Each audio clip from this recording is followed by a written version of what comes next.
Hi, everybody. Welcome to the start of another stream. Hope you guys are having a nice Friday. Today's Friday, right? Yes. Hope you're having a great Friday. You made it to the weekend. It's here.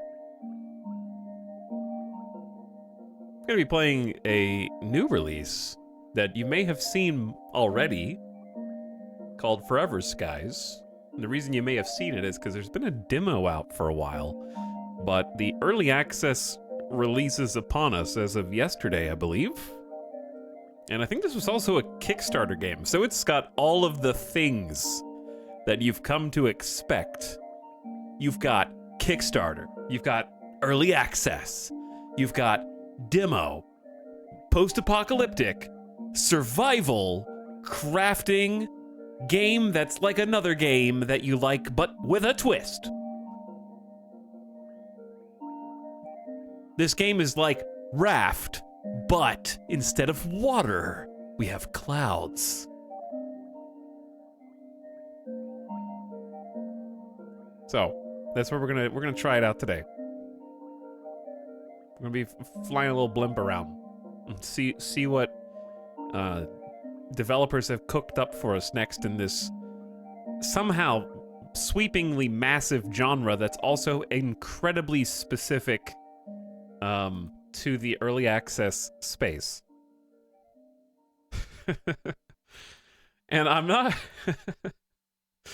I'm gonna go in with a positive outlook because it looks really cool. I watched some trailers of it. Here's all you need to get me on board. This is all you need. I don't respond well to keywords, okay? What I do, or buzzwords. I do, however, respond well to carrot on a stick. We just listened to this song. I just kind of looped it back. Let's do this one instead. I respond well to carrots on sticks in a drip feed of content that gives me usually like small but detailed tasks that I need to accomplish in order to reach my goal, i.e., very basic things that are more than the sum of their parts. Raft, for example. You have to make sure that you take up and put down the sail. You have to point it in the correct way. If you want to have a motorized raft, you need to make sure that it's refueled and it has manual levers that you throw. This kind of tactile sensation of a craft that you are piloting being yours, especially as you build it up. And being able to add on to it to make it more capable. Subnautica had a lot of that good stuff, especially Subnautica 1. It's that vibe of the video of the people in their like old 40-year-old vans that they have customized every single piece to even get it to run. They have to flip 3 different switches that are above the dashboard. They have to pull down the visor because there's like a secret key that needs to be inserted into a receptacle in the glove compartment in order to make sure that it can shift gears. Like I love that, like those interconnected systems that you have to learn that make the thing that you build feel like yours specifically. Like only you could pilot it. That's not really what Subnautica gives, but that's what Raft gives. Where you kind of build it up and you constantly get things that make the process easier. Starting with just a lot of manual labor and then automating that over time. That's what I want out of games like this. So we'll see. We'll see if it has that. Now, we won't be able to really see if it has that because it just came out in early access yesterday.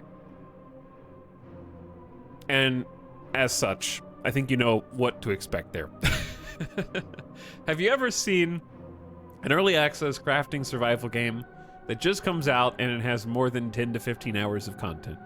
Exactly. So, there's not going to be a lot there.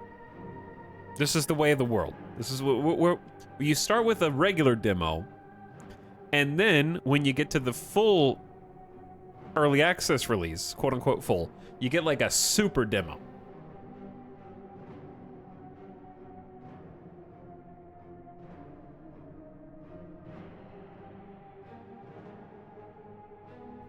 So we're playing the early access super duper demo now. But except this one costs money. This one required payment up front. But I'm hoping for good things. I'm expecting good stuff. Anyway, welcome people trickling in here. What's up, Play on Inverted? Thank you for the 20 months. I do appreciate the resub. Thanks for arriving at the beginning of streams. Veninator getting comfy. Hi, Veninator. Hattie for 14. And Cabby Sabrina says, thanks for the Diablo lore streams. They got me back into the games. Hey, I'm glad you enjoyed them. I had a great time doing the series marathon. Maybe one day we'll go back and play Immortal. But not anytime soon. I don't think I could muster that right now. I would especially just be playing it and being like, I wish I was just playing Diablo 4, I think is what I would end up experiencing.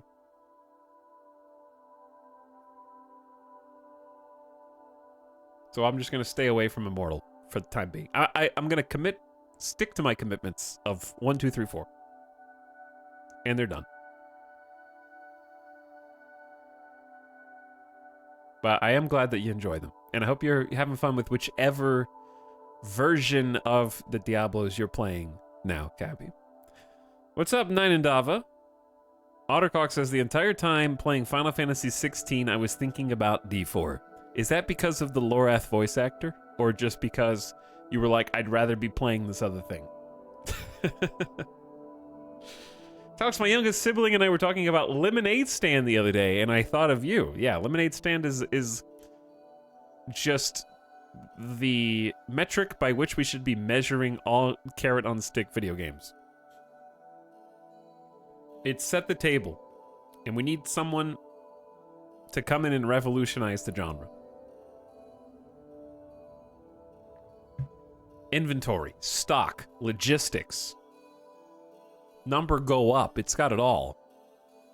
Like, I feel like Cookie Clicker was an iteration on Lemonade Stand, but it was super streamlined and simplified, where you can't lose. That's just number go up, right? As far as I'm concerned, that invented the number go up genre. But you gotta have like a cluster of those mechanics. It can't be just number go up to get my attention. I mean, it can be fun. Like, we played that, what was that orb game? We played the orb game, and that was fun. That was just a number go up game. But it felt like I had mechanics too. I've been playing Final Fantasy 16. It's amazing. I saw someone in chat say, Talik's not playing the hot new game on stream? What? Did you forget Forever Skies just came out yesterday? We are playing the hot new game, okay? This is the one on everybody's PC right now. I mean, PlayStation. What do you think we're here?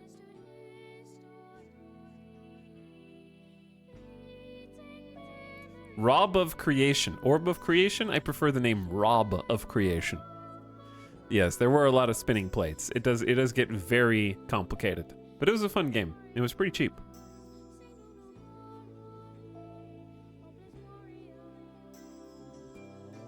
Hey, Talent Chat. What's up, Bucky? Don't do it. What, don't play Immortal? Welcome, Chillin' Sicilian, Starwolfkin, Sootbird, Annie Walsh. Hello, Mon Squad. How you doing?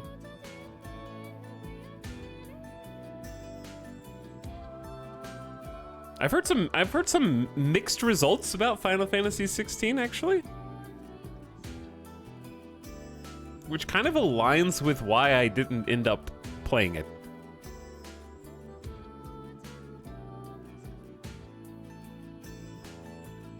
I don't know if I'm going to. Like, even just in my free time. Because if I felt compelled, I would have done it.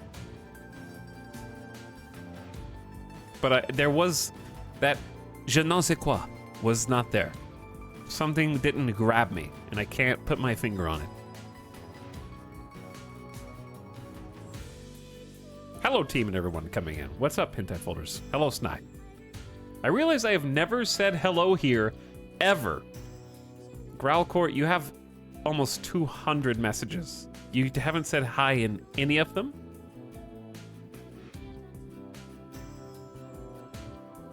Well, then what was your first message? Your first message was during a hot potato marathon stream, where you said we passed 56K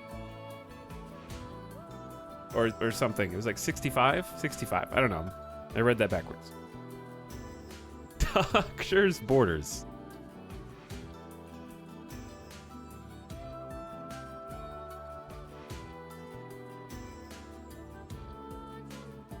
But yes, here's the thing. The reason that I want to play Final Fantasy 16 is because of the story and the story moments, right? It's heavily focused on the story and the story moments. I don't mind playing Final Fantasy games and having them just be Omega cutscenes. That's fine. The problem is, by all accounts, okay, no, I can't say all accounts. By many accounts I respect, the story just goes off the rails in a way that is very unique even for Final Fantasy games.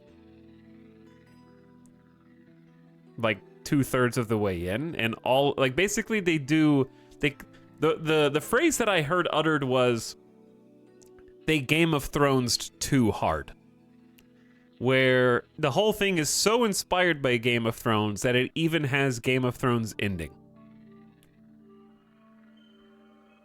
So that comparison basically killed my interest. Because I refuse to be Game of Thrones again. I don't want to get invested in characters, in motivations, in story, in emotional beats and moments, and then have the ending go the same way, where everything that was set up until that point has no payoff. I just don't want to be hurt again.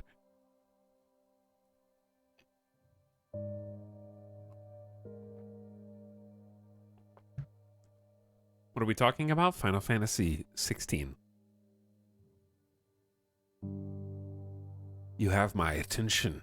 Hello, Dynamic Boost. What's up? Thanks for 38 months, by the way.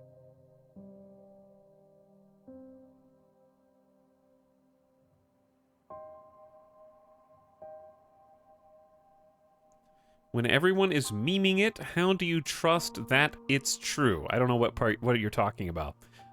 But what I said was that there are people I follow whose opinion I trust who have said that. Or whose opinion I generally align with. So I'm not referring to any memes.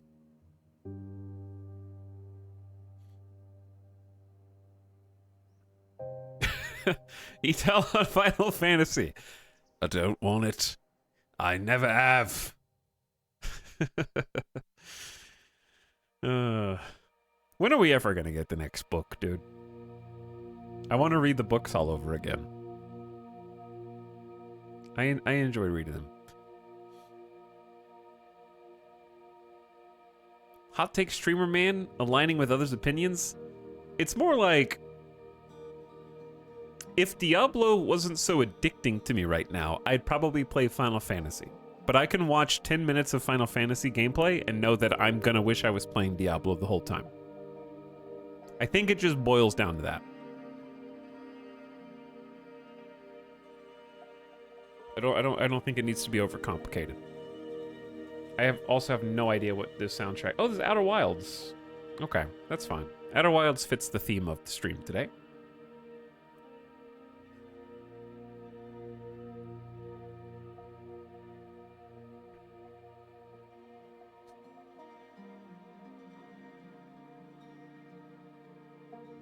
Howdy, chat. What's up, Roof, Durg, Smilk? Outer Wilds was good. I wish I could have that experience over again. Haircuts! Yeah, I finally got a cut. I feel a lot better. I just hate having hair on the side of my head. It feels weird. Like, it doesn't, some people enjoy the being able to like have your hair go down to your shoulders, and that's fine. It looks great when you do it. I just don't like the way it feels. There's something like when hair starts to like go over my ears. Ugh. Drives me crazy.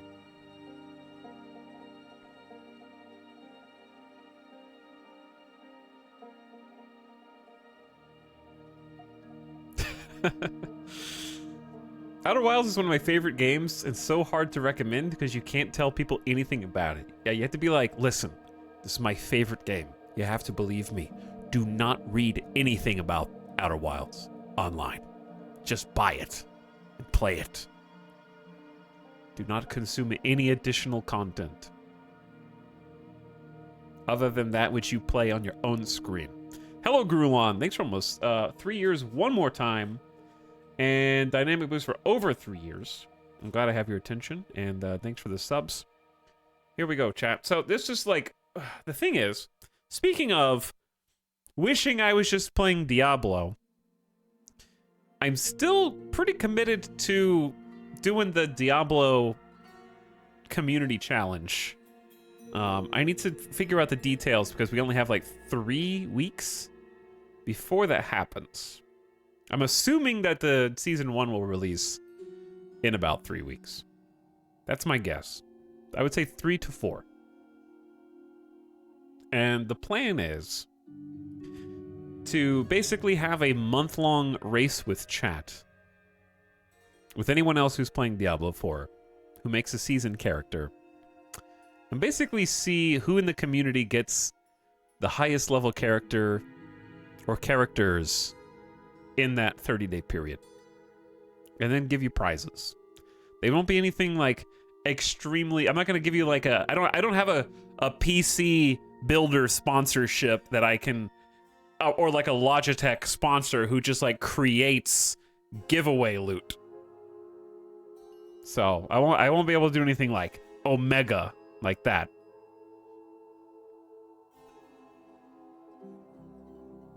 Hardcore or Eternal? Doesn't matter. Whichever.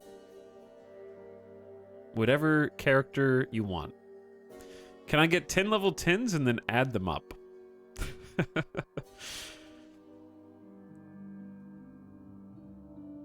Can we get our names on an Etal statue? Oh, that would actually be hilarious. The statue of Midas with the top 10 players' names etched into the statue, and it would just be a permanent fixture in my office. That'd be a great idea if only I could find A, someone who could sculpt such a thing, and B, someone who could carve names into it. What is a hype chat? Is that actually out now? Do I have to be aware and it's actually out? Oh man. I was hoping I didn't have to deal with this.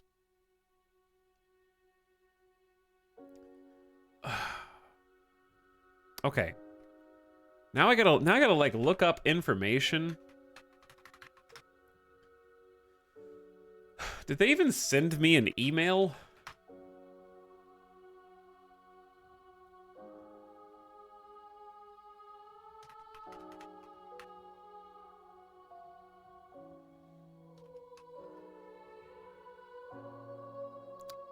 I do the word hype chat and nothing comes up in my inbox. No, I don't think that Twitch has even sent an email to content creators on what hype chats are, so this is just how it goes.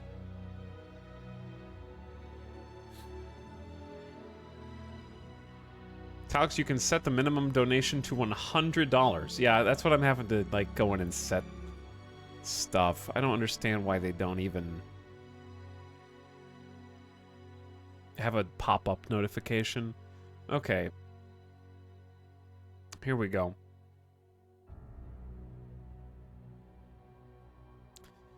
Hype chat. Alerts for hype chat. You can now create alerts to celebrate Hype Chat contributions. Manage your alerts to get started. We'll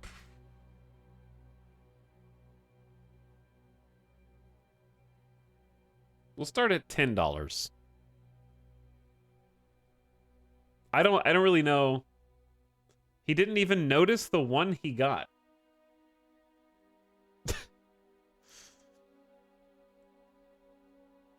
Was there one?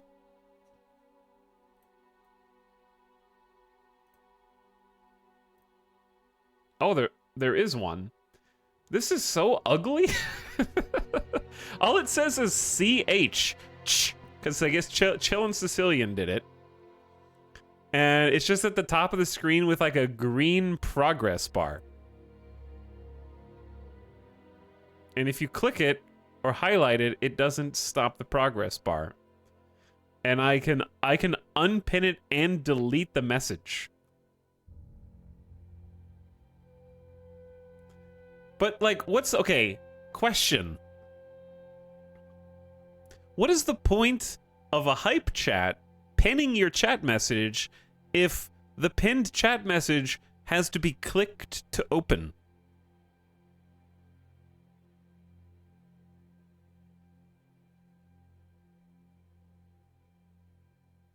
Right? Like, if you have to manually click it to open the chat message, what is the point? They just copied how it works for YouTube Super Chats.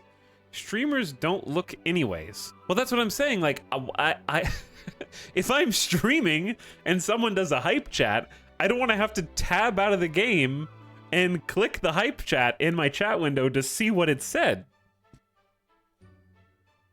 Right? Does that make sense? Like, I guess if I open the activity feed, I could pop out the entire activity feed. It doesn't even come up in stream alerts. I don't think that they even have support for it in the alerts yet. What song is this?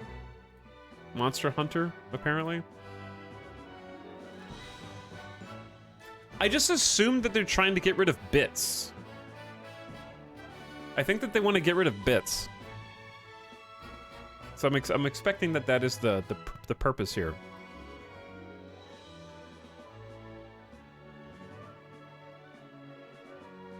Okay, I need to look up the actual like hype chat Twitch. Introducing Hype Chat, a new way to stand out. Oh, it says live. Live moves fast. Partners, you have a lot going on while you're streaming. A community filled with chatters who have something to say, and a chat experience that can at times move really fast. That's why we're introducing Hype Chat, a new and additional way for your viewers to stand out and reach you. You'll also earn a share of the revenue from each Hype Chat purchase. Hype Chat allows viewers in your channel to directly purchase messages that are pinned at the top of the chat. Here's some detail. With Hype Chat, viewers will be able to send chat messages with amounts from $1 to $500 USD. Streamers can set the minimum up to $100 USD, and those messages will get pinned to the top of chat. The duration, character count, and visual design of the pin will depend on how much a viewer spends. Higher value Hype Chats will stay at the top longer, have longer character counts, and have more standout designs. Hype Chat will be available alongside existing monetization like bits, subs, and gift subs. I guarantee you bits are gonna kick the bucket. That'll be the first one to go. The reason why they don't like bits is because bits tell you how much money you're losing. Whereas, because we get a share of Hype Chat, it's obfuscated. So when you're like buying it, basically it's Twitch tricking you into thinking that you're doing more than you are. Because when you look at bits and you go, huh, I have to pay this much, I have to pay 130 or whatever dollars to get $100 in bits? Where does my $30 go? Twitch is like, don't think about it. Just do Hype Chat instead, and you don't have to worry about how much of your money is getting thrown down the drain? We don't know. Like, I mean, we'll tell you if you, like, look for that information, but you have to look for it. You have to go to the, like, blog announcement for Hype Chat to find out that it's a 70-30 revenue split, and streamers have to pay the fee. Unlike YouTube, Twitch doesn't cover the transaction fee. So it's a 70-30 split, and then whatever I get, I also have to pay the transaction fee out of my 70%. So YouTube covers transaction fees.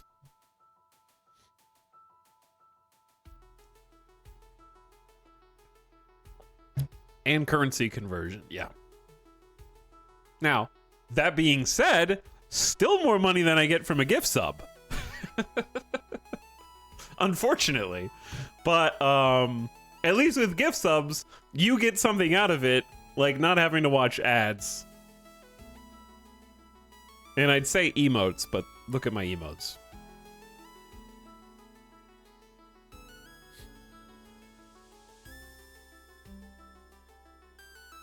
So, I am of the personal mind, I prefer people to actually get something out of it.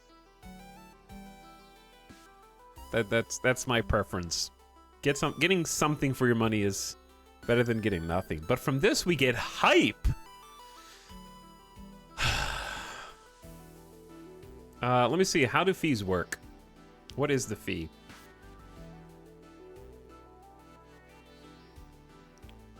There's a 5% fee on web purchases to cover transaction costs. So does that mean if you pay $100, it's a $5 fee? So if you gave $100, I would get 70 minus 5 for the fee. So it'd be 65%.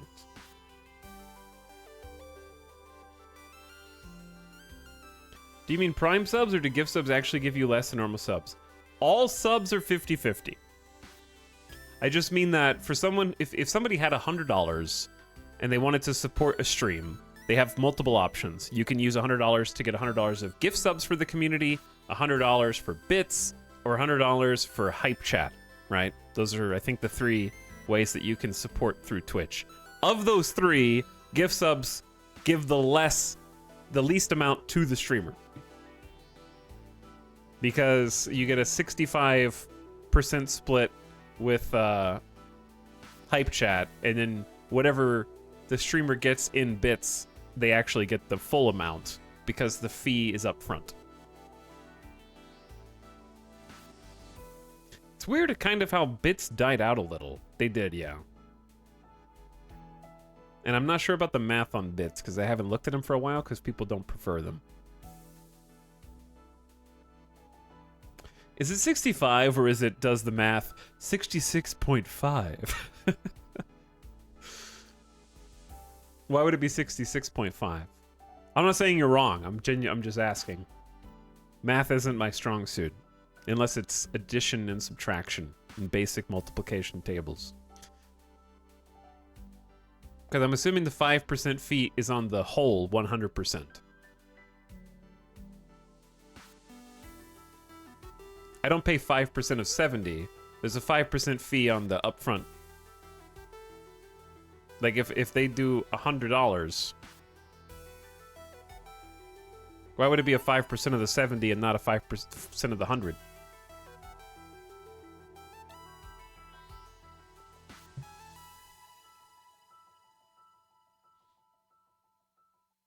Why would Twitch take less money? Yeah, because the transaction fee is you giving $100 and Twitch processing it. They process the $100 5% transaction fee because it's the credit card fees.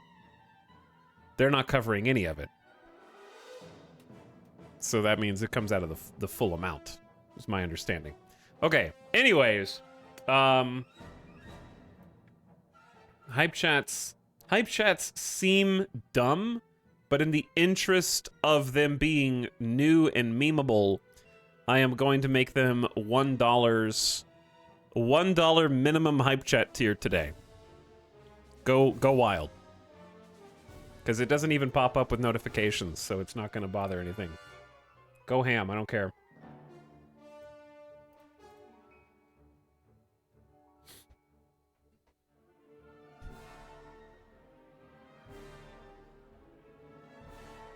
Bits still give the streamer more than hype chat, even at the worst, $1.40 for 100 rates. Okay, now I see them.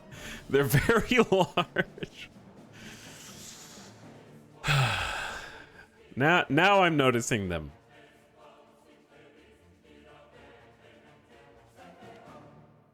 Okay, so $1 out of 140. So if you pay $1.40, that's a 71.4% split, right? If the user pays $1.40 and the streamer gets $1, the streamer is getting a 71.5% split, so it's the best split. This is why hype chat exists, okay? To shave off an extra 6.5%.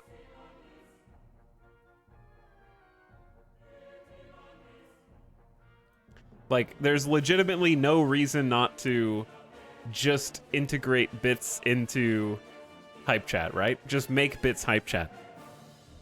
I hate this so much. You do? You guys are going to activate the worst, lowest performing hype train ever with $1 hype chat at a time. This is exactly what Bezos wants.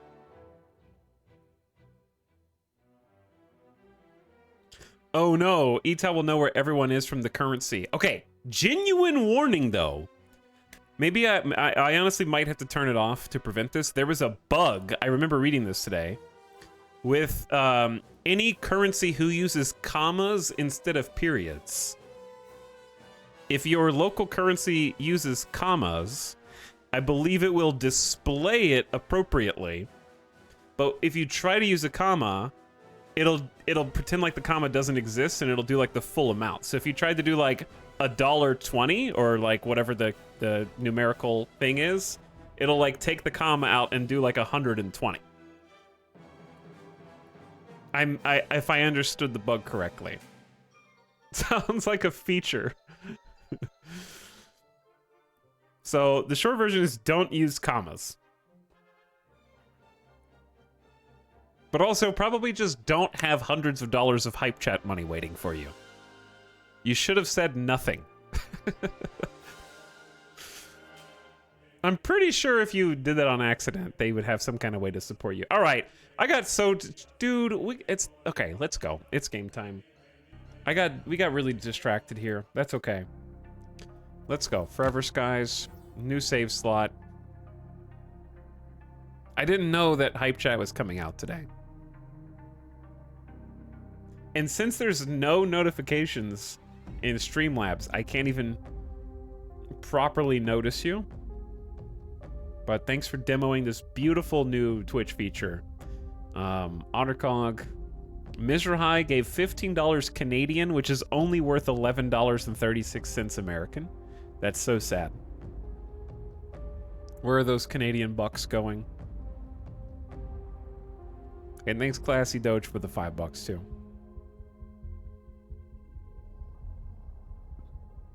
It actually came out yesterday. That's fair.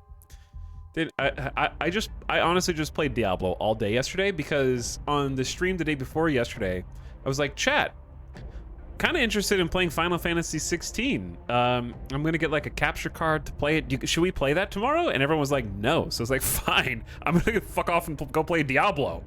You don't want the Final Fantasy stream. I'll just play Diablo all day. That's fine. So I just kicked my feet up and grinded up to level 65.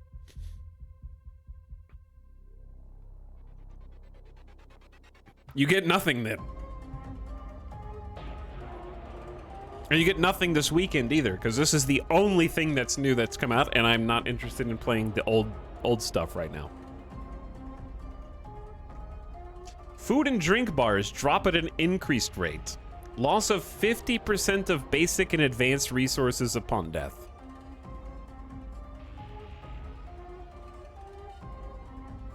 Oh, the bars. Bars means like food and drink meters. I'm not doing permadeath. Honestly, if this game is like Raft, food and drink dropping at a super increased rate, I don't think is gonna increase. I want to give myself the best chance to enjoy this because it's not even done. It's only got like 9 to 15 hours of content right now. So I want to give myself the best opportunity to like have fun today. They don't need any help. Dude, level 1 complete. So hype, dude. Good job. Please let this start the lame hype train. Thank you, Suitbird. You did it.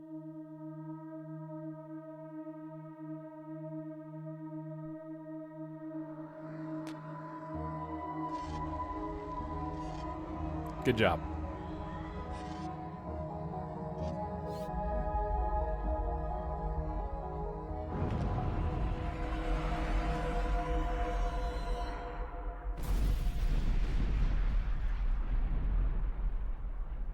The explosion happens off screen in order to save on the budget. Emergency landing procedure completed.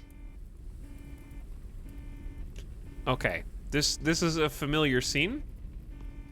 Let's see what the PDA says while I'm hopefully not burning to death inside of my escape hatch. Sagittarius 2 went silent for months. Then this one signal and then silence again. None of us know what awaits you there, but if there's a chance that they have found the virus, maybe we can survive. Find the virus sample at all costs. The fate of us depends on you. The Ark.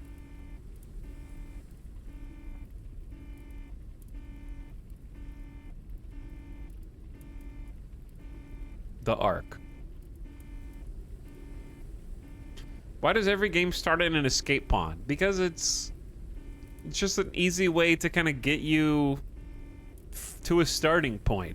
I don't know how else you would do it, because if it's a post-apocalyptic disaster game, the disaster had to happen, right?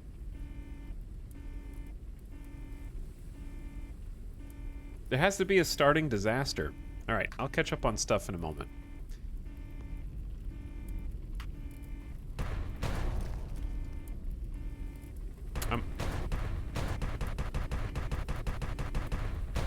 If you give me the opportunity to do... I gotta turn mouse sensitivity way down. If you let me do that, I'm gonna do it. Sensitivity... somewhere down here, maybe? Can't click apply. That's okay. I appreciated that the devs turned motion blur off by default. That was very nice of them. Okay, first aid. Mine now. I'm gonna try and not make you guys motion sick with rapid mouse movements. We arrived at the source of the signal. Return to planet Earth. Locate the source of the transmission or the rescue signal.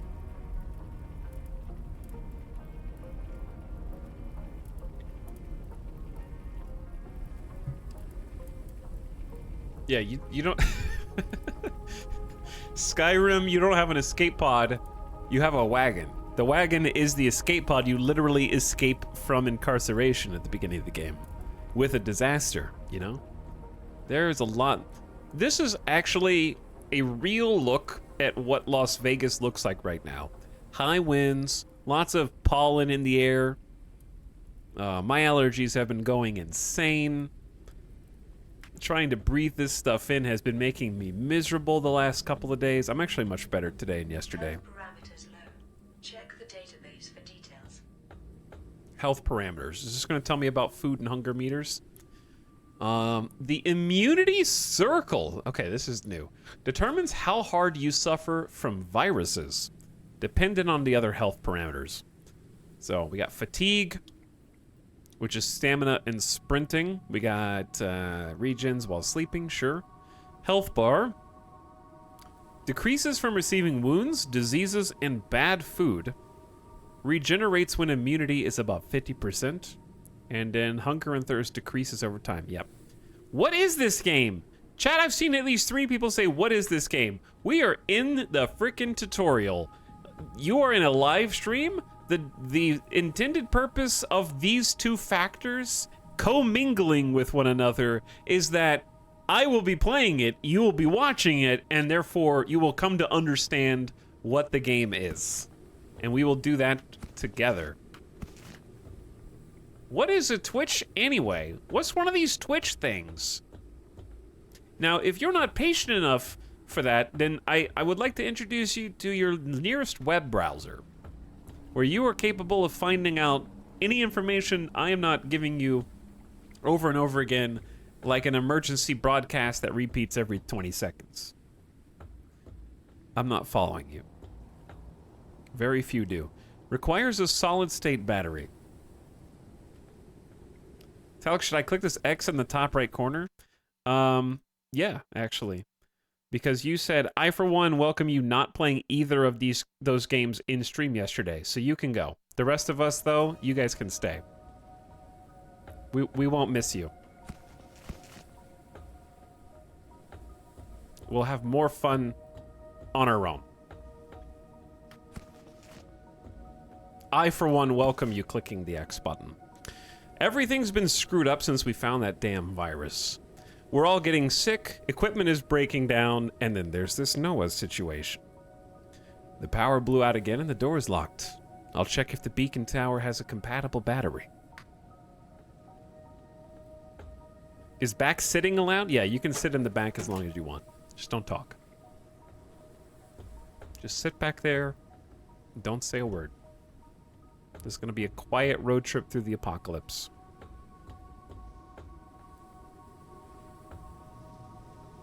Take a sun melon. My sun melon now. Poor dead guy. Hydration level is decreasing. Made the classic mistake of forgetting to put a visor over the helmet. They were subjected to all the local elements. Take the solid battery. Okay. So this is going to be our little tutorial. Game looks nice so far. Aside from the fact that everything is, like, completely destroyed, I would say the only thing I might change is turning the FOV up a little bit. Let's try there. Just gotta figure out what I can and can't interact with, though.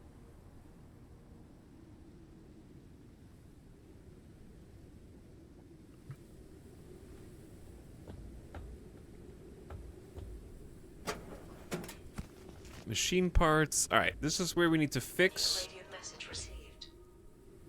the computer. Undelivered message. We were down under the dust. We found the lab where they first analyzed the virus 400 years ago. That's when it all went to hell. Noah went crazy. The bastard stole the sample, our airship, and broke the radio. He just left us here to die. He's dangerous as all hell. The location of the sample is at the overgrown greenhouse. It's probably not as specific as you think it is. A scientist lived there who studied flora from under the dust. If you want to get there, try visiting some radio towers and wind farms to get necessary devices. Be careful, the world no longer wants us. It isn't a place for humans anymore. Alright, so my to-do list is satisfy your hunger and find a way to depart. Well, I have a melon. That's food and water, but minus 10 health, they spoil quickly. Virus infection detected. Virus infection. Why would you give me a fruit and then intentionally infect me with it? Looking directly into the sun will cause visual disturbance and injuries. Cure the virus to fill the medicine list.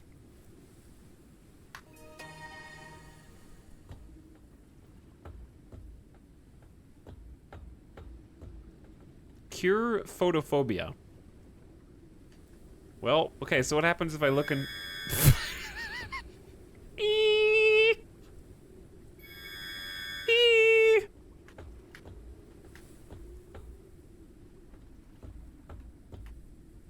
Don't look into the sun. I don't... Here's the thing. I'm not convinced that that's because of a virus. Causation and correlation, just because you eat a melon and then stare directly into the sun and it hurts, doesn't mean that it was the melon that made it bad. That's all I'm saying. Maybe just don't look into the sun with or without eating a melon beforehand.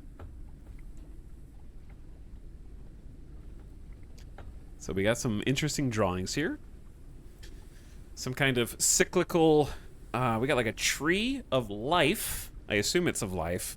Then star, or like a spaceborne rockets onto a station.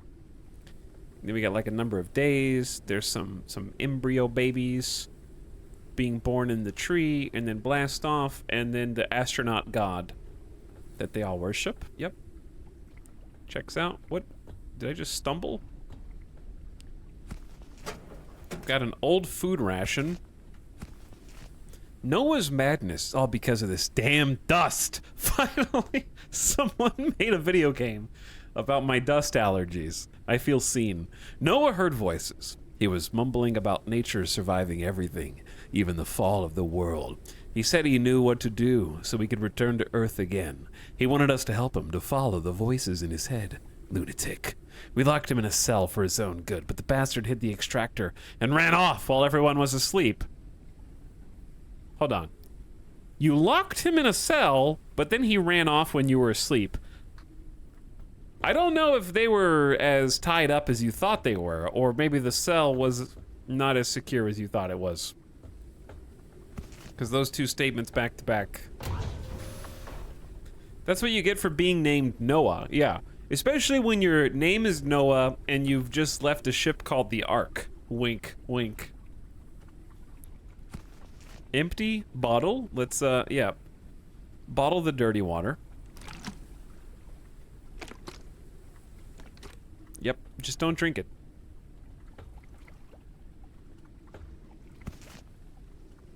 I have no idea what machine parts are for. I expect old food rations to probably have a downside. Take the simple insect lure and a condenser membrane. This is a typical... My typical experience playing a crafting game is I don't know what anything is for. I'm just going to take it all until my inventory fills up, which I think is totally reasonable. My research on photophobia virus has shown that it can be cured with lecithin. Lecithin? It's best found in dust moths and other things living in the dust layer. I prepared a lure to attract these objects, use it with the insect catcher on the airship, lower it into the dust, and wait for the catch. The food from this world eaten raw may be harmful. I'll leave a membrane for the water condenser just in case some water will be needed to cook some food. So we gotta do some food cooking. We also have just a bunch of machine parts. Old canned water? We got fizzy water enjoyers in this apocalypse also. Alright, one sec. Is there a manual save? Ooh. What is with all these games having no manual saves now? Expired water. Water can't expire? What are you talking about? Also, I just want to go back real quick. Hype train complete at level 2. 21%. Your community contributed a total of 4 sub-gifts and 500 bits. Twitch's own hype train feature doesn't know how to count hype chat inside of the hype train. So it has no summary of hype chats whatsoever. So it actually just looks like the saddest hype train that ever happened.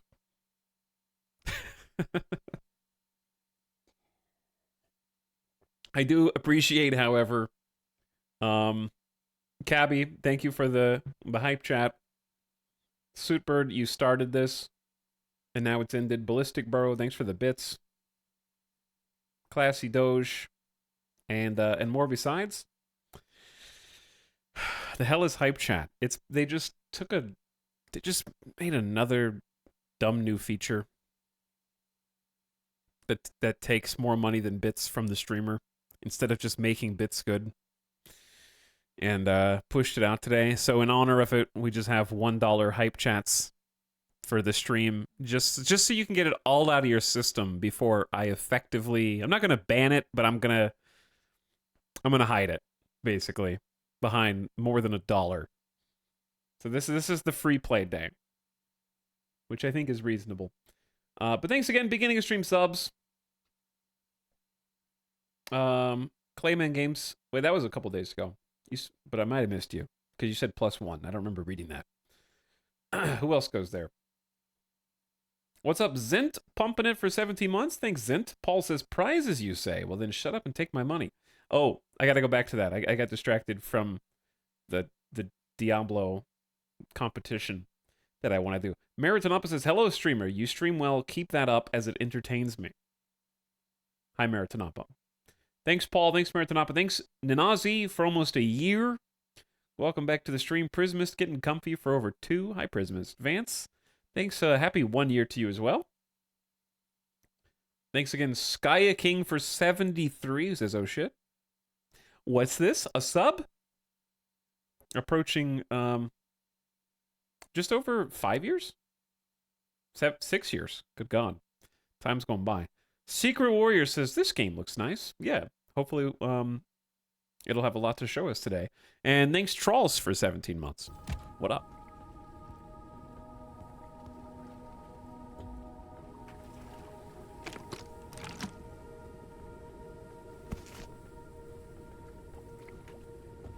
Bits are good, right, if you're already subbed, or bits not good for the streamer? Let's just say it's nothing is good for the streamer. It's all just whatever tickles your fancy. I'm of the mindset of anything is good. Whatever makes you happy, whatever makes you feel fulfilled. Whether that be gifting subs to other people, bits, or hype chat, whatever is I'm totally fine with, because I will always appreciate any show of support for the stream, and I'm not going to get picky over which one's which. I am, however, just making fun of the fact that no matter how many new features Twitch keeps implementing, I feel like it's always something that's just going to be dead on arrival.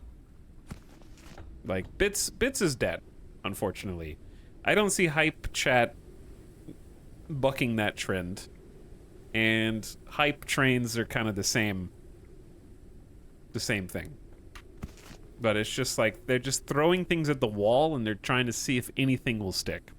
So if I complain about something, it has nothing to do with chat or viewers. I am grateful to get anything, okay? And I don't differentiate in my mind. Personally, if I were a viewer, my preferred method of supporting a stream would probably be, if I only cared about monetary support, it'd be bits. If I cared more about the community, I would say gift subs, because the community at least gets someone who didn't have a sub gets 30 days with no ads. I hate watching ads, so that's what I would want. Like, if I was just watching someone stream, if I got a gift sub, I'd be like, oh, cool. So I feel like that has the most value for the community. Unfortunately, it's the least value for the streamer, unless that person converts into a full-time sub, basically. But it's clear that Twitch also hates gift subs because they don't count them toward the ability to get a 70-30 split or earn a 70-30 split later on in this year. So I don't think they know what they like at this point. There's too many methods of paying money. I forgot the game's not paused, and I'm going to starve to death talking about this. I feel like survival games should pause when you're reading lore. Right? I think that's a basic ask. What's up, Splat? I like to sneak ones into his socks when he's not looking. You can do that with Hype Chat now, Splat. I've been building a new airship for 2 months since that bastard Noah got away with our equipment. If only my workshop hadn't collapsed, I would have already had the airship engine research complete. Place the rudder, place the fabricator, craft the deck extractor, Extract the wall blocking the workshop and get the research station. Okay, so we got some to-dos. Am I just gonna put this in my pocket? Risk of dehydration. No, actually. If you pick this up and want to put it back down, what do you do? To do, return to planet Earth. Complete. Like if I just said... Oh, you actually do get to just put it up. That's fine. I'm just gonna eat a stinky old food ration. Non-spoiling, still edible. We have a YouTube channel that I think will prove that non-spoiling is kind of like unpickable locks for the lock-picking lawyer. It's a bold claim that doesn't really stand the test of time. And also really didn't do much. I'm playing on normal difficulty, by the way. And each of these food rations is only 25%. So I'm not going to drink the dirty water. Where's the little can? There we go. We'll drink the cans. Is there a sort button? I don't think there is. That's fine. Let's get on with this. Is this... Oh, this is it. This is our blimp. Okay. Immunity is decreasing. Diseases might become more severe. Immunity decreasing? Hold on. Is this a streamer simulator? Every time I go outside, it is like nature is trying to kill me. This is how it feels when I go touch grass, chat. I go out in the wind, and I can feel my immunity decreasing, and I start to feel more and more miserable. Place the fabricator on the airship. Okay. I feel like just like a nice middle position here. That's a solid place for fabricator. We got a bunch of new blueprints. Insert the lure into the insect catcher. What is all of this? Okay, air condenser membrane. Optional. Wait for water to condense and drink. Okay. So that's just going to kind of automatically generate some water for us over time. Open the lure container. It's bubbly.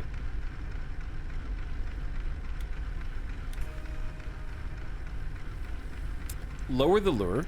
Okay, hold E.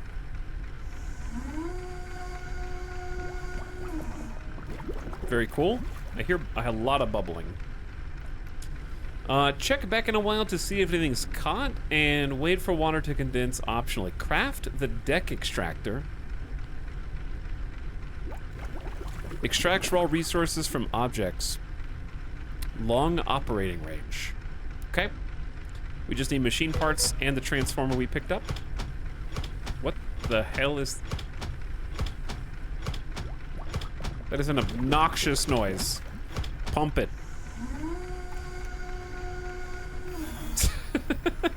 Hold on. Do I eat it? The dust moth. Photophobia. Sure. Medicine, dust moth, new. Just eat it. It's only going to be good for 23 hours. You lose water and health. Searching for and feeding off synthetic residue. The virus was neutralized. Okay, we neutralized our photophobia virus. Now, oh, this has got dirty water, of course. It's not really a filter. Don't drink that. They were trying to get me to drink dirty water? Raw food is harmful to health. Cook food in clean water in the cooker to improve its value. Let's make the deck extractor first. Hydration level is decreasing. Okay. Easy 3. That's a lot larger than I was expecting based on the 3D print. Place the extractor on the outside of the airship. Well, this seems like there's only one place for it then.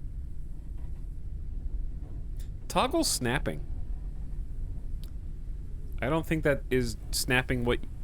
I don't think toggle snapping is the right word. It's just rotation, I think. Etal snap. Exactly. I hope this is facing the right way. The deck extractor converts environmental elements, such as walls and debris, into resources. Extract the obstacle blocking the entrance. Oh. Whoa. Okay, so we got like... We're getting resources from this? Glass, metals. I can't see those ones. Blocking the entrance to the workshop. I don't think I'm facing the right way because I can't turn any further left, but I can look inside my own ship. So I don't think that this is turned the right way. Probably like this is better.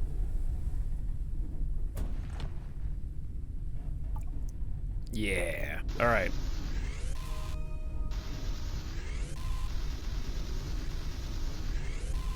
I don't know why that one took so long. How many metals can I hold? We got like 40 so far. What is this? 6 synthetics. I feel like I'm taking apart pieces of Lego.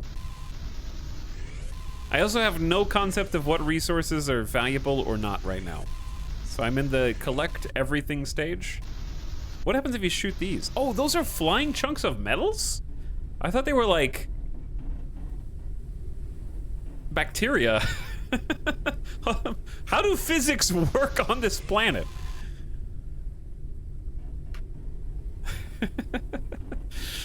All right. So there was a door blocking the workshop.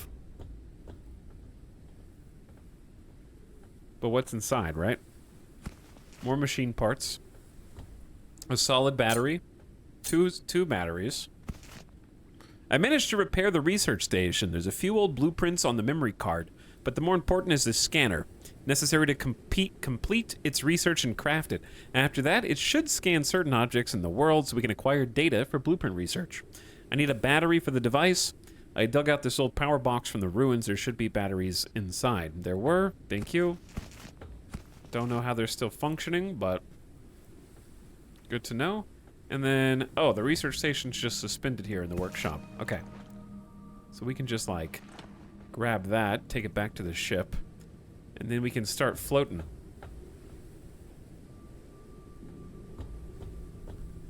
What's up with the scrap tumbleweeds? Okay, see, these are not made of scrap. These are made out of something else. That one's scrap. This one, however, is synthetics. Okay, so we have metal and synthetics. Okay, research station. We don't have a lot of space. I'm starting to think that this is where the research station is supposed to go.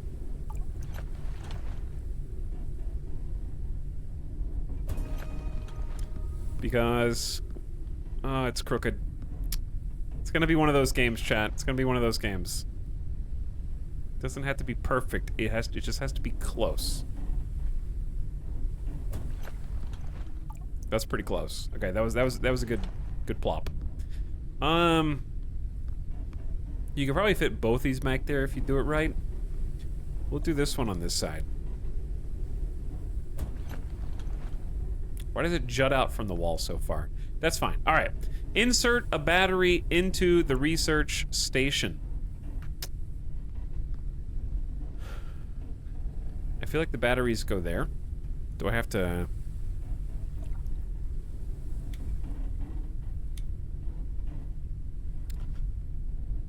looks like the batteries go there.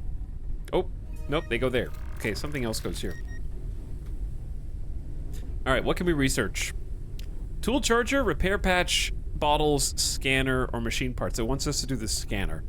Updates the database, unlocks new studies in the research station, which can unlock new blueprints.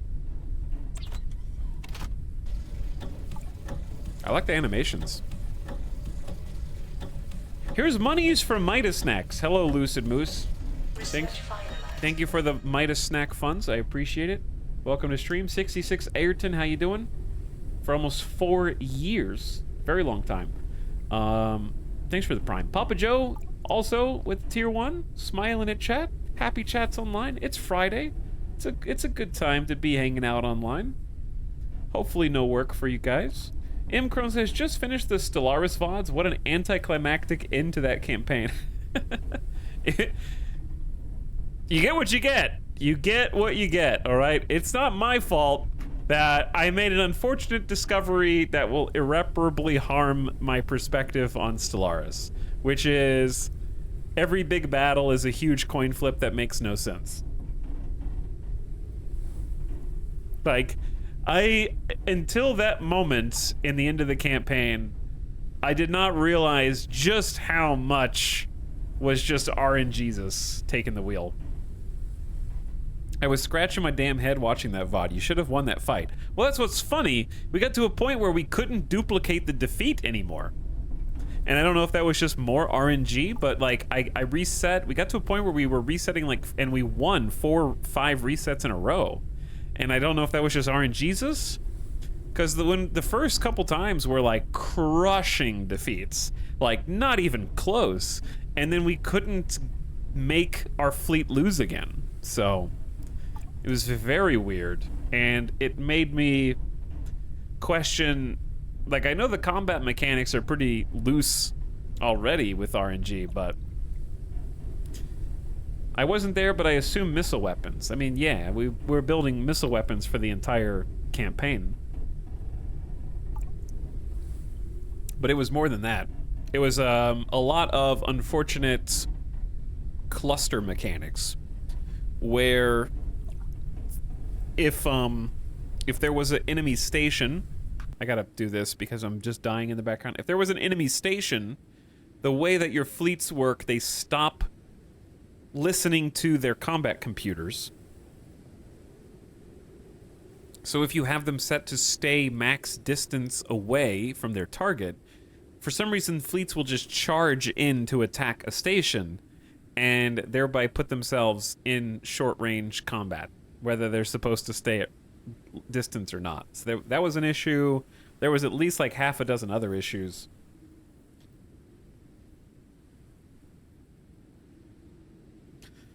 But yeah, the AI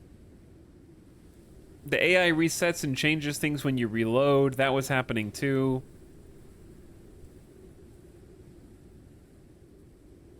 They need to put Star Sector combat in Stellaris. I don't think that would go over so well. All right, we've researched the scanner. Let's craft the scanner. Unlocks new studies in the research station, which can unlock new blueprints for fabricators. We got plenty of stuff for this. We only have 1 battery, though. Printing completed. Analysis completed. Detected new objects requiring scanning. I will say that I actually despise, from a mechanics standpoint, I think superhighways were a mistake. Or I think craftable gates and craftable megastructure highways was a mistake, and I think takes a lot of my enjoyment out of Stellaris combat, because I'm more okay with it being RNG for a lot of stuff, because that's just like, oh, evasion is RNG, tracking whether the shots hit is RNG. That's fine, but you can control the RNG because you can bottleneck fleets. But if you just spam a superhighway in every system, there is no such thing as that. You can have 7 fleets completely spread out, and you can never catch your opponent by surprise. They can just funnel all their forces into the problem system immediately. So it just feels bad. Then you end up, because the problem is, I think Stellaris combat is at its weakest when it's every single one of your ships versus every single one of your enemy's ships. And I think late game Stellaris is exclusively going to be that kind of combat because of hyper relays. It's just going to be taking both your action figures and just smashing them into each other to see who wins, instead of being able to use your carefully concocted system connections one to the other, where everything will just happen on your border immediately. So I would actually just more upset with hyper relays, I would say. Okay, anyway. Check the studies menu. What does that mean? Ah. Communication facility ruins. So, maybe scan some synthetic clusters? Because I have the scanner in my hand right now.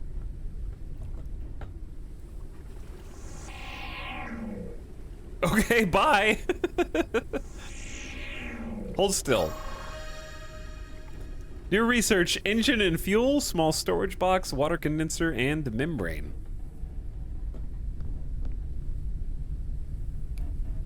Research, engine, and fuel. Okay, so you scan stuff so you can unlock new researches. That makes sense. This is, what did I do wrong? Hold on. Research, engine, and fuel. Oh, it's right in the middle.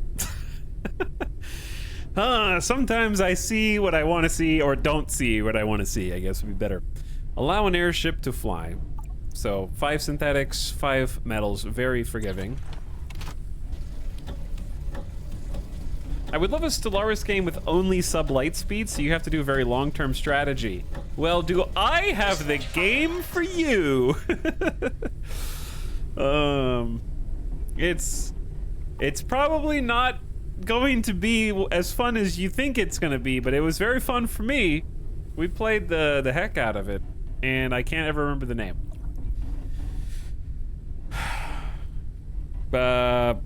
Chat. What the heck? I can't remember anyone's names. I don't remember your names. It's a space game. Terra Invicta. Thank you, Anjay. Terra Invicta. That is actually Terra Invicta. Do I have a game for you that I don't remember? My brain is deteriorating, okay? Craft an engine. This is why, listen, chat, we are in a symbiotic relationship. This is why you're here. This is why you're here, okay? To remember things as a hive mind. I give you one suggestion.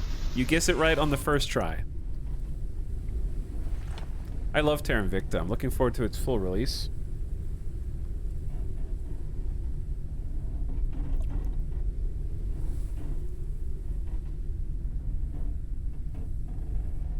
Okay, engine time. Boom.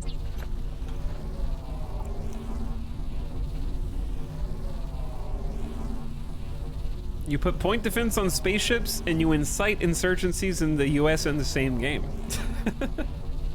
And much more.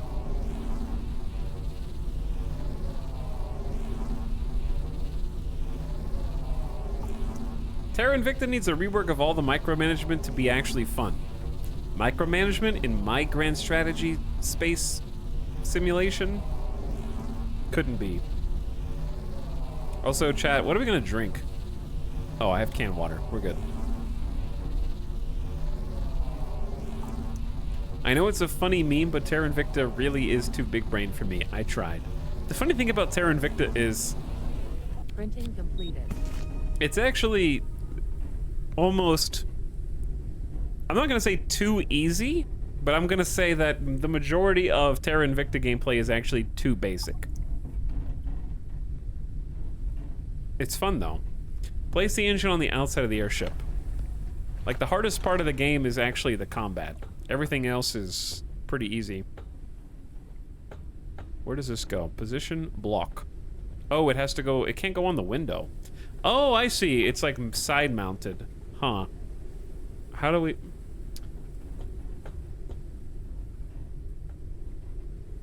Maximum flight speed. That doesn't look safe. Maximum flight speed reduced. What if I wanted to go, like, down here? That doesn't look safe, dude. I wanted to go, like, underneath the ship or, like, on top, but I can't get up there.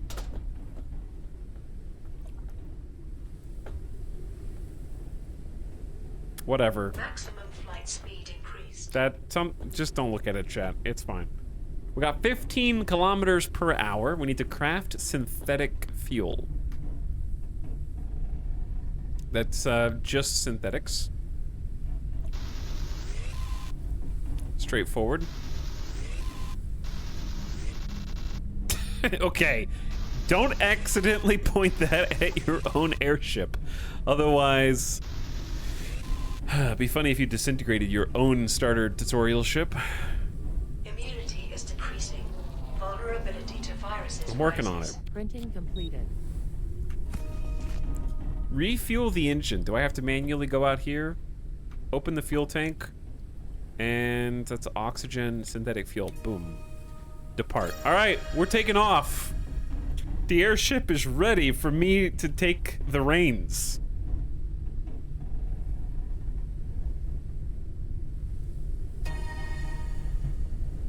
Location signal. Locations have their own signal lights. Check the nearest one and look for useful stuff there. You got it. Come on. So we got speed control, heading, aka steering, altitude with shift and control, and we can lock our speed in. We are airborne. Let's start by going up. Oh yeah. Wait, is this as high as we can go? That's hold on. Wait, hold on. Are we already so high up in the sky that we're at the maximum Minecraft build level in the tutorial? You can't go. Maybe it's because we have like a starter balloon?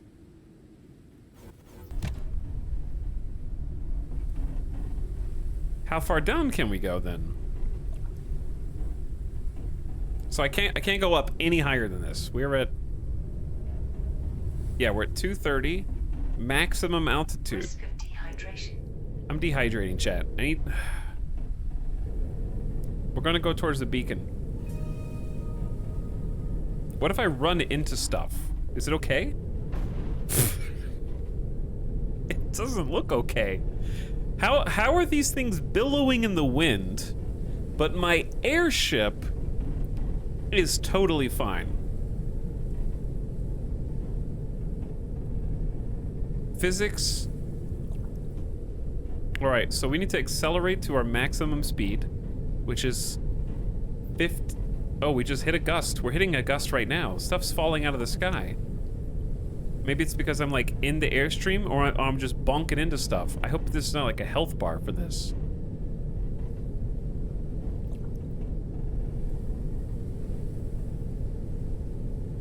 Okay, so I'm gonna line up the steering. I see the wind gusting around us. It's basically holding us to 13 kilometers per hour.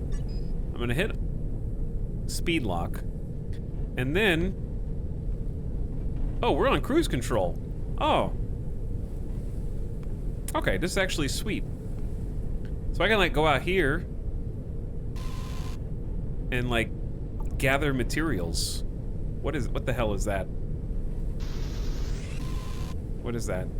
Why are there clusters of flies?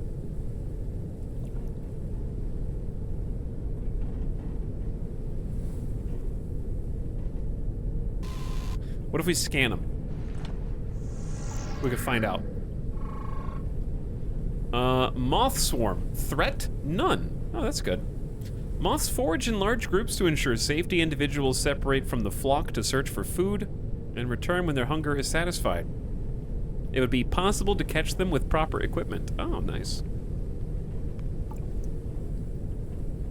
All right, I'm not doing a great job. We're out of range. I can't reach any of that stuff. There is a bunch of stuff on this side, but I'm on the wrong side for this, huh? All right, let's bring her in. We're exploring some unknown locations here. Hopefully, are we high enough to not bonk into this? The moths are coming in to investigate us a little further. Oh, we are bonking into this. Oh, we can go a little higher now. Maybe we descended a little bit. The wind pushed us down. That makes sense.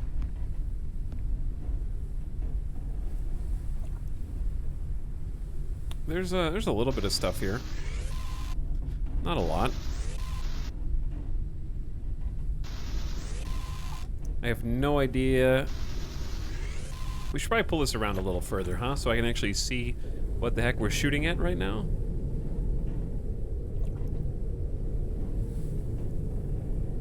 I look that I'm flying, but I'm just like 4 feet.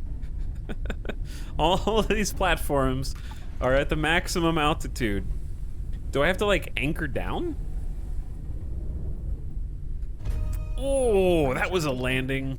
The preliminary analysis started. Gentle, graceful. Analysis completed. Detected new objects requiring scanning. Towers, there's a lot of stuff going on.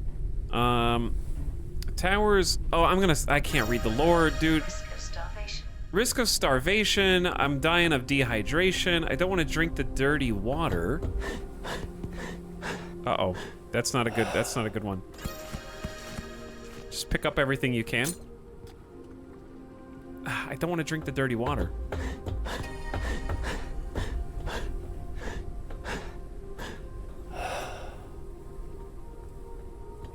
Maybe we can find some supplies in here.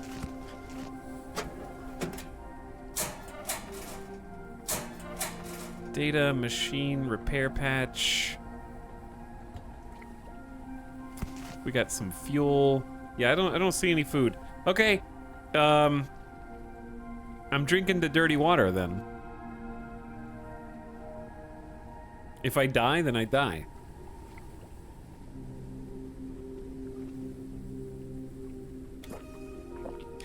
Plus 20 water, minus 10 health.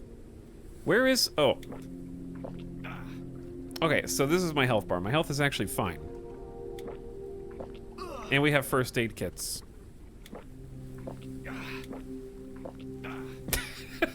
Chug! Chug! Do we have any more ration packs? Because I'm gonna get hungry in a moment, too. I'm sorry, am I not completing the tutorial fast enough?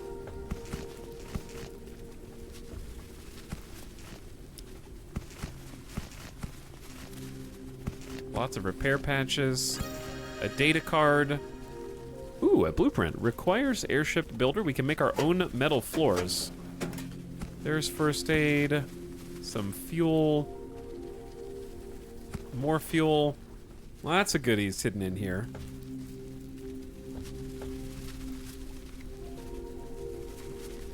That's terrifying, though. I know that they're supposed to be harmless. What is that? Wrecked basic turbine. Increases the flight altitude of the airship. This effect multiplies for extra units built. Ah, okay. So that's how you go up.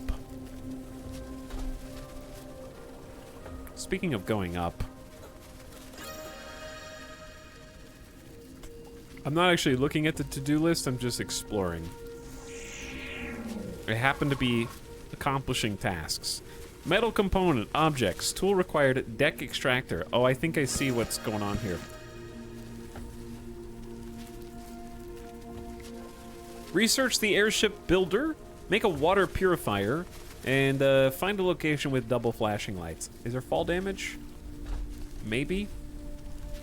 Hello, Retrograde. Thanks for 71 months. How you doing? Welcome to the Gamer is Starving stream. Okay, one step at a time. Number 1, research the airship builder. I need 4 more synthetics.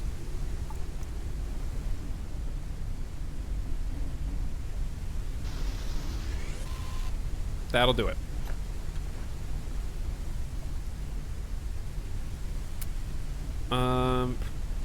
Airship builder. Craft a water purifier. That's gonna need 20 synthetics also. It is kind of stormy outside. We got our first, like, weather shift. Hopefully this isn't, like, acid rain or something.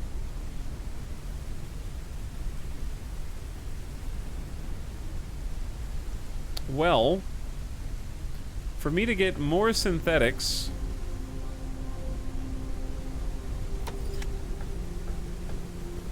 Am I dying in the acid rain right now?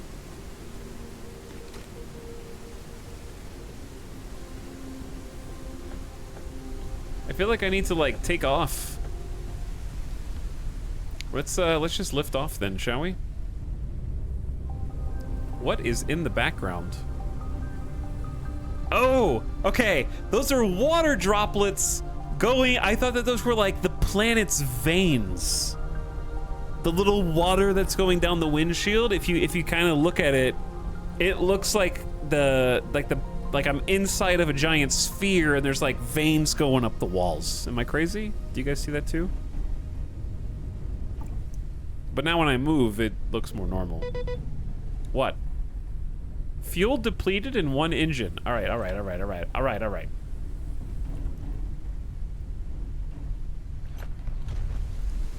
I got fuel. That's plastic scrap. So we have 20 fuel. Chad, is this the streamer who's going to die of not having food? In the tutorial. Like, I can't do the rest of the tutorial because I don't have any food.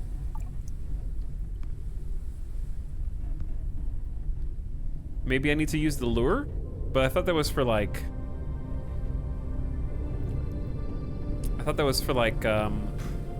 just medicine.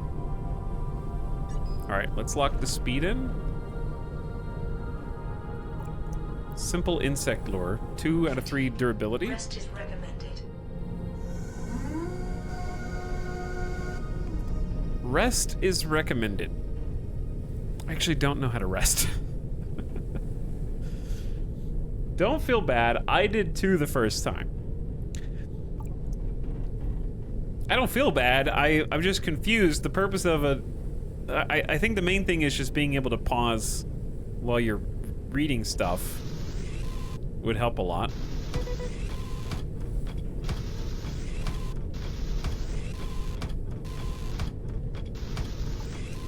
Alright, synthetics seem to be the hardest thing for us to grab right now. I get it, you're done, you got it. What was that noise? Fuel is depleted in the engine.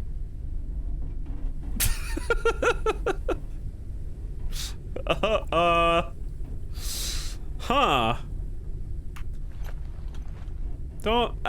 It's okay, hold on. What? Dust lettuce? Chat, we're graying out right now. Lettuce-like vegetable with spread leaves. What does that do? Plus 10 food, plus 5 health. Eat it. Cooked food is better. Don't backseat me right now, tutorial. Again. Lower the lure. We're gonna stay alive on bugs. Now, how do we craft fuel? Synthetics. Okay, we can do that. Can we get some more synthetics? I understand. I'm starting to understand the resources, the basic resources and what they're for. Do that again. Now, how do I reach... Printing completed.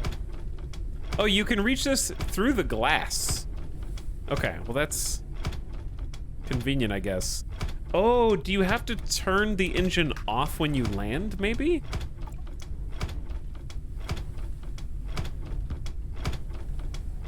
That noise is gonna drive me insane. Maybe that's the point. I hear something disgusting over there. Okay, let's try this again, chat. I'm just gonna eat the dust moth. And now I've got the photophobia again. No. Do I have a sickness? I think I just lost some health. Let's shoot the door off so that we can actually go up there and explore.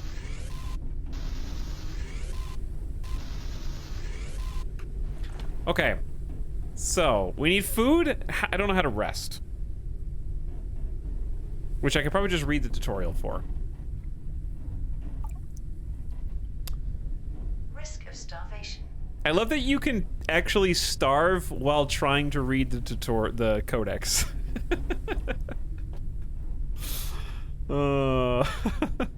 That seems like bad. Read faster, Shadow Fox. I read that sub message as fast as I could. Okay, as fast as I could. Health parameters. Regenerates when sleeping. I gotta take a nap. All right, let's land. Airship damage collisions. Colliding with objects or landing with high speed may cause damage to the hull. We did land though. You know what they say in airship building, any landing you can walk away from. Wait, it's supposed to be crash. Any crash, whatever. I don't know if you're supposed to turn that off or not. What is this? What am I holding? Oh, those are repair patches. Where's the damage? You gonna spring a leak like in Subnautica? Anyway, hello Shadow Fox, and thanks for 27 months sub. How do you get in here? Oh, walk on the leaves.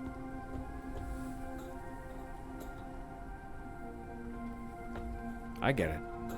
Does anyone know when or if this game will be out for Xbox? I have no idea.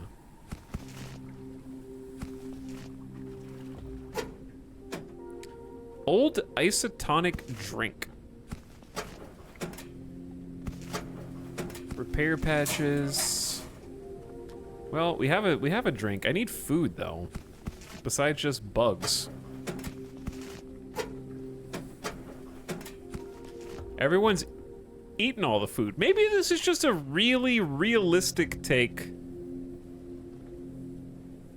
on the survival genre. Like, I like the idea of someone making a full game about crafting food and survival, but then realistically all the food has already been consumed, so you just starve to death. Like you would if it actually was happening, you know? There's a ladder on the side. The question is, can you walk on the side? Yes. All right.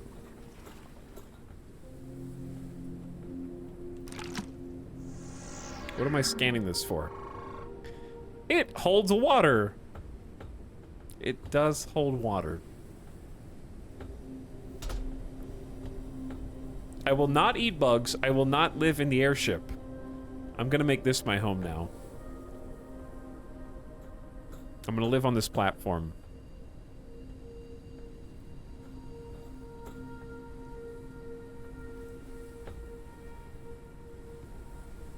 Okay. I might need some help from chat. Do you have any tips on surviving? How do I sleep? And number two, how do I get more food?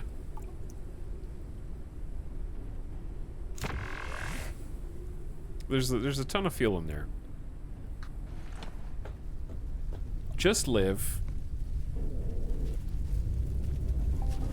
All right, moths.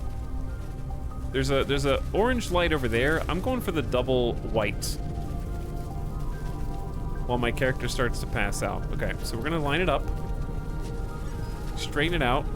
I need to craft stuff. Okay? I need to make the airship builder. Eclipse.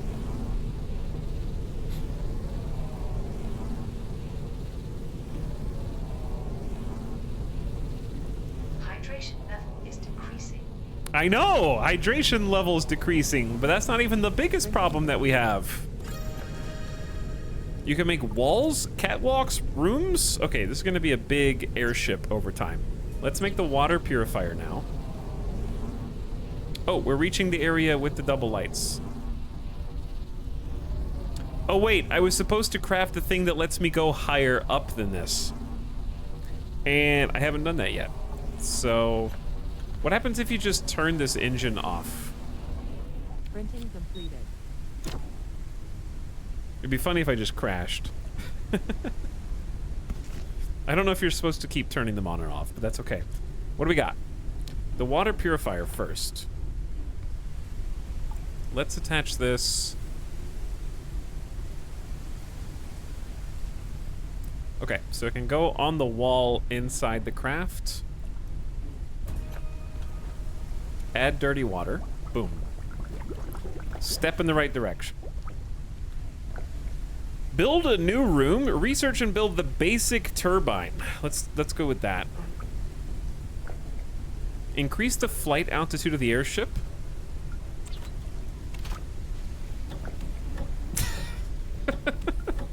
You have to speed run the tutorial.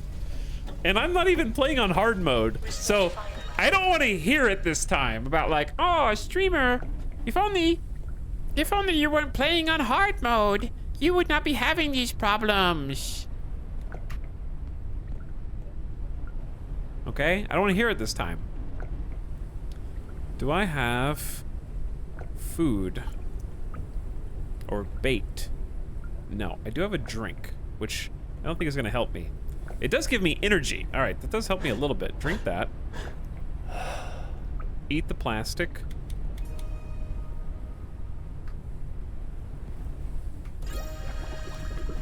Five clean water. That's very generous. Very nice.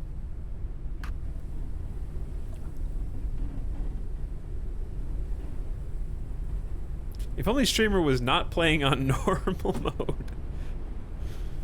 I have to have bottles for this. Okay. Think, chat. Think. Starvation. Critical condition. Okay. Create an insect lure. Printing completed. Plop it in. Where is it? Wow! That, okay!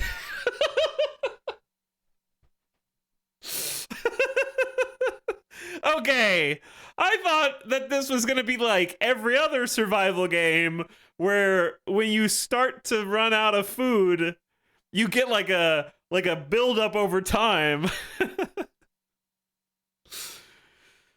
Where it, like maybe your health starts slowly ticking down. You just insta die if you run out of food. Wow. I will say without a doubt that this is the harshest food meter in any survival game I have ever played. I think I can say that uniformly. And again, normal difficulty, by the way. Just like me, to be honest. Oh man, it's been 7 hours since I last ate lunch. Rip. Dead.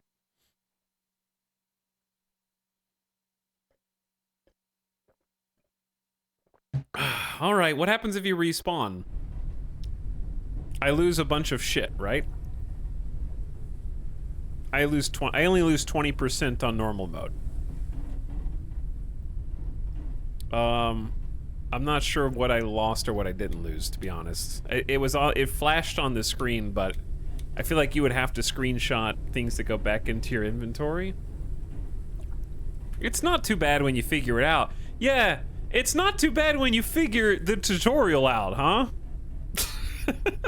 Listen, if you already know how to play, it's not too bad.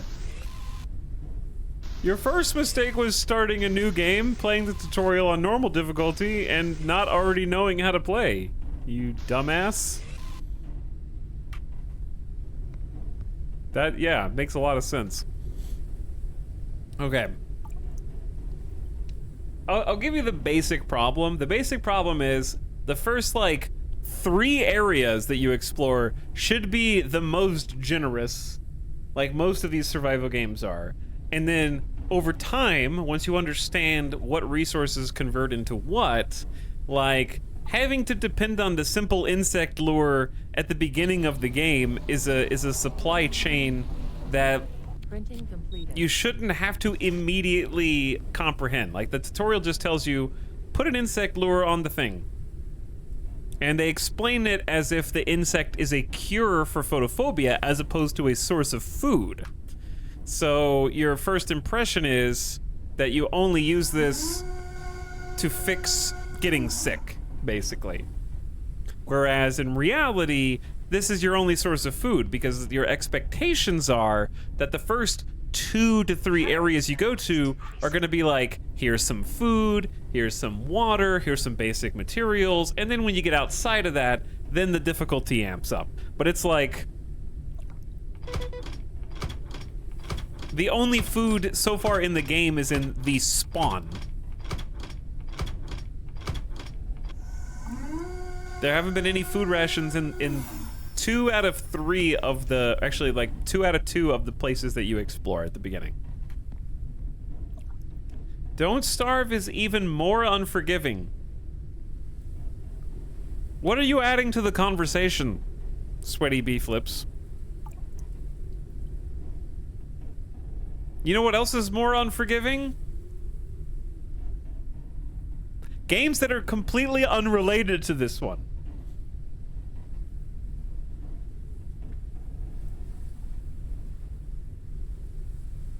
Dark Souls is more unforgiving than this game. They are also wrong. Yeah, I have played Don't Starve, and I didn't die this fast.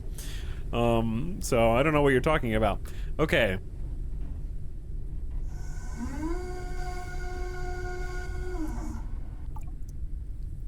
Starving in Don't Starve is more forgiving than this.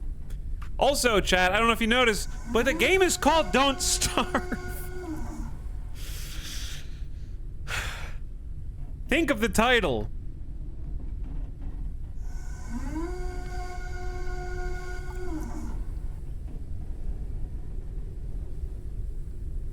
To be honest, this game's very adamant on you cooking food, so maybe building a cooker will help. Okay, but we're talking about a tutorial, right? Aren't Talifer? With your first couple of comments? First comment today? Do you think that the game having a tooltip that says you should cook your food and not having a tutorial in the tutorial about cooking food has a bit of a conflict there? Hydration level is decreasing. Anyway, some of you guys just need to accept that there are problems and that the things that I'm saying are not unfair or targeted, that they're just observations that don't have to ruin your personal enjoyment of the game. But just because you enjoy something doesn't mean that what I'm saying is wrong. Nor does it mean that you have to stop enjoying the thing.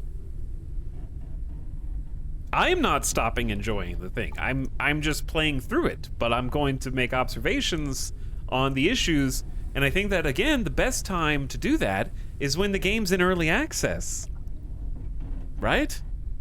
Because if you don't talk about those issues now, then when?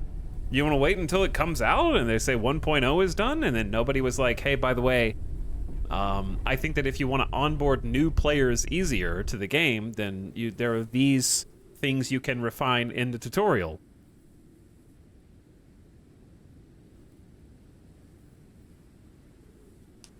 Why does Etal only speak in absolute truth that challenge my character and understanding of the universe?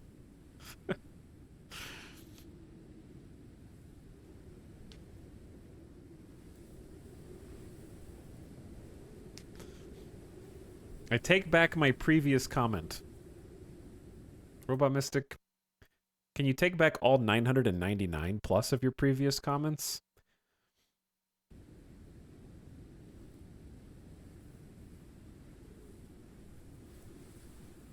Or is it too late?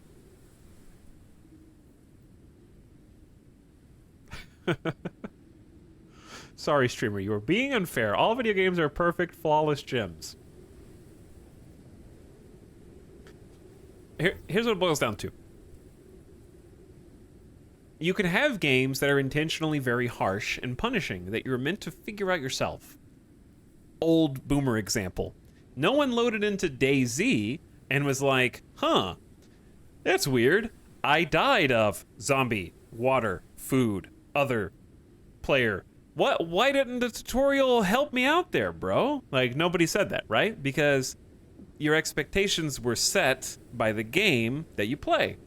So when you load into a survival game, if there is a tutorial that takes you A to B to C to D to E, you're here, here's how you do this, here's how you get your ship running, and you're following the checkboxes, then the checkboxes need to be comprehensive and cover all of the basics that you might need to know. Because when you're holding the player's hand, if you lead them over a cliff, it's not the player's fault for following you over the cliff. Then if there's not a tutorial for cooking food or preparing food, then I'm not doing it, because why would I do something outside of the step-by-step tutorial that's leading me by the hand place to place at the beginning of the game, right? So it's all about managing expectations. Now, if you drop someone into a survival game and you give them nothing and no information, say figure it out, then figuring that out and the trial and error is part of the fun. But if you're doing that guided experience where you're teaching everything one by one at a time, then you have to be all inclusive there. You have to bring all of the elements in. And if you leave out important ones, the gift sub sound. Trial. then you can just put those in while it's in early access, right? In this case, it would be easily solved. There might even be a cooking food tutorial, but it could be easily solved by. There should just, it's a very simple solve here. Put some more food rations in the first two areas, because you should probably have more than like 3 food rations that you encounter and bugs before you have to install the thing on your ship that lets you change to a higher altitude. Right? And the reason for that is because the crux of what we're trying to figure out in the game is how to go up to another altitude. So we don't have the skills necessary as a new player to balance that, figuring how to do that, or how to build your airship, or what happens if you run out of fuel, and you seem to be stranded somewhere without resources, with what is probably even too fast for normal difficulty, depleting hunger and water bars. So, if we need to build a room on the airship, research and place the basic turbine, then place it outside the airship. So, have we already researched? We have researched the turbine, but I haven't placed it or built it, because that needs more metals. So for us to get more metals, we need to extract them from the sky, but we're not facing, well, we might be facing the right way, if we can get them as they go behind us here. We don't need that many. And I know they're very far away and you can only barely see them. The extractor actually does have a little bit of auto aim, so when you start left clicking and hold, it'll kind of follow whatever it is. We need 2 more. So you don't have to keep up with like consistent aiming. The game will do that for you. You just left click and hold. Those are synthetics. I need the metal pieces.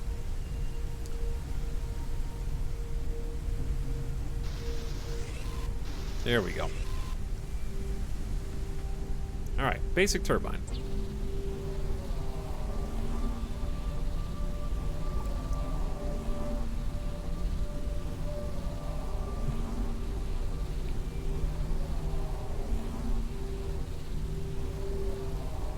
Mr. Streamerman, I hope this reaches you and you are doing swell. It is currently a blistering 84 degrees on the outside of my bungalow and it's quite not fun. 84 degrees Kelvin?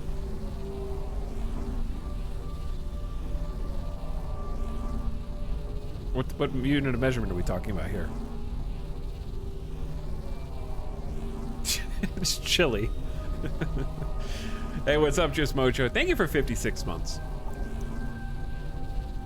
I appreciate the resub. Hope things are doing well for you. Oh, this big. Where does this go?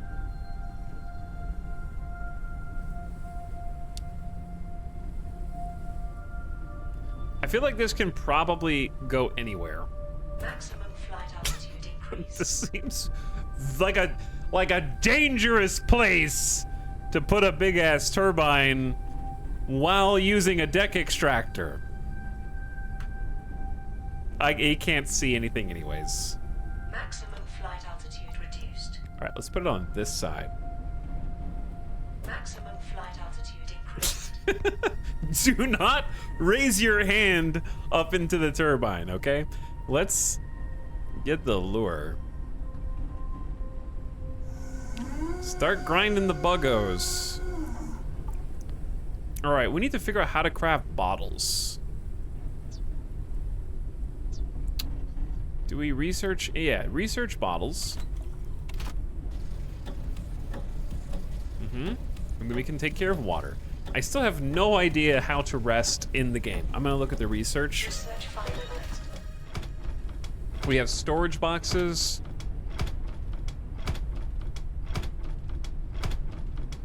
That noise.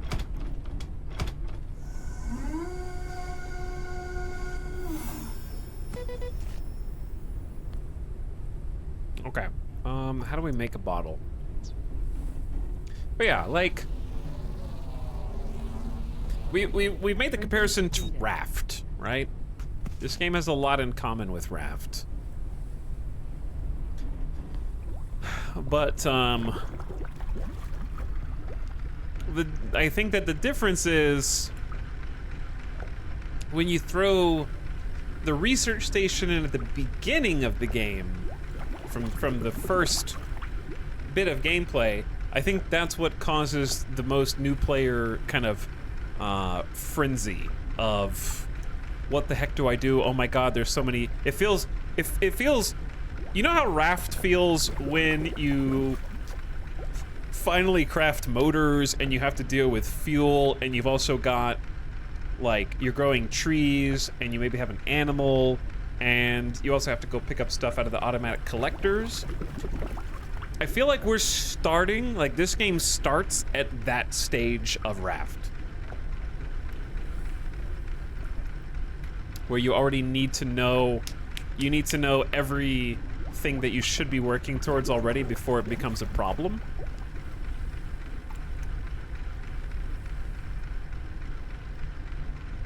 When I don't even know what items are in the game yet. Water condenser and membrane. We've already got that.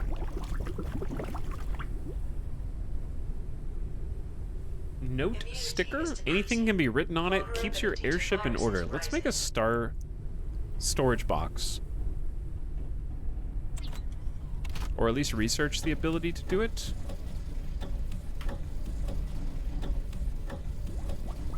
My inventory is full. Oh, just the clean water is full.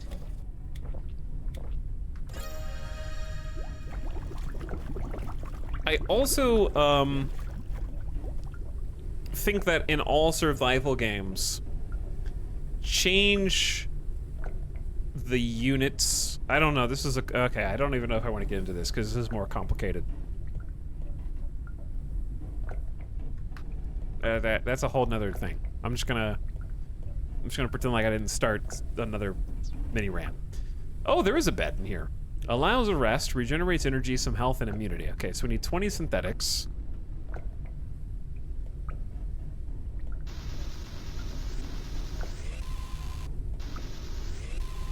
Okay. They seem like there's pretty much unlimited resources outside, as far as those basics go, right? So, we can craft a bed. That'll help us with rest, but it won't help us with food. So we need to get the insect lure and lower it.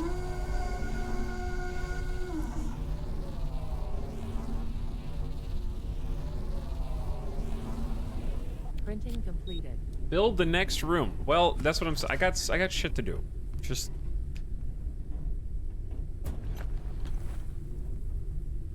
this is where I sleep. I got a lot of things to do. We're cramming a few hours of learning into 15 minutes of gameplay. Men live like this. Let's eat that and eat that. Okay, perfect. We have food and water handled, and now I'm gonna sleep. Good night.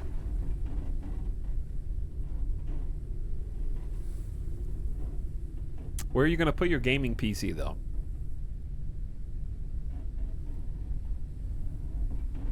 So food and water is drying up while we sleep. And thus the cycle continues. Requires a condenser membrane. Can I craft those yet? No, because I need to research how to craft them. We just found some, which is different. So I need metals and synthetics. I could probably just... Oh, we could just... Let's just go up to the double blinky real quick. Because I have... Engine's damaged? Wait, what?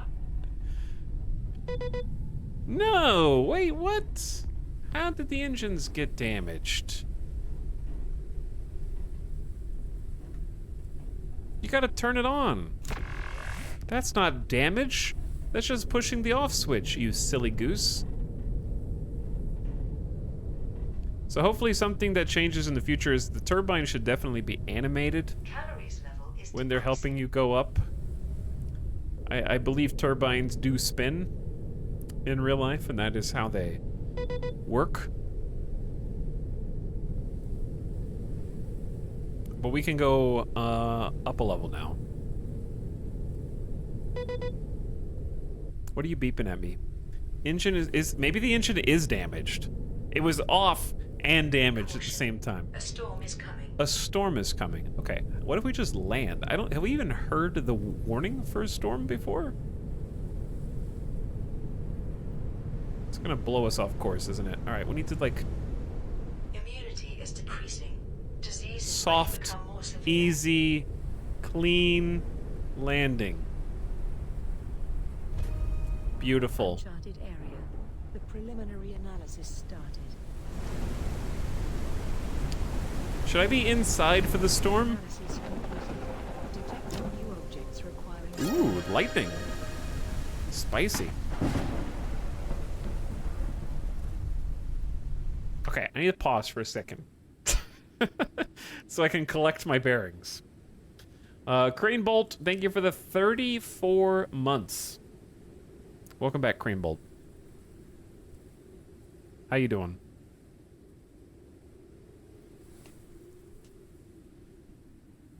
Dory talks is for safety reasons, so your hand doesn't get stuck in the turbine. Understandable. Anonymous, thank you for the gift sub. I appreciate you. Thanks for hooking up, Sweaty Beefy. And Alan Miller Time says, hey, to Alex. Hello. Hey, hello to you as well. What up? Thanks for 3-0. Just got off work. Time to watch ETAL for 8 hours. Bold of you to assume that this is going to be a 10-hour stream. Very bold.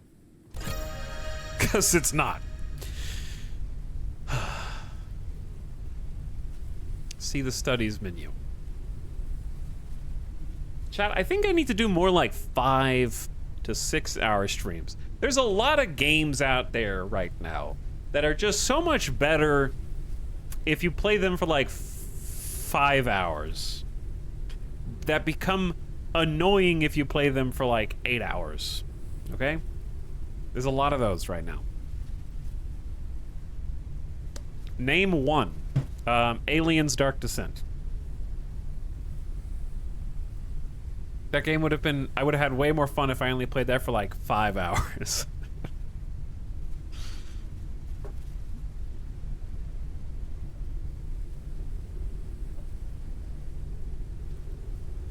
What am I looking at here? Location scan progress. Ah, we gotta scan stuff to get information. Okay, so it's just letting me know that there are things to scan. To-do list, build a new room. Scan the broken radar on the wind farm. Okay. How build room? What is this? This is the builder. We need a lot of metals and synthetics. Which means I need to pew-pew.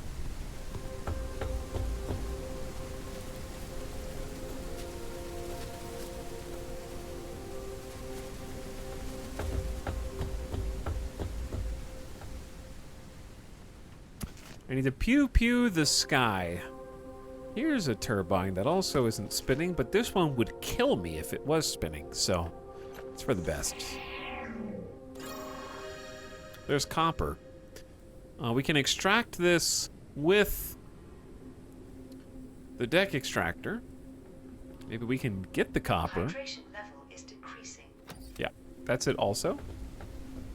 So we might need to figure out how to maneuver the ship to get these precious resources.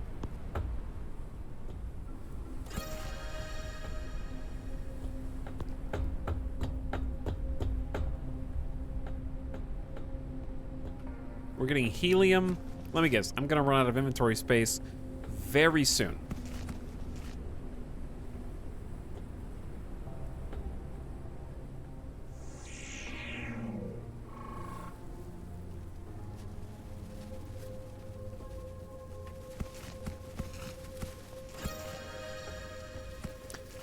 Glass floor requires an airship builder. We got like a mirror. Oh, secret door.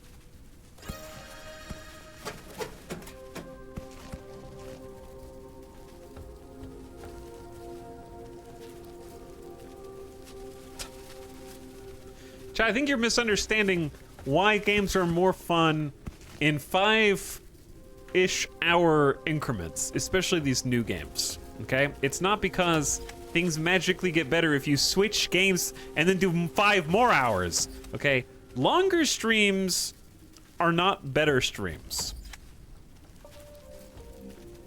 And also, you guys go to sleep at like 9 p.m. Pacific, so what the hell are you talking about? You would miss like 4 out of the second 5 hours.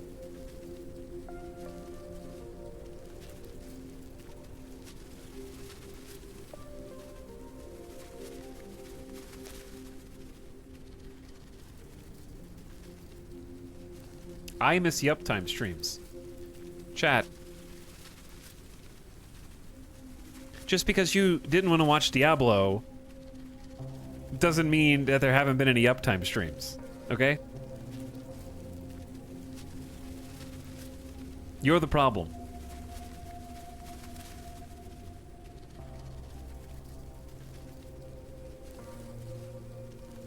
Ita, I don't want quality content. I want a distraction from the existential dread of my life. That's your first problem.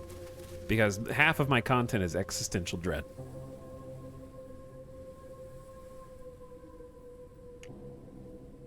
Alright, we need to extract this with the drill.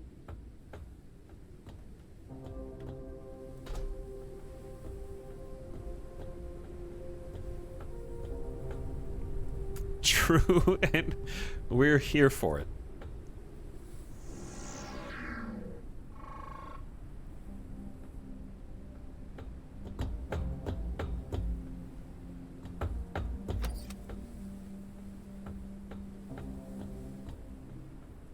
Alright, so I gotta, like, take the ship around and kind of, like, shoot all of these different things into different places with the deck extractor.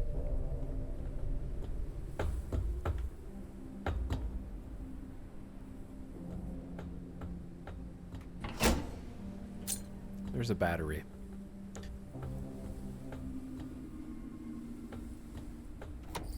But anyway, 9 out of 10 times, I really hate switching games midstream. It really depends on the thing. There's certain things like Marvel Snap or whatever in the past that I feel like lends itself to doing a little of this and a little of that in the past. But the thing about long streams is there has to be something that's fun to stream. And one of the things I'm just gonna continue to do this year is stop forcing shit that I'm bored of just to try and punch the clock. Because most of that stuff can just become such a chore, having to do the same thing over and over again, like a Minecraft YouTuber, and pretend that it's new and exciting.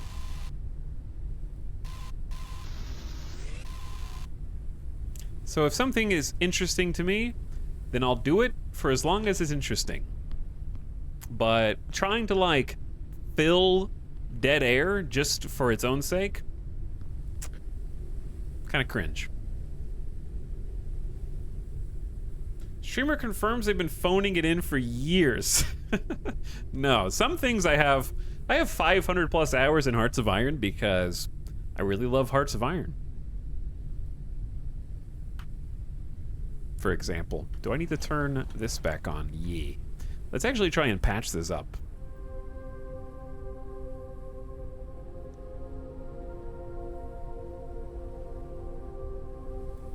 But, yeah. There we go. Put that on the bar. We can just... Oh, I thought this was like in Subnautica when there was like a crack in the glass and there was like a leak. I thought you had to like find the leak and then plug it with this, but you just click on. It's just like a repair tool, so it just fixes things.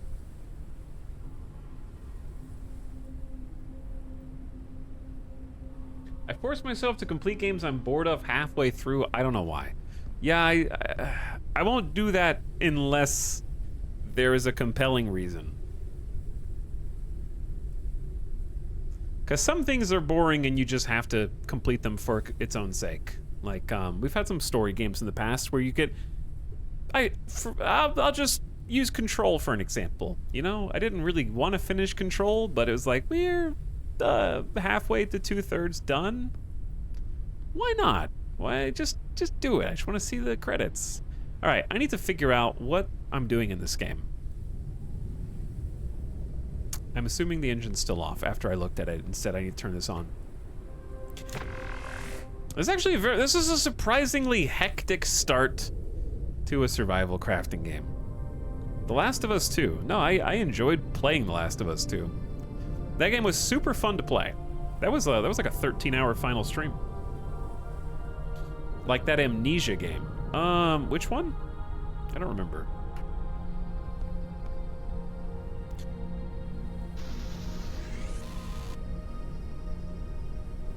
Ooh, this is how we get copper. Okay. So we need to get the copper for sure. The range on this is pretty good. I like that I don't have to keep moving the ship 5 feet closer to get a lot of this stuff. You just have to get it at the right angle. Which can be tricky. It's also sometimes a little picky, like those little corner cases. Okay, you can't shoot through your own ship. That also makes sense.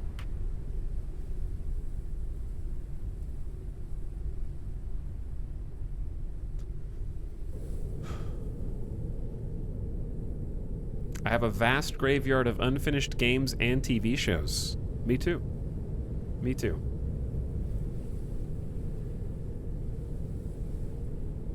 We have that in common. Risk of starvation.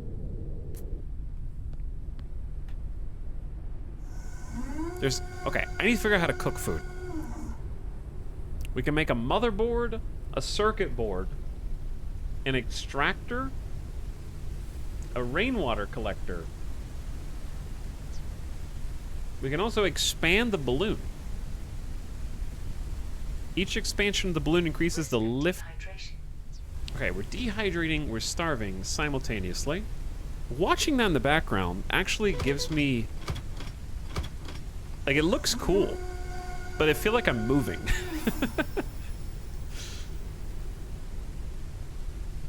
I feel like I'm moving, but everything is totally stationary.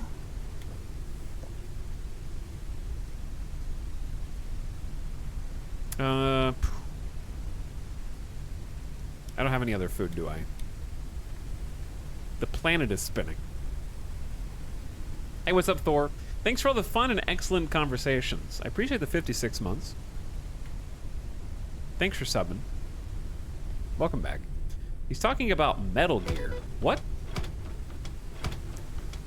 Wasn't the conversation I'll finish a thing even if it's boring? Sometimes? Metal Gear was the opposite of boring. So I don't know what you're talking about. But at this point, why would I play Metal Gear 3 when there's a remake? Right? How do I need to get more than the bug board.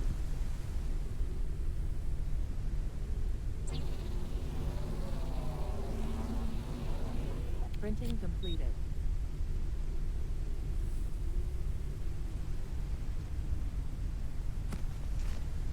But yeah, they're doing like the complete collection of Metal Gear. I think I am unironically going to start playing some more older games in July.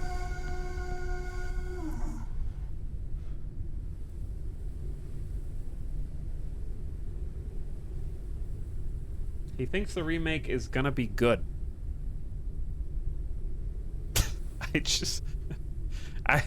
All they have to do is update the visuals.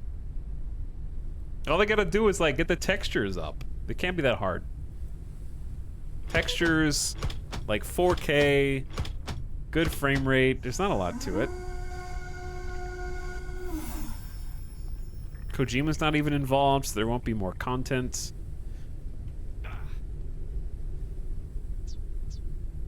Okay, here's the electric cooker. Let's start with that, shall we? I don't even know how I unlocked that. I just know it's there.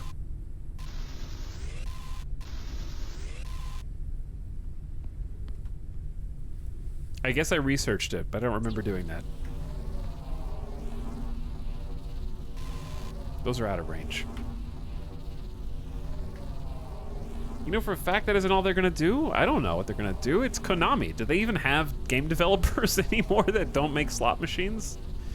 How'd you find Aliens Dark Descent? I found it very frustrating. Electric cooker. Man, this is going right there by the steering. So, we need water. Got it. And we need food. So let's catch some food.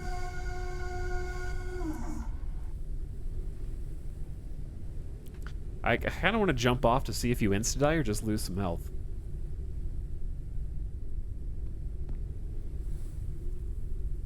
Okay.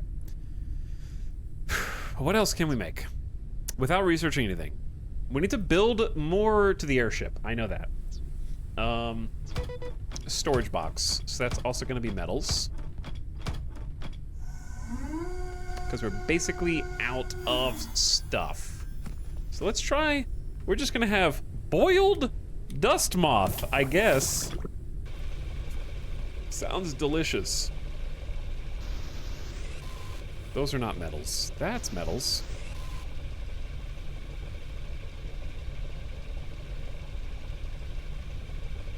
Those are metals, but they're out of range.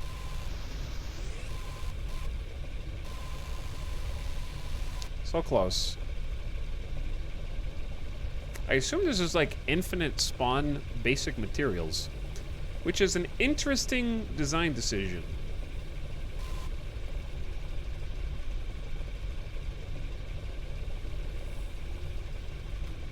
Like, I think it would be fun if we eventually get some kind of deck extractor that automatically fires and collects its stuff for you as you drive by it. That'd be pretty sweet.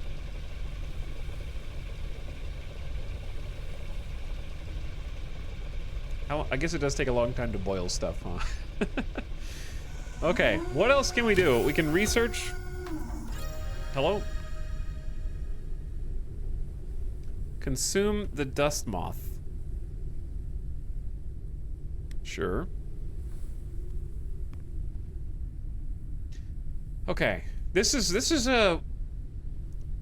game is difficult for ADHD. Build a new room. Scan the radar device on the wind farm. Okay.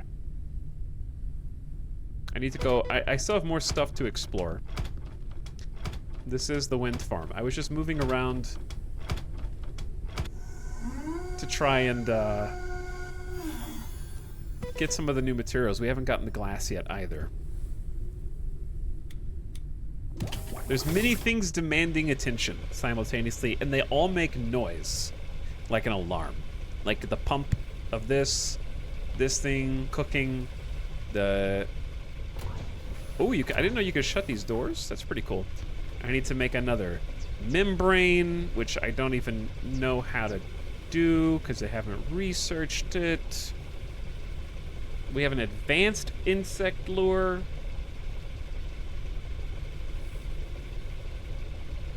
Attracts better catches in the dust. A tool charger uses batteries, solid-state batteries to charge basic tools. Cool. Charging tools sounds useful. So your tools take batteries, but the ship doesn't. I assume it just runs off of the fuel. Research finalized. Okay, that's gonna take an extra circuit board and a transformer, which I believe we can craft.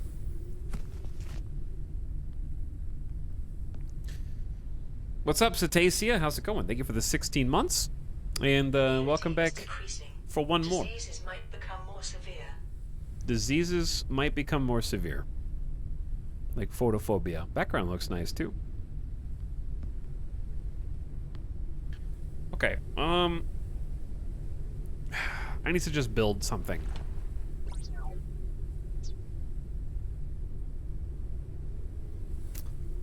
But what? I also need to finish exploring this little area. Let's just land. Where's my fuel gauge? Is that on the top left by chance?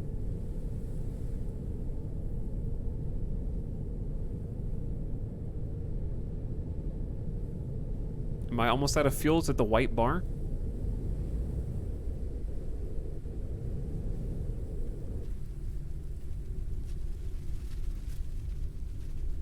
You actually have to be very gentle when landing, as we figured out. You can damage your ship that way.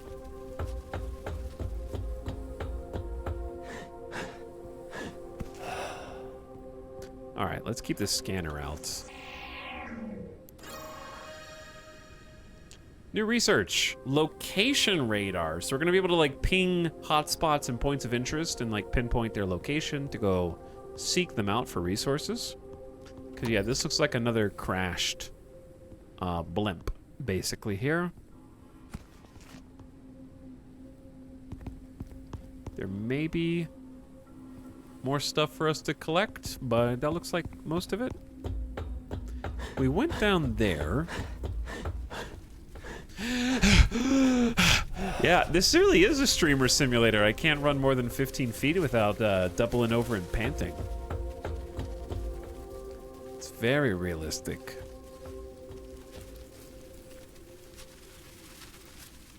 Hello, little friendly moths.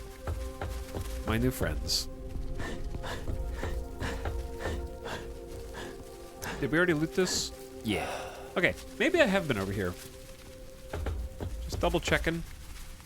Maybe I went to both of the stuff on the bottom. I need to swing the deck extractor around and get the glass.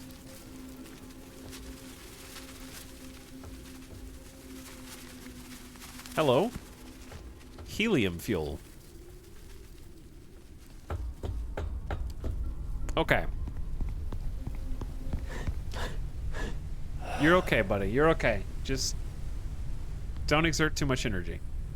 Chat, while I'm gone, I need you to grind out some materials so that we can build a larger airship, okay?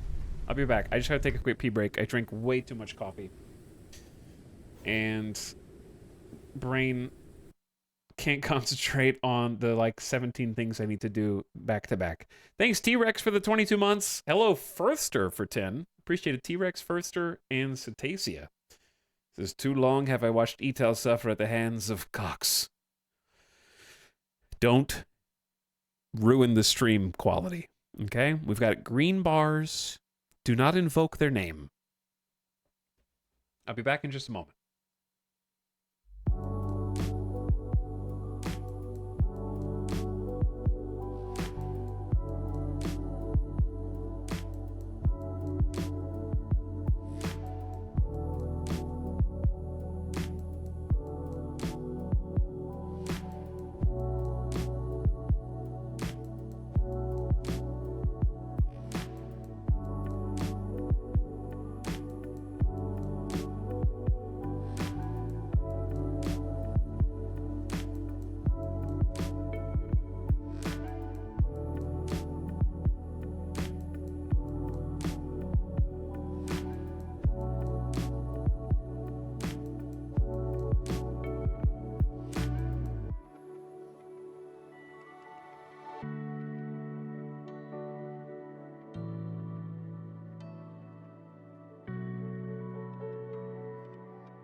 What's up?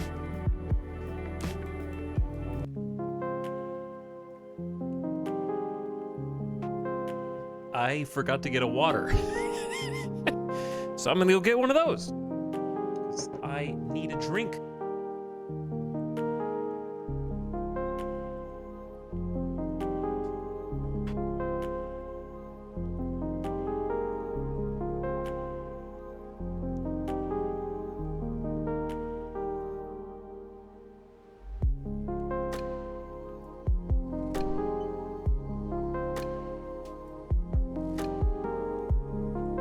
Okay. What's up? Now we're ready. Forgetting to drink in the game, forgetting to drink IRL. My thirst meter in real life is going down.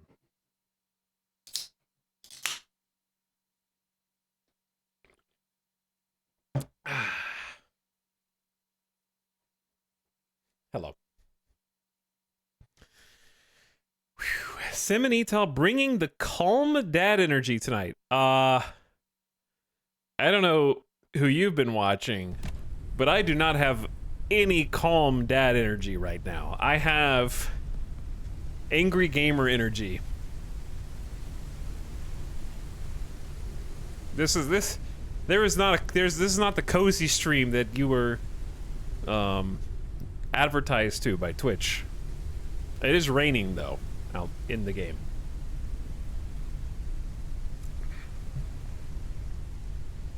Okay.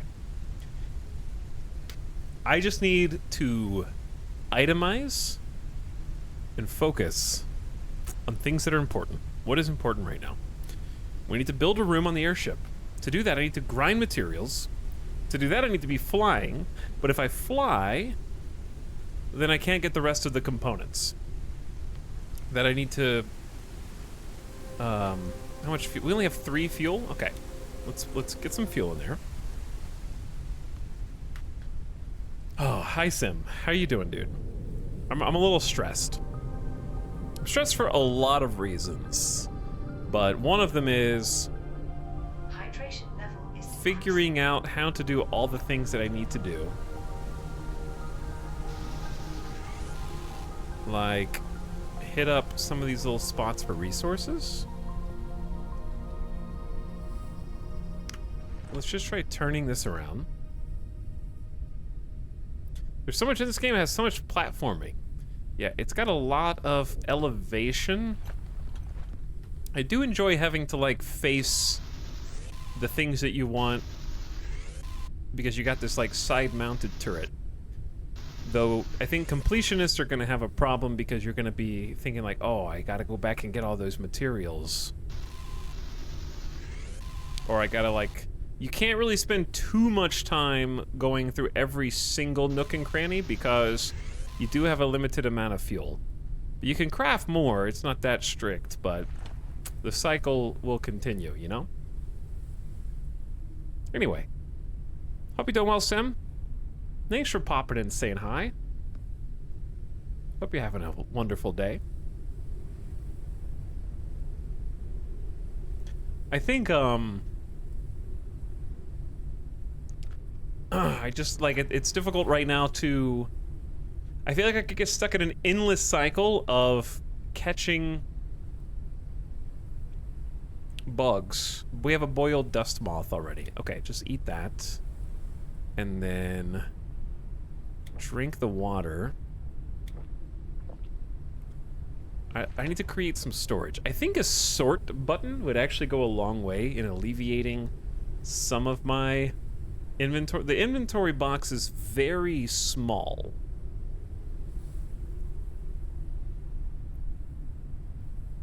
And this is not a complaint.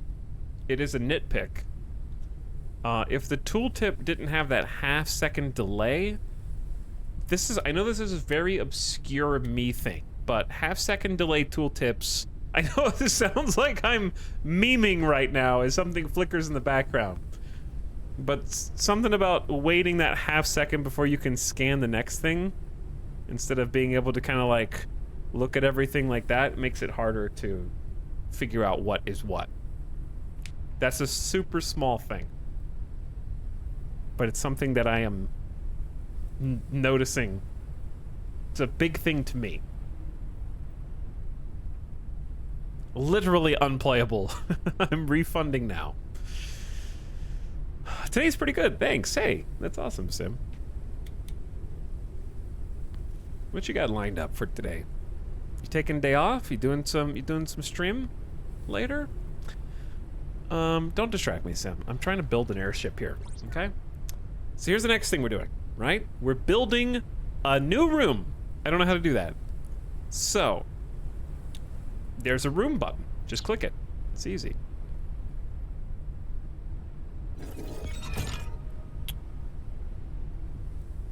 Oh. Very cool.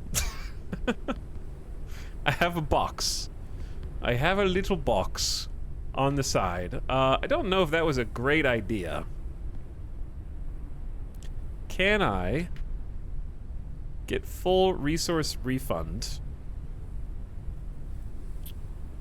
Because what I'd like to do, actually,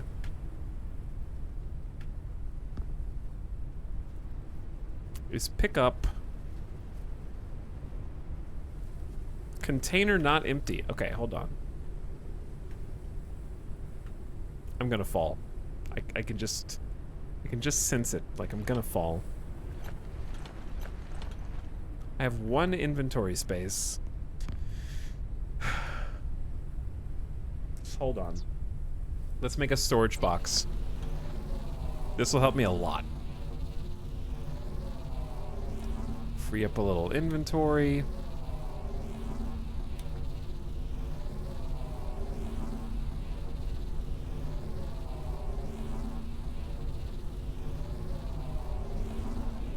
Printing completed. We need italics on kick. Yeah, I don't know about that.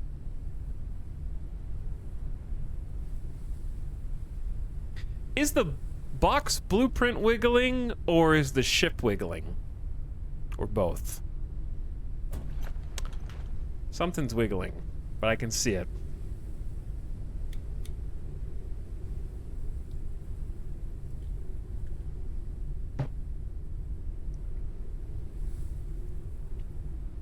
Okay. Let's put some stuff up that I don't immediately have a use for. Helium, copper, helium fuel, some more copper, and we have some spare repair patches. Boom. All right, suddenly lots more space. You made a box to store all of your staples and paper clips.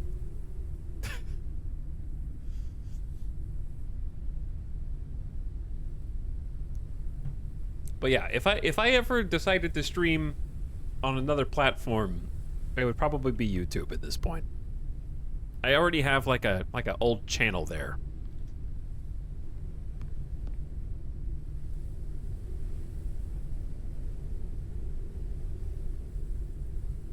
That I have wanted to do content for, but it just never manifested. I wanted to do like the meme that we had the idea for, where you do like April Fools, do like a RimWorld episode part 1 and then never do a second episode. You just release it on April Fools like it's a brand new RimWorld series and then just leave it out there to dry.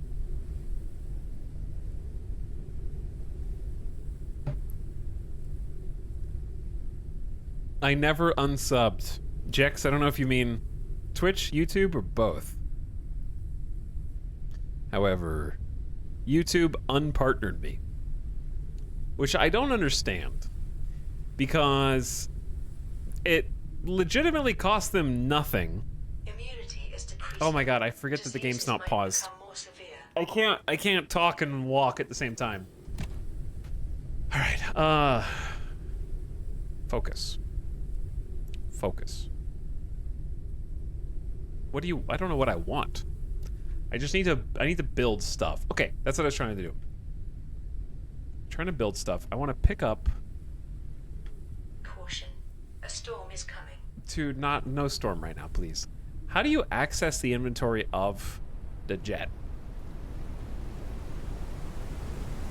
Oh, I know it's, okay, we can't turn it off because what if we land? What if we land right here? Storm is too spoopy. Okay, now I can just get out and this will be a lot easier, right? Because I can just go out here, open the fuel tank and the scary storm. Turn it off. Maximum flight speed reduced. Pick it up. Okay. Why did I do that? Good God, man. The highest target. Turn the volume all the way down. I want to try to build a room on the back. Yeah. Lengthen the airship before you make it wide, right? So now we need more resources. We need 11 synthetics. I just noticed a problem.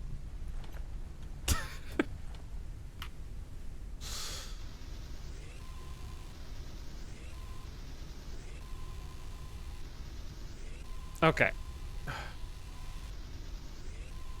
Here's plenty of synthetics.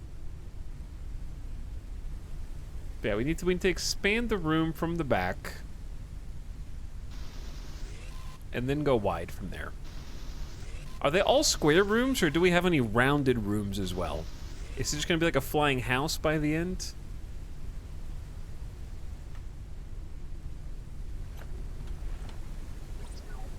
Maybe.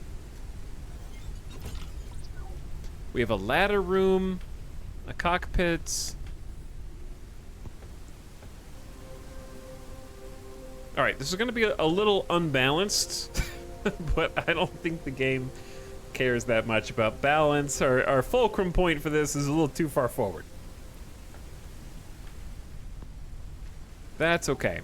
So we got just one long, narrow corridor. Yeah? How do I make the catwalk? Perfect. That's exactly what I want. Blocked by the environment. So this needs to be hovering slightly off the ground. How do you get back on board? There we go. But I gotta put the engine.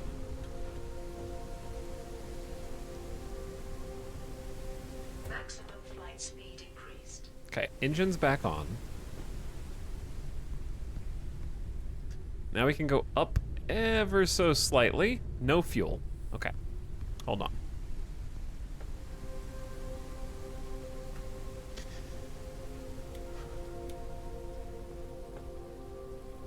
I feel like I should put that even further back on the ship for aesthetics, you know?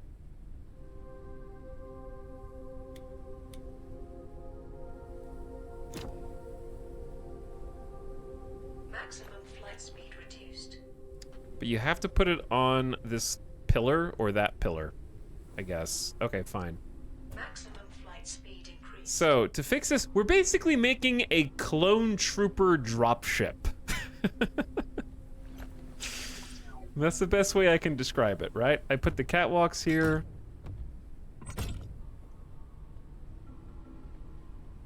How do I need to remove a wall.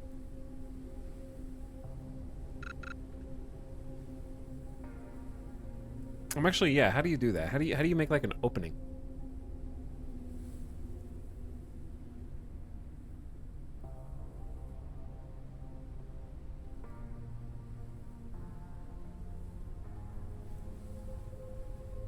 The X is just caution tape, sir. They are open air. Is that true? Oh. Okay. Wow. All right. That seems even more dangerous than I thought because you can close the doors. So I just, like, there's no point in closing the doors if the rest of the vessel is totally open, but okay. You have a good point. You have a good point. So if we get more synthetics and more metals, we can put the research boy back at the end of the ship. What is wrong with you?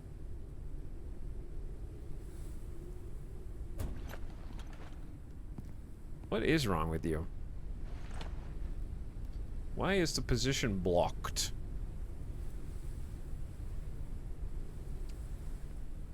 Chad, does anybody have any ideas why I can't put this any further than the middle of the floor?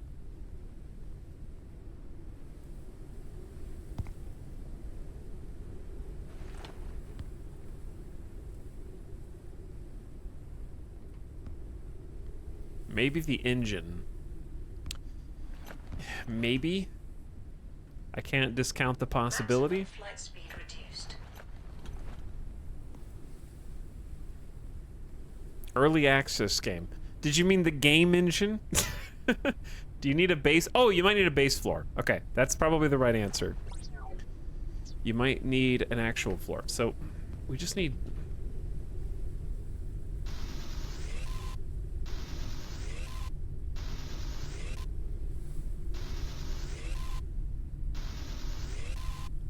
I'm not sure how I feel about the resource gathering yet. On the one hand, I like the idea of there being a turbine, a turret hanging outside on a catwalk. On the other, if you can just sit in one place and kind of endlessly farm the same resources without moving, because the resources come to you, then it's sort of just a test of patience, isn't it? Same as in Raft? False. In Raft, the resources don't float by you, you float by the resources. So you have to be moving with the wind. So you have to have a method of propulsion. And then secondarily, you're using a unique mechanic, i.e. throwing the hook, which is a skill-based mechanic. And then that upgrades into an automatic collector that you then get to carrot on a stick. You have a sense of progression where you create nets, position the nets in a strategically advantageous way, and then start to reap the benefits. So it is very different in that sense. Whereas here, it seems like it's time-based? Maybe it's possible to get all of a node? I'm actually gonna try. Like, if we get all of these, is there a limit to how many resources can float around one area? There might be. But the thing is, I actually need all these resources. So...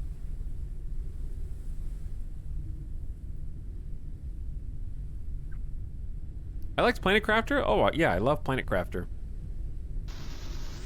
Planet Crafter's sick. So there's definitely fewer, but I don't know if that's coincidence. Well, maybe not. All right, we're gonna keep an eye out. It might be on like a timer. But yeah, good call on the floor. So we can do this and this, boom, boom, right? And then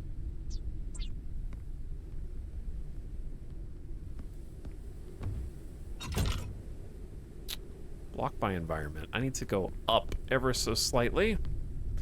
But I took the engine down, did I not? Yes. Maximum flight speed increased. What does the music keep starting and stopping for? Oh, there's no fuel. I did this twice in a row. Oh, the exact same thing.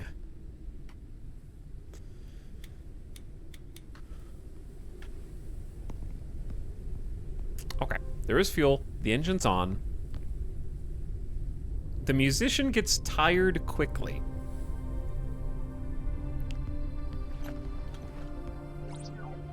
I would too.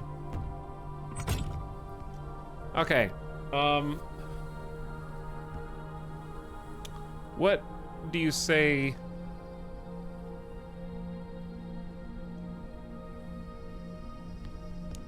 We just have Like a little bit more space. Right? We pick some of these things up. Boop, boop, boop. Then we can make a catwalk like this. We can create like a side room here.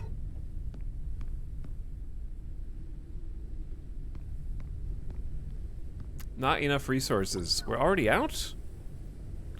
I'm out of metals. We have a ton of synthetics, no metals.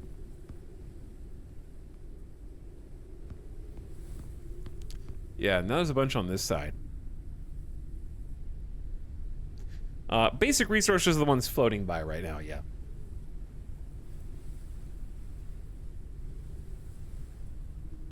Okay, so we'll just have this side of the ship be the main side, and we'll probably just copy it onto the other when we can afford to. Fatigue.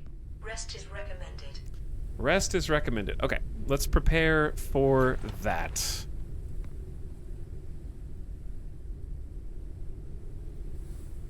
He says before thinking, this is a bad design. This is not a good... Who designed this?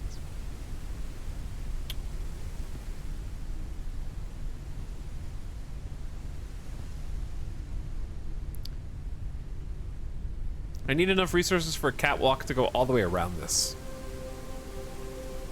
I think. So maybe we move a couple things.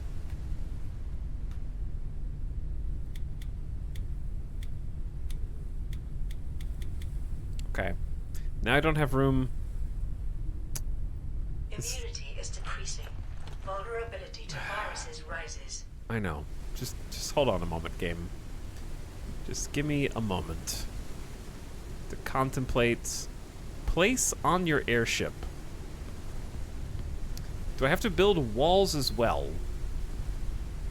Because these don't seem to constitute... Is that why there's a little tape? Plastic wall. You have to build walls as well? Okay. So these are like... Level is decreasing. These are like frames then, right now.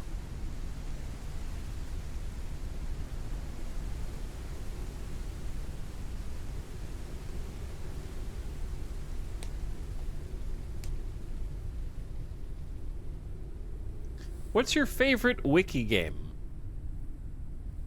My favorite wiki game? Terraria. I would say. Terraria. Excellent choice. Very, very enjoyable as a wiki game, I'd say. Hard to figure out everything you want to know while playing. Kind of need to use some help. Learn how to summon bosses and stuff sometimes, or where you're supposed to go next, or whatever. Okay. If you remove stuff, you have to have inventory space. Okay. We can do this, chat. We can do this. I believe. One thing at a time. One thing at a time. Step one. Just chuck the water thingy anywhere. Doesn't really matter. Okay? Step two. What is step two? Step two, put stuff in this room, but we don't have a floor. Yeah, okay, do you see the problem? So now you can remove a floor to recoup the resources and then place said floor over here so that you can have a floor for the research terminal.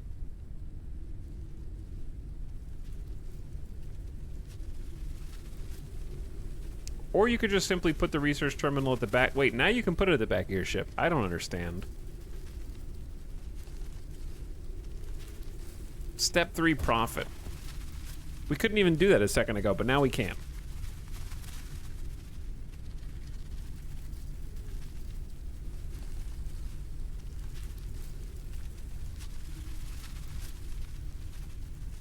It's Terraria like Terrarium, don't ep me. I forget, I remember reading what the devs said it was supposed to be. Now I don't remember.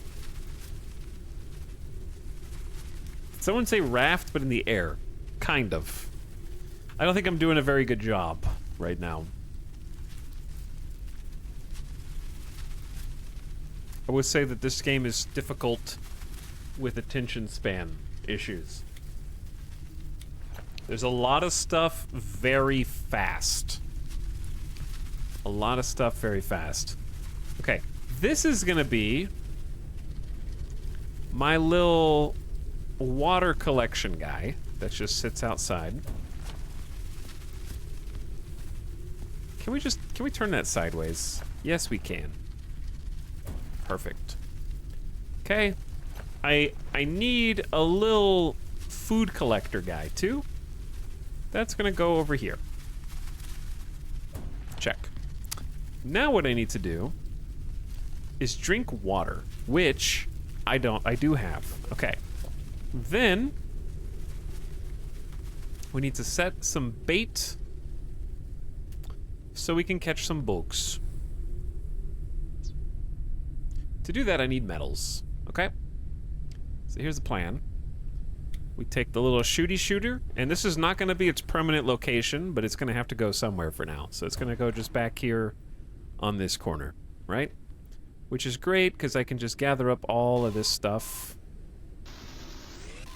Because we desperately need metals.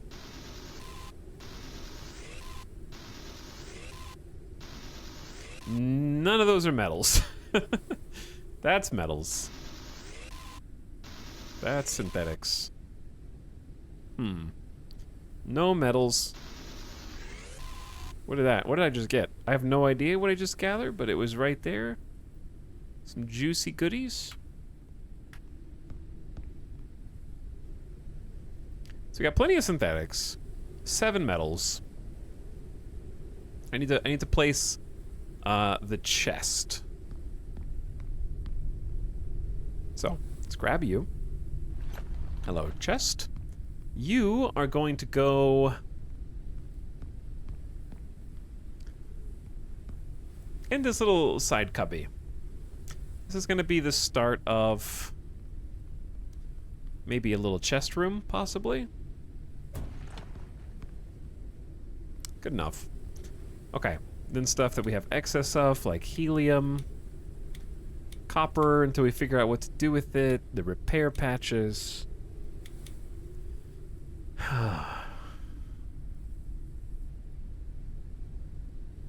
And we have an extra battery and some other goodies. All right.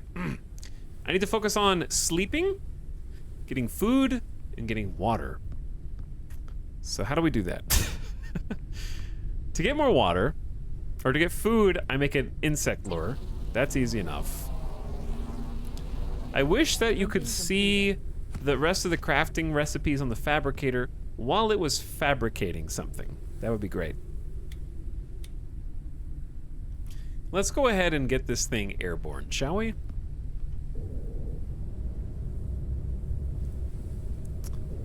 With the intention of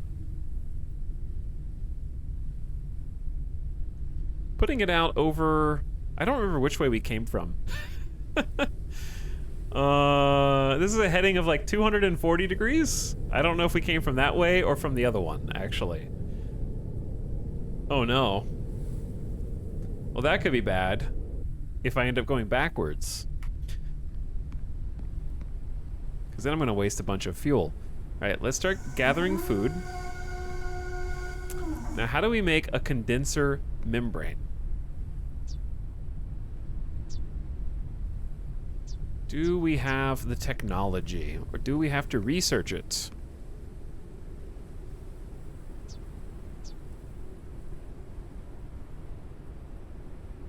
Water, condenser, and membrane. Takes 10 metals. Okay. There's our food.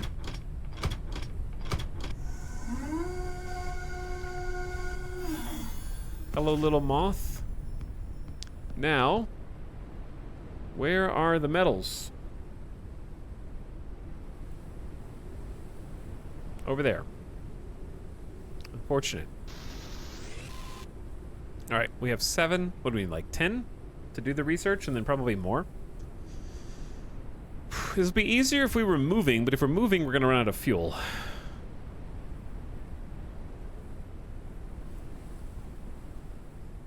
There's another cluster. Perfect. Okay. Now we can start the research. Steps in the right direction. So we're also supposed... I think we go that way, actually, because there's another double beacon that way. Research finalized. But I need to look at how to craft the condenser membrane. Oh, it's synthetics. Perfect. Printing completed. Alright, I want to move the cooking station to be in between my little storage boxes, maybe.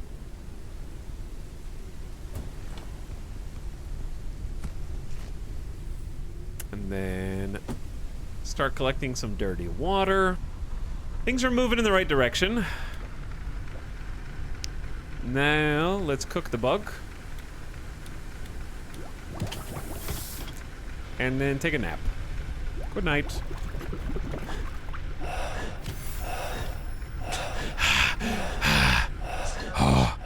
Critical condition. Risk of... you woke up because risk of starvation. Just eat. Just eat.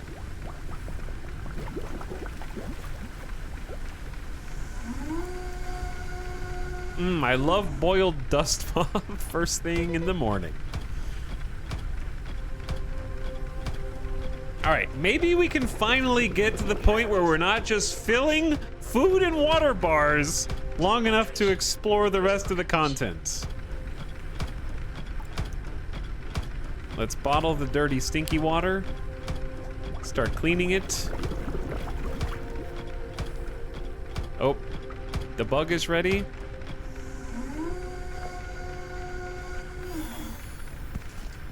Now let's cook the bug. Back and forth we go. I definitely think that the food and water meter management is harsher than Raft. I would say that normal difficulty, this is probably harsher than Raft on hard mode. I think because of the necessity of sleep and the fact that it drains your meters while you're sleeping.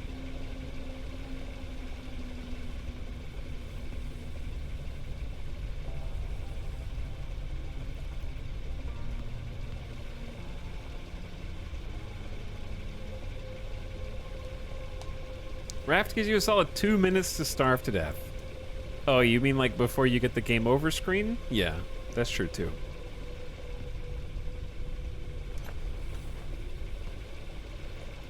Okay, let's have a fabricator back mid. Eat this. Drink that. Okay. Collect more dirty water. Clean the dirty water. Meters are full. We did it. Well, they're not full. They're close enough. Why don't we just sleep and then max out energy, thereby draining our food and water more. All right, wake up. Daytime. Whew. Research and craft the location radar. Start there. Location radar. We need 5 copper. I have that, actually.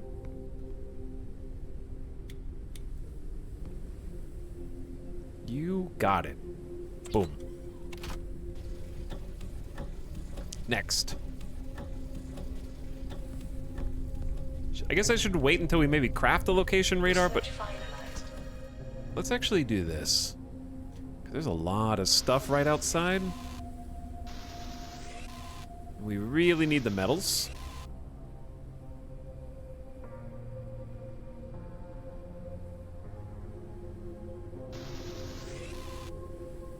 Is the surface poisonous? Yeah, everything is in the sky. There's layers. There's like a dust layer. We don't know what the other ones are yet, because lore.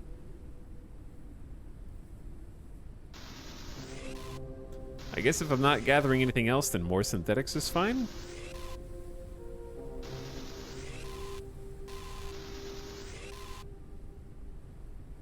I got 27. So we're not gonna be able to get walls and stuff up, but maybe we can just at least get the floor finished and whatever else we need to build.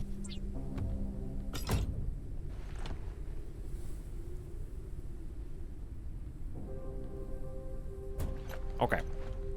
So how make new thing? One circuit board, copper, glass. Perfect. Build a new wall on the airship. Maybe we can do that too. Blocked by equipment. Okay, I gotta move this thing.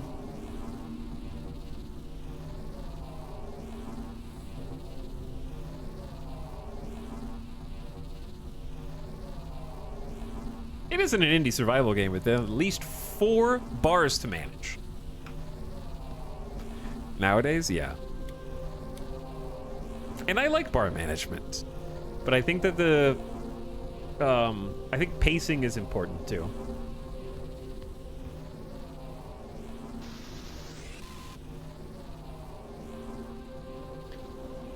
Right, like I feel like the reason it's so stressful and overwhelming is because there's a lot of A, B, C, D, E kind of supply chains right at the beginning.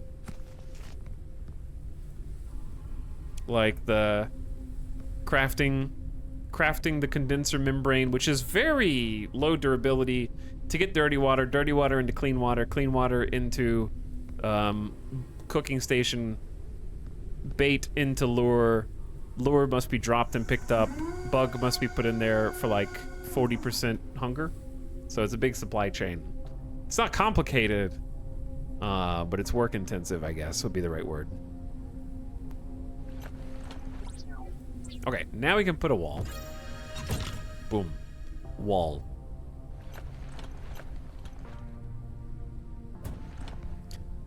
Ugly wall, but still a wall. Expand the airship complete.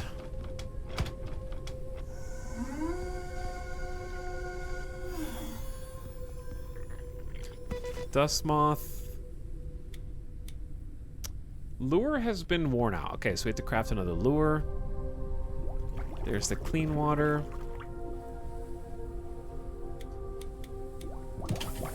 We should probably make like 3 more bottles so we have 2 stacks of 5 instead of like 7. It's kind of an awkward number right now.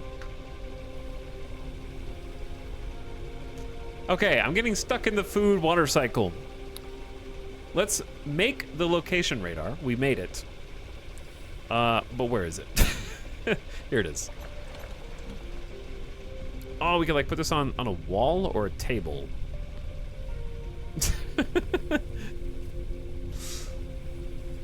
Is this a... This is a glass? Just drive with it straight on. I don't know that we're the best. I honestly think just free floating up here. Honestly, that's probably fine. Thanks. I'm allergic to the radar being positioned on invisible glass.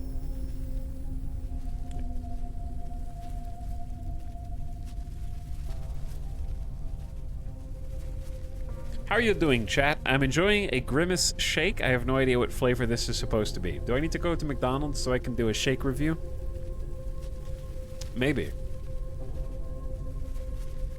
Question mark up there. Okay. I say, let's go. We got 2 points of interest. I'm gonna lock the speed in, dial it in, and then go get some resources. So that we can make the ship a little prettier, you know? Making it feel like home is gonna be an important step.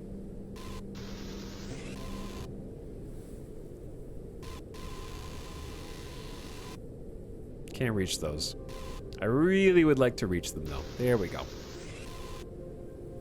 Okay.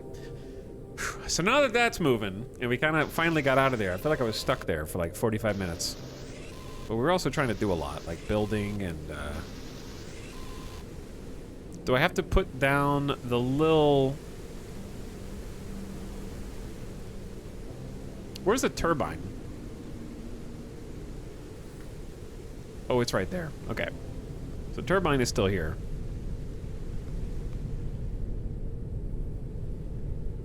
Have we already landed on this? I don't think so.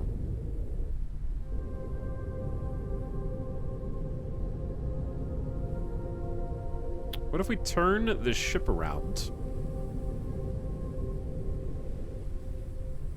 And then see what we can see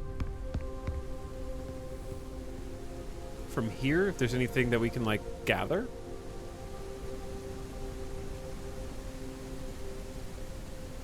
Not really. Just that. Immunity is decreasing. Diseases might become more severe. Okay, well, let's go set her down and see what's on this platform, I guess.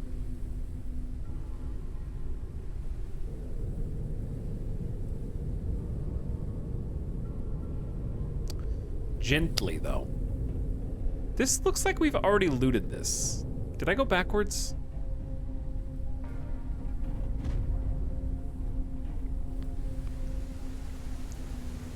Or, okay, one of two things happen. We've either already been here, or there are multiple stations that have this exact same model.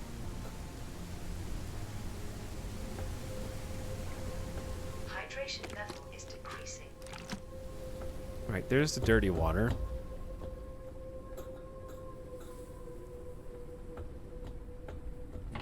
We have not been here.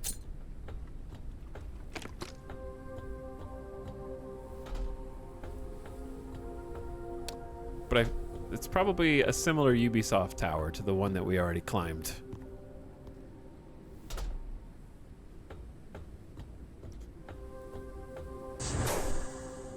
And there was some, like, wall material. Like, you can actually deplete... What is this? Oh. A data card? Window... Oh, we can make windows now. New blueprint. Very cool.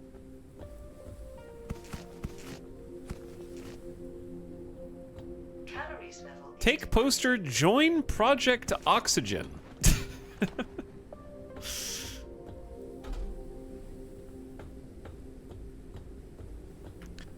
Project Oxygen. Don't you know that our air composition is more than just oxygen, okay? Do you know how many trace elements are in our air?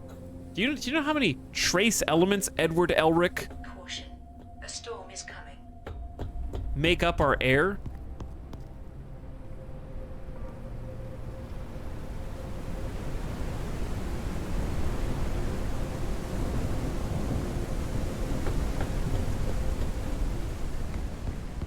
Do you know what air is mostly made of, Vital? Yeah, molecules.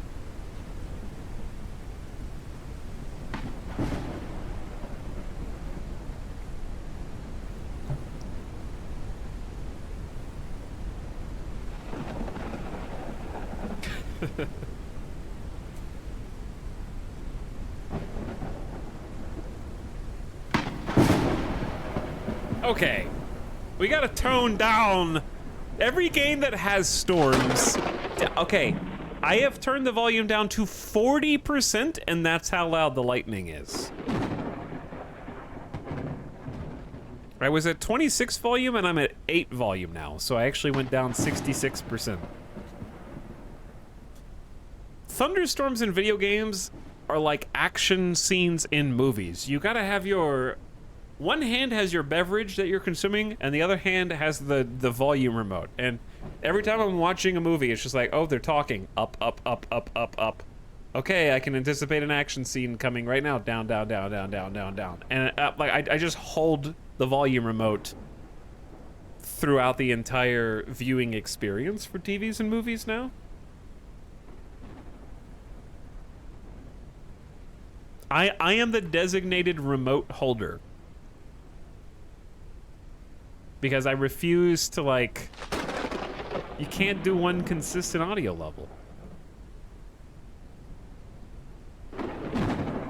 I watch everything with subtitles. I do too.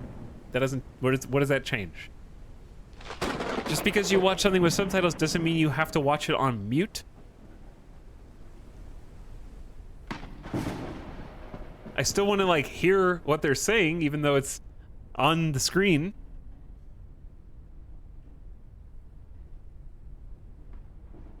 Not watching with the volume as the director intended. Here's the thing. The reason why it's like that is actually because the director doesn't give a shit about any of us. That's the reason. Because they only make their audio mixes so that they sound okay on their like Dolby Atmos 422 separate directional speakers, and you still can't hear the dialogue movie premiere in the theaters. And then when it actually comes out to home video, it's compressed for your like 2.1 at best sound setup, and they don't go back through and do a custom special mix so that you can hear everything the way that they want you to, because they don't want you to watch it at home or on streaming services. They want you to go to the theater to watch it.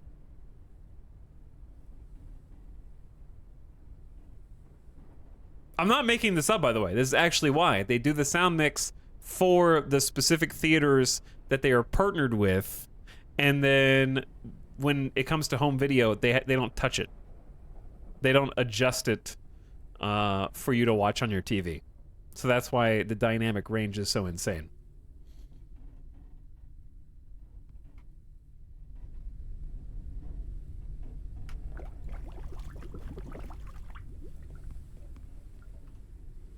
Okay, we're gonna starve to death if I keep talking like this.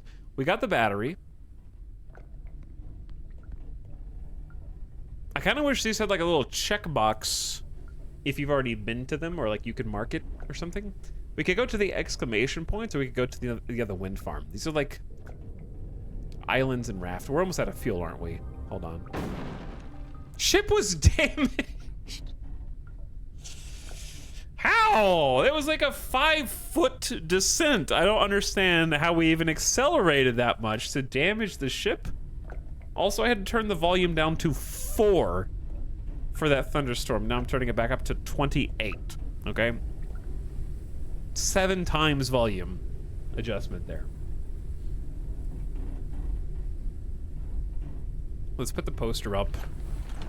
That's clearly the most important thing. I'm just gonna, I don't need to see where I'm going. I just look at the radar. I want to make sure that you know where my priorities are. I support Project Oxygen.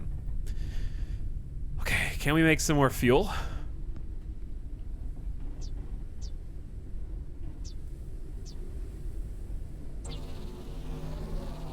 Was this game meant for theaters? Printing completed. Maybe. There you go. Plenty of fuel.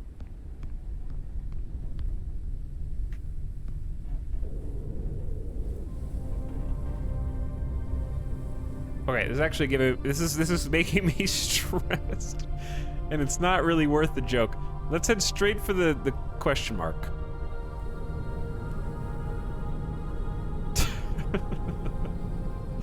Okay, full speed, lock. Make sure we're not gonna run into anything. Go grind materials.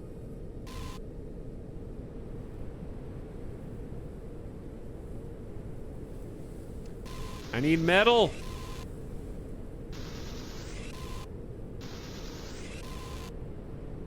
Make another bed so you can have a double bed. Great idea. Then I can really sprawl out.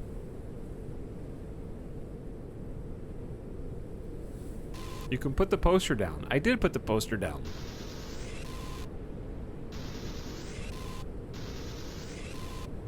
What do you mean?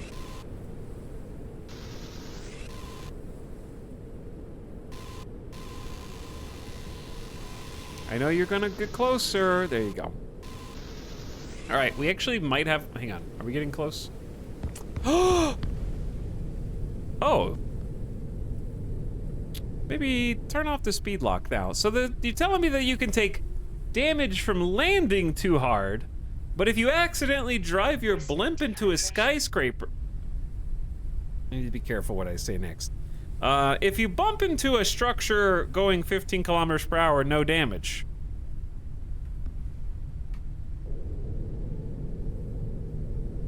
Is there anywhere to land over here?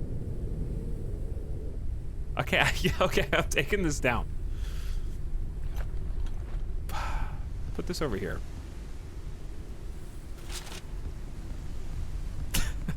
Is this... Hold on, are we there?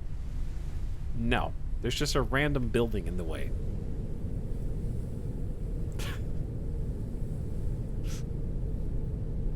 All the tumbleweeds are bonking into it too. Too soon, man. I don't know.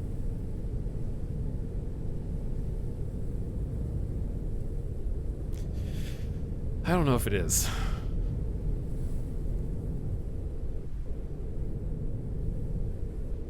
At this rate, it's going to be too soon until after I'm gone from this world. The moratorium's got to expire sometime.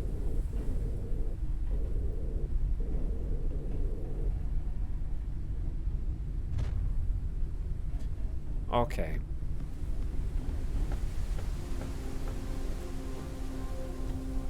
What do these little leaves go down for? I just realized you might not be able to get back up there.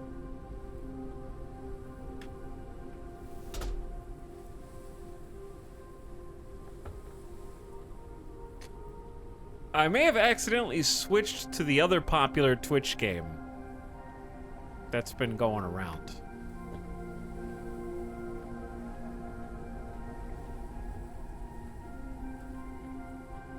Hardcore parkour. I'm stuck in crouch mode.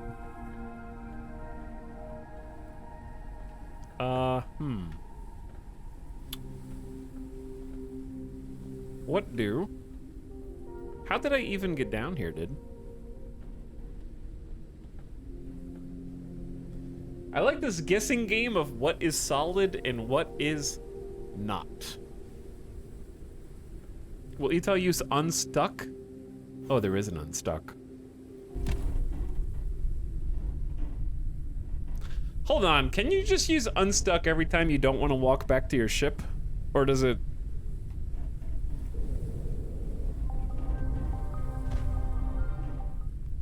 The music.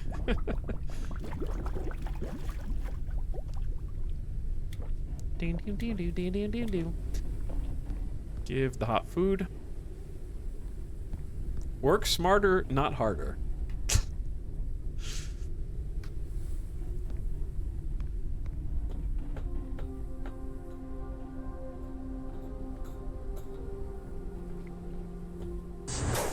All right. I'm gonna have more repair patches than one person will ever need.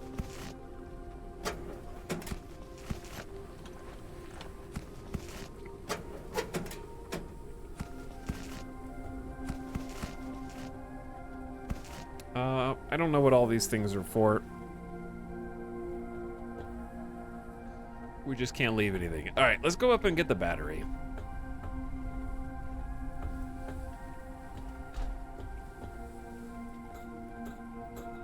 What's up, Golemancers? Thanks for the 18 months. How you doing? Plastic scrap. Lots of plastic scrap. Where is the battery here? I saw the battery. And then I dropped down past it. There we go. I got more solid state batteries than I know what to do with right now. Alright, I'd like to fill out a little bit more of my airship here, because it's just... It's getting somewhere, but it's kind of sad. I think my dream for the ship is to have a 3x3 box. And then, but wait. And then below that, we have a ladder. Right? We have a ladder. And then that is the catwalk zone. With like a bunch of the things that need to be outside. Etal building a box? That's all we have. We just have squares. Immunity is decreasing. But thanks again, Brighter Disease might TTV, become for more severe. 53 months. Hi, Brighter TTV. Thanks for priming. And Rikun for 14. What up, Rikun? Appreciate the 13 months. Thanks for subbing. My dream for life is to have a 3x3 box. Yes, it is. If you can have a 3x3 box, food, water, and internet, what else do you need? I ask you. How about a snack? I'm gonna go grab a snack real quick. Hold on. I'm not joking. I'm going to get one.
Yo, I had a Tim Tam.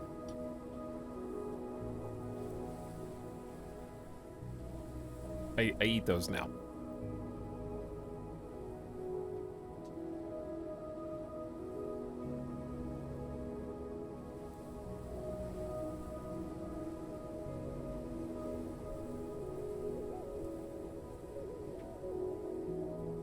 Okay. We're back. Shh.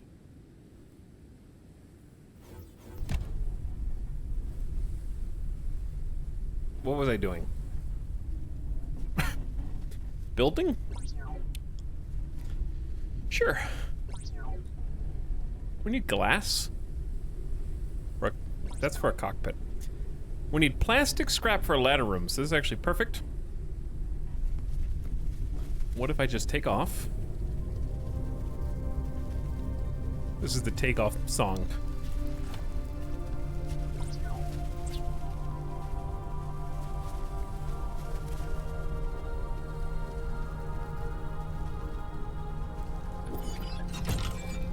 What if we just build a ladder room here?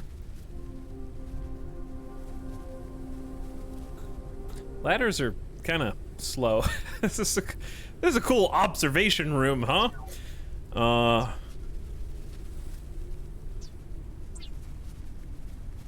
I know you can't place this inside. I'm trying to place it outside.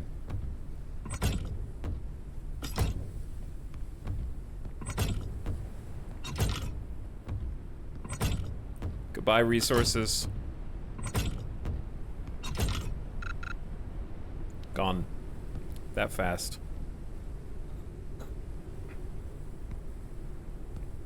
I think I'm gonna end up hating this design, but because it's just gonna be far away from everything else, but it makes sense in my mind right now. Where all the outside stuff goes down here. Ding, ding, ding, ding, ding. Oh, yeah, we can't look up. Yeah, if anything needs to be looked up, we can't see it because the ship is in the way.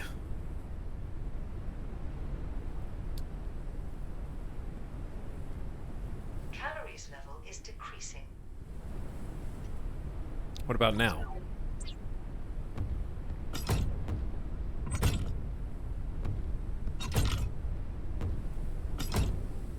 Gamers never look up, it's true. Okay, what about like a little platform like this? Okay. And then we have just some little stuff like some food.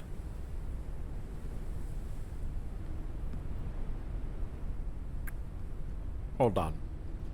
Let's do like this guy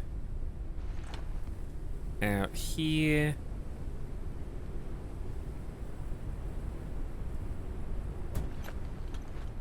So we can get some materials.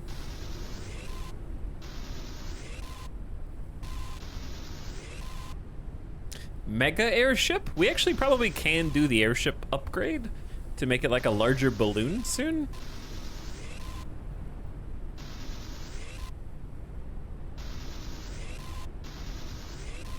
Okay. Let's go all the way back to talking about the Sony conference. Just kidding. Talking about what are we... the earlier topic that I got sidetracked for 2 to 3 hours on.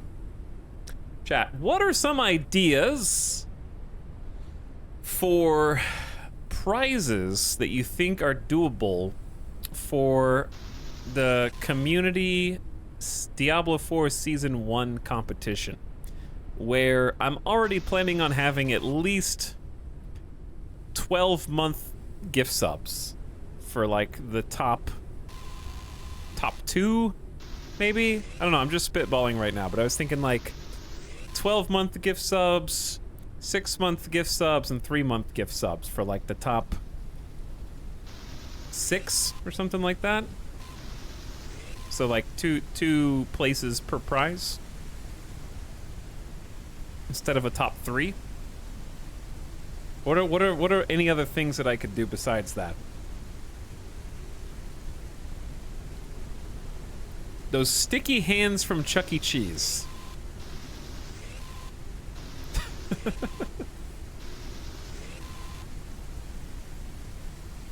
Battle net currency. Can you even gift that? I guess... I don't know, like, that's too close to gift card, which I feel like is regulated or something.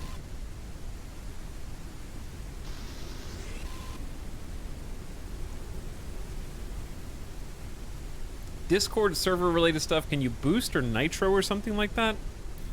I was gonna do like the number 1 gets VIP for a while. That's an easy one.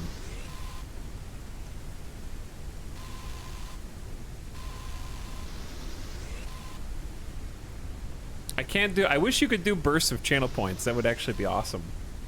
Is it just a first to 100 situation? No, it's gonna be like, it's gonna be like a 30-day, which people are the highest rank after like, we might not do 30 days. We might say 2 weeks just to keep it more condensed. We'll just say, it is like, I actually would be surprised if more than 1 or 2 people even made it to level 100 because that's just such a grind. Like, I don't have a level 100. And I doubt I'd be able to get it. But it would just be whoever has the highest level characters at the end of maybe like a 2-week period.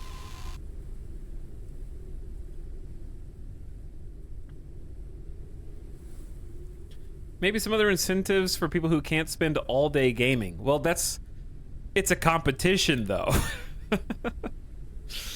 The participation trophy is you get to participate with everyone else who's also playing and maybe play with them.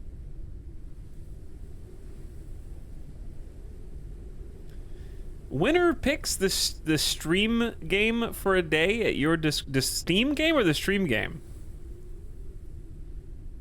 The winner gets to choose one stream.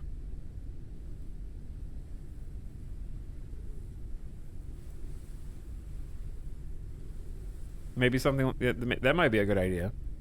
Provided I can block all games on Steam that have any kind of sexual content rating. Is decreasing.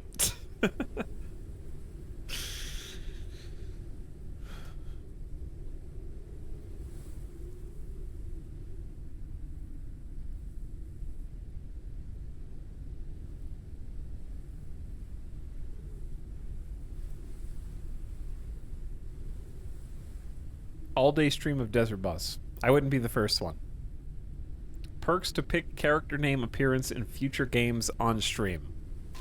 They get to be the first in line for the next character creator.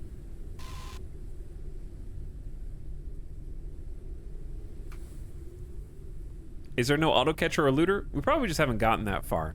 But I was just chatting while grinding some resources, which I guess my inventory is full.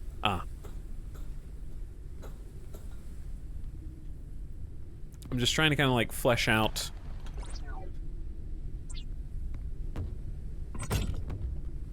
the ship a little bit.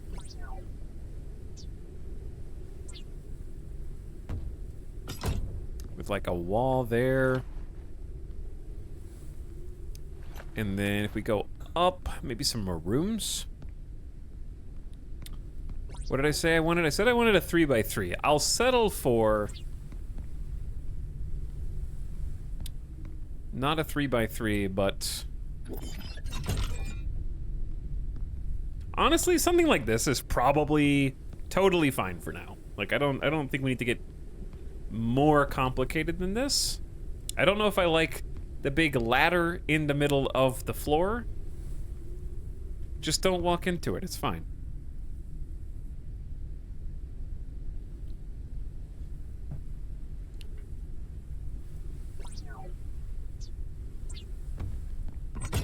Okay. So we don't need this to be a door anymore. And we probably can only afford a few walls. We can also do windows now. The trick is we don't have glass.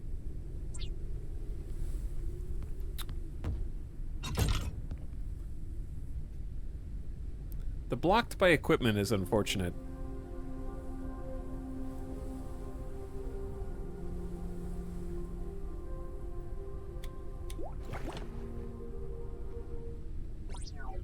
Why does the music go on and then off? Yes. What's wrong?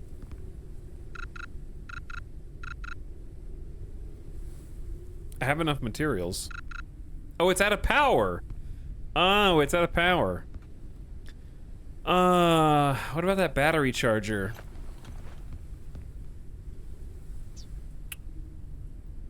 You need 2 circuit boards, copper, and a transformer. We have copper.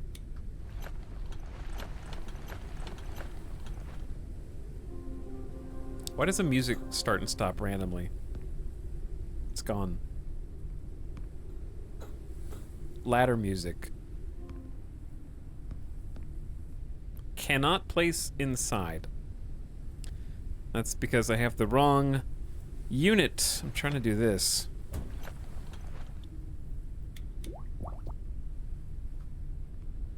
The music just goes on and off. There it is, ladder music. Gone.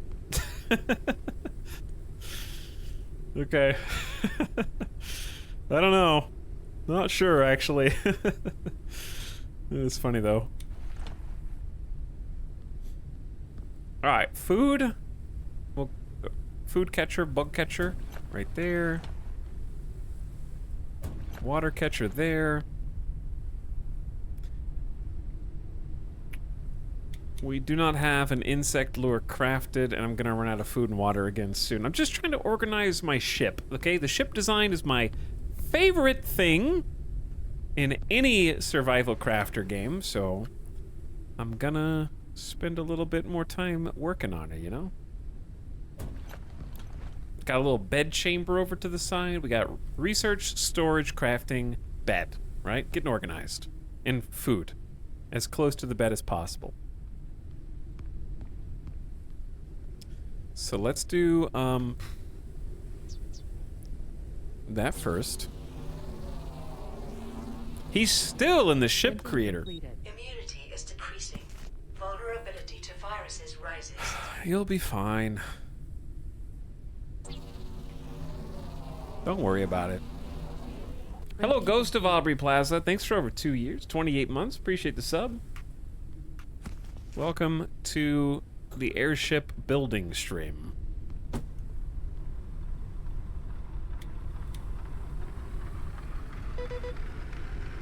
Lure path. Oh, there's a lure path obstructed. Okay, let's start heading toward the next objective.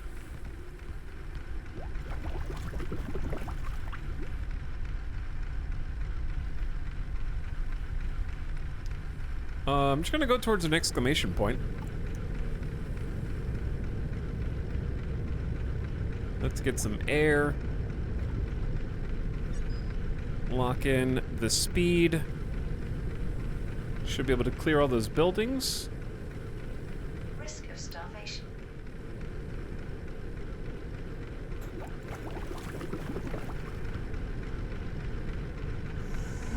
Bug lure. We gotta cook some food. We fly now? Yeah, we do. We do fly. Okay, that's gonna be done in like a moment. I see the beacon.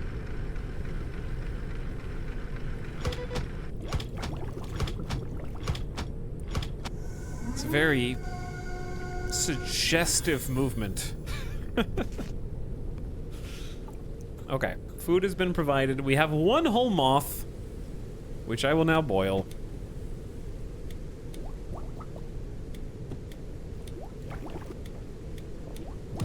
What is bumping me?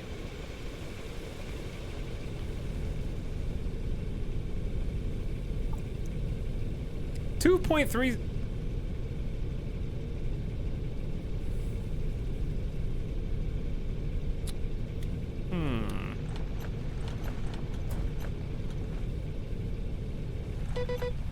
We okay?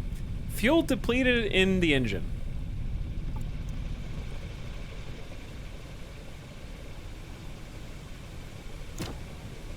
Maximum flight speed reduced. I want to become... Am I burning? Maximum flight speed increased. Is it hot over here or something?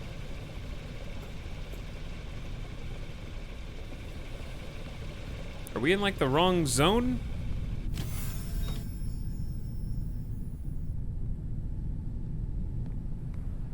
Immunity is decreasing. Alright, let's eat the Vulnerability food. to viruses rises. It is very red out there, yeah. Alright, I got a million things to organize, dude. How...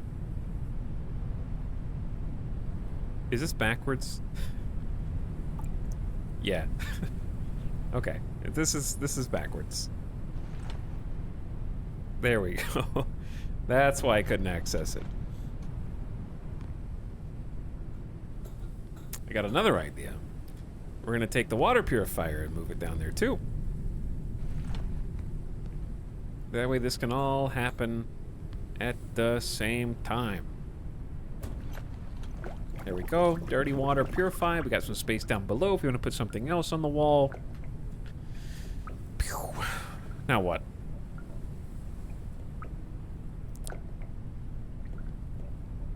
Probably do another catch.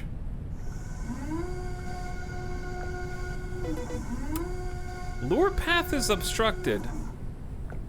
Bro, we're like over one building. I'm out of fuel, so hold on. What does it look like I'm doing, Chad? What does it look like I'm doing? Here's some fuel out of synthetics. Let's just do this twice. Printing completed. A storm is coming. Now a storm is coming. This is a disaster. It is a disaster, yeah. Calories level is decreasing.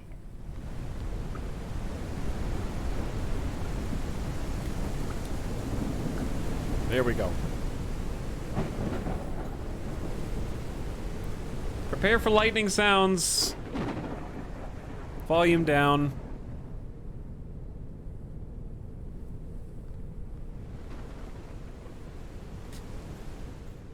I wonder if I should make a little cockpit and steer the ship from down here.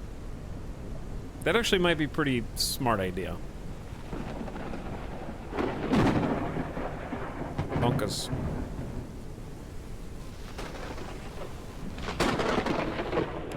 Good God.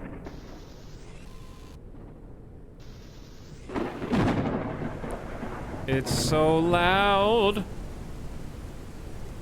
I need one of these on the other side too.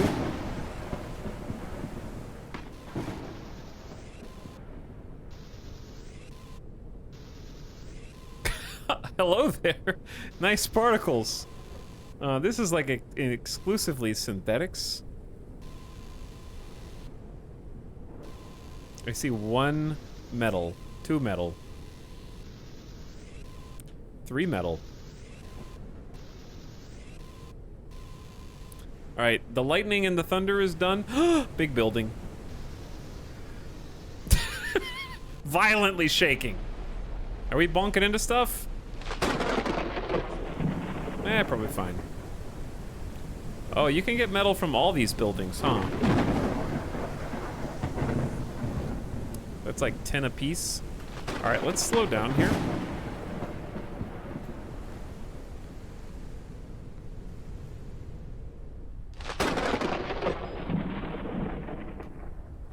Come to a little stop because it's getting a little more dense here.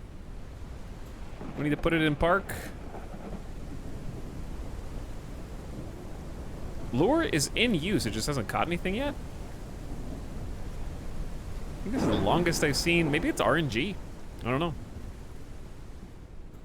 It looks like the Matrix. I can see that. It kind of does. So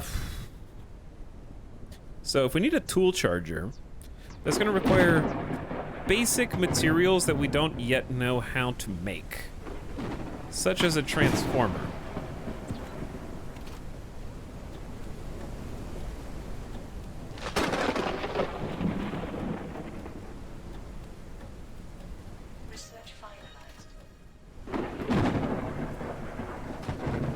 Okay, we need a new battery for the research station. We have one of those, perfect. Wait. To learn how to make a circuit board, you need to have a circuit board. Well, if I would have known that, I wouldn't have used it researching a different thing that requires a circuit board. So I guess I just won't make that. Immunity is decreasing. Vulnerability to viruses rises. We can make a rainwater collector research, though. The research station sounds like sitting in the car on a rainy day while the blinker's on, waiting for the left turn light. Reverse engineer stuff? You don't need a motherboard to research how to make a motherboard, though. Or an extractor to figure out how to make an extractor.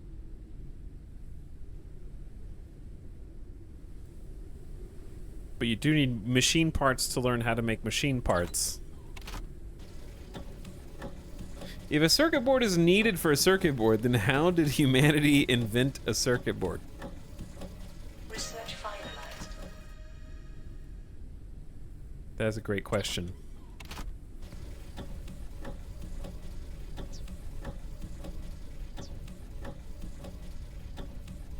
I need literally one plastic scrap to make a rainwater collector, of course.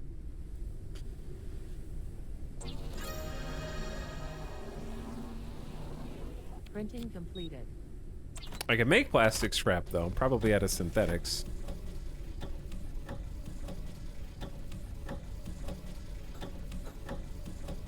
Research finalized. I feel like a lot of the researches happen kind of arbitrarily fast right now. I also don't think that there's any bugs over here for the basic lure. Like, nothing's happening here.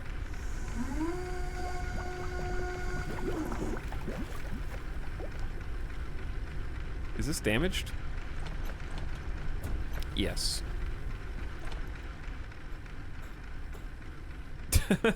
We didn't have to learn how to make one. The aliens gave us one. Very true. Alright, make plastic scrap. Research finalized. And I don't even remember what I needed it for a second ago. The advanced lure needs a sun melon, so we don't have one of those. The insect catcher did catch something. I wonder if it was bugged, no pun intended. Because I kind of had to like reset it for it to catch something.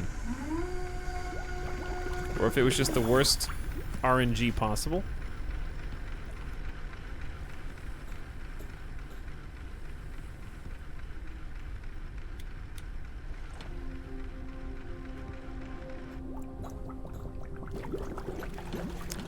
Alright, little cooking pot. You go down here. We'll get you some clean water in no time. Boom. Bug. Cook bug. Make food. Okay, we need all the meters. We need energy, we need food, we need water.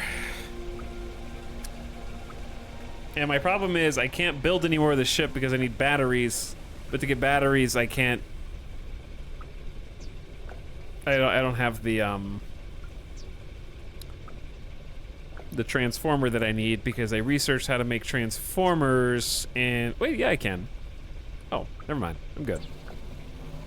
I had to walk that through backwards. I enjoy how slowly everything is getting moved to the new floor. This is going to be the storage, research, sleeping chamber. I'm moving the entire ship down the floor, one item at a time, okay? What of it? Now, oh, wait, it was the circuit boards. Yeah, I don't have circuit boards. Okay. I don't know, I thought the floor sounded fun, and then, well, here we are. Calories level is decreasing. So we got bottled clean water. Drink it up. Go to sleep. We need to rest. Observation deck? Yes, observation deck. The fun floor.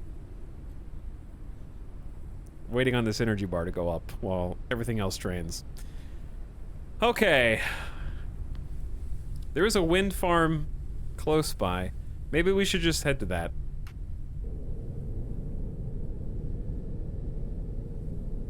It's around the big skyscraper.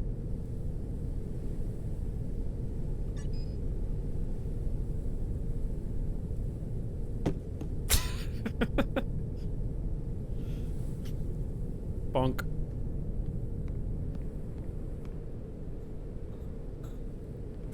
And while we're going to get that, we should go collect materials.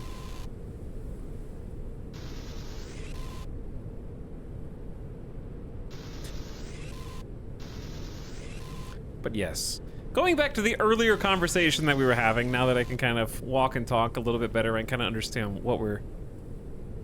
Did the wind just push me? There's no way I'm just gonna run into... Why are we running into this building? Bro. The wind's gotta be pushing me. I'm in an airship, so I guess that makes sense. Autopilot is dangerous. Like I said, going back to the previous conversation. I might not have the elevation to get up there. We might need to be going taller than that. It's like a stream of resources here. talking about shorter versus longer streams. There were some people saying I miss the uptime streams. The amount of long streams is directly proportional to the quantity or the quality of games that are out that I find engaging for long periods of time. Like, even if this was the best survival crafting game I have ever played, it's in early access and there's like 10 to 15 hours of gameplay if you want to do every single thing in the game, right? Just as a hypothetical. So there's very few games that are out right now that are endlessly replayable.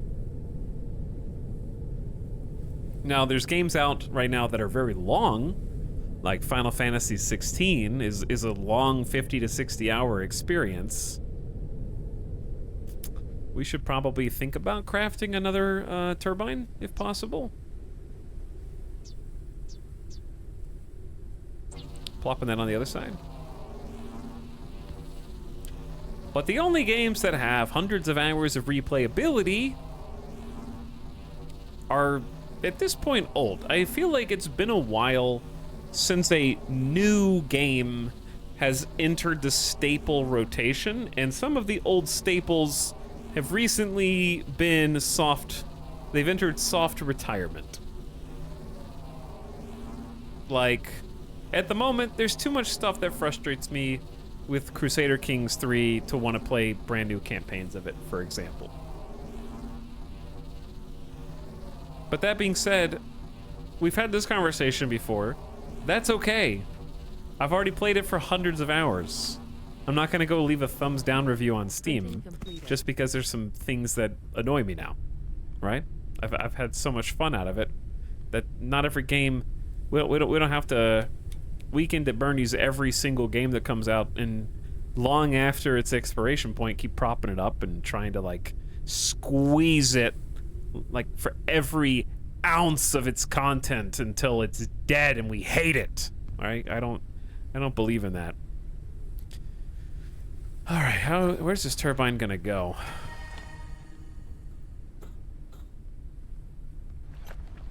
But to that end, I feel like that was the last one that I can remember coming out that I was like, oh wow, damn, this is worth putting hundreds of hours into. Like for me, right now, Diablo is that game. Like Diablo 4, I'm gonna have put hundreds of hours into it by the time I am done. But I don't think that Diablo has hundreds of hours of stream content. I think that it still has some more stuff that I want to do, like Season 1. But there really hasn't been that perfect crossover of game that has hundreds or thousands of hours of potential and also makes for completely compelling, like, unique gameplay every single time you play it. Like whether that be a story generator or sandbox game or whatever. I need to eat before my character literally dies.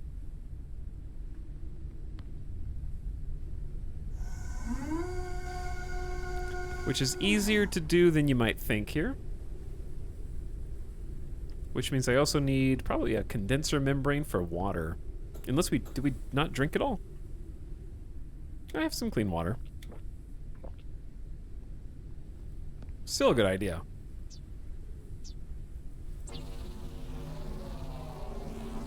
Just gotta wait for Baldur's Gate 3 and Skylines 2. Yeah, I hope Skylines 2 has awful lot of stuff to do. I'm in the mood for a new big shiny city builder for sure. I think there's a lot of good stuff coming out this year.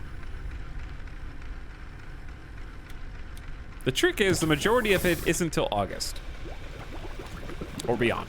August, September, October is going to be an incredibly busy time. I think that this is the year of AAA so far.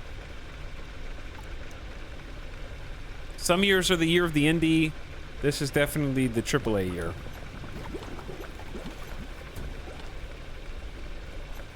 Oh, this is a per part damage. I see. I thought that was an overall ship health.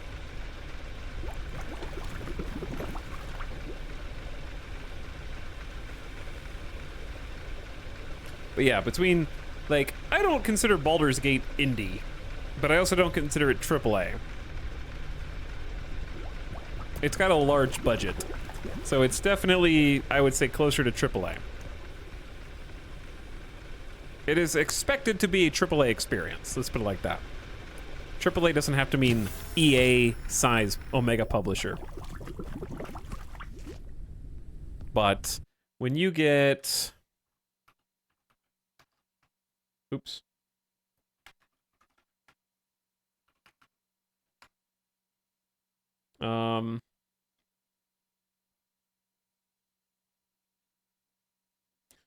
Let's see. Did they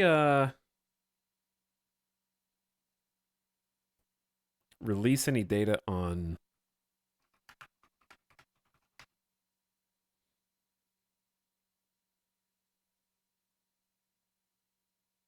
I guess there were over 1 million copies of Divinity Original Sin sold. I don't know if that includes 1 and 2 or just 1 or what. But it's a lot of copies of a game, right? 1 million's a number. It's a big number.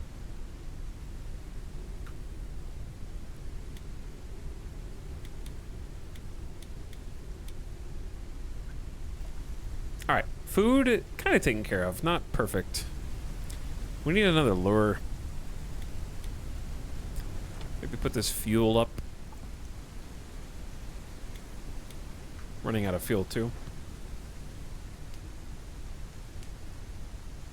I'm more excited this year for indie games, okay? Like what? Elaborate. Because if you say City Skylines and Baldur's Gate, then that's... these are not indie. Paradox does not get indie status anymore.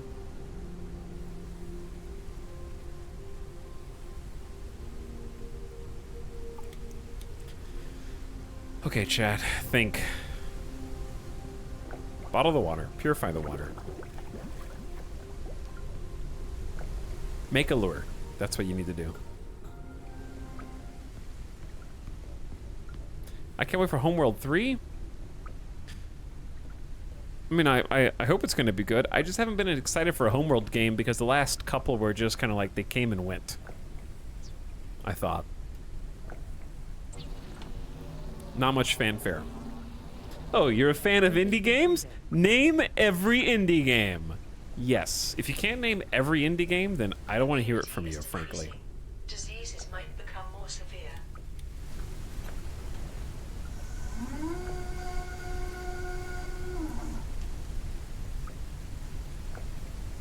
I can understand your frustration, Ital. I can happily play D4 until more things come out since I'm not having to entertain hundreds of people.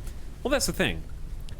That's kind of what I'm getting at, which is I'm just going to play and stream whatever keeps my attention. I'm not going to force something that, like, I love checking out new games, even if it's just one stream, like in the case of Aliens. Like, I don't think that that was a good stream by my metrics, but I also don't regret it because I want to check out new stuff and give things a chance to catch my attention, right? I don't want to do the, we've tried nothing and we're all out of ideas route, right? So I'm gonna keep trying stuff and seeing how things go when there's something new that might be good. Give it a try, give it a fair shake. Have some new experiences. I've always liked that. I've always liked getting the sampler platter out of new releases and getting to take a big bite out of everything. The trick is, I feel like it's exclusively been that, and even then, it's very infrequent. I think even the games that are worth taking a bite out of this year, for like the early access scene and the indie scene, have been very minimal compared to the last few years.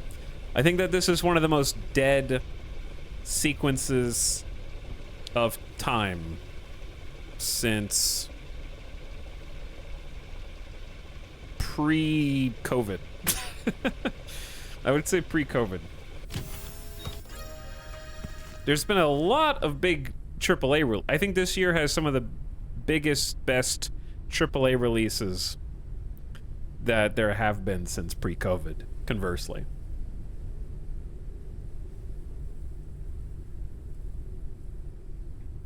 But do you guys remember, like, the games that you hold as indie darlings right now, right? The games that you think are amazing, like classics forever, right? RimWorld. You've got Project Zomboid. You've got those games that have been eternally in development that are still getting new content. Stardew Valley is still getting updates sometimes. And I know they're working on a new game. But those big Kinshis, the Factorios, right? I feel like there was a time where there were more of those games in development than there were finished games. And now, I think that the scale has tipped the other way in a very dramatic fashion. I think that there's fewer of those, like, in-depth, genre-defining, in some case, games that are being actively made. And I feel like it may be some kind of confirmation bias, because I can't look through the magic glass and see which of the games that are currently freshly out now are gonna be an entirely different, amazing experience in 5 years, and maybe that's just, like, perspective. But it just feels like when Minecraft first came out, you were just like, holy shit, this is gonna be huge. When Terraria first came out, you were just like, holy shit, this is gonna be huge. When Project Zomboid first came out, you were like, holy shit, this is gonna be huge. When Dwarf Fortress first came out, they were like, holy shit, this is gonna be huge. When Stardew Valley came out, you were like, holy shit, this is gonna be huge. Like, I don't have... I don't feel like I'm experiencing any of those. The last time I did was Starbase, and look what happened. You know? The game's dead. So I think it's just a simple observation that we're not, like, actively encountering new games or new experiences that are like, holy shit, this is going to be huge, like all those other now that we consider them classics. I don't think that any of them became classics in spite of us, except for, like, No Man's Sky became a classic in spite of us and not because of us. But my point is that we were pretty good at recognizing them contemporary with their initial version of the game, right? He loves to bring up Starbase dying. I'm just saying that there hasn't been a feeling, there hasn't been a moment like that in a long time where you just get into something and you go, oh my god, this is going to be huge. Like, I love it and I can't wait. Like, it's going to be huge.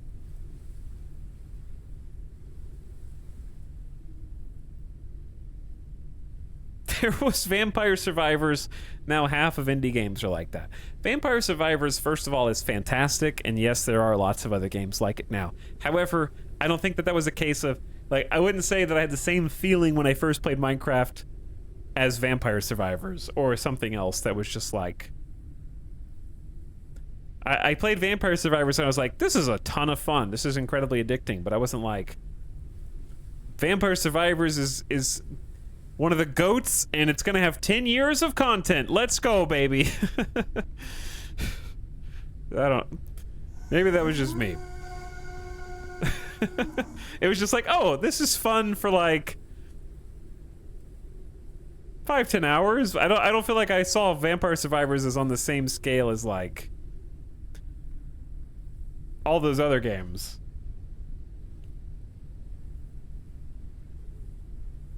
It's been getting steady content updates. That's fine.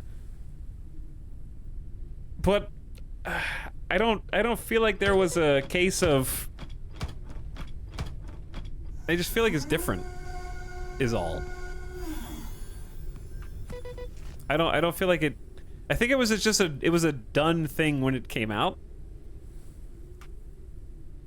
And I think that in the case of Vampire Survivors, the longer you play it, the less fun it is. Actually. That's just my opinion. It was kind of ruined for me when I figured out that you just look up... That's why I don't consider it among the other classics that I just stated.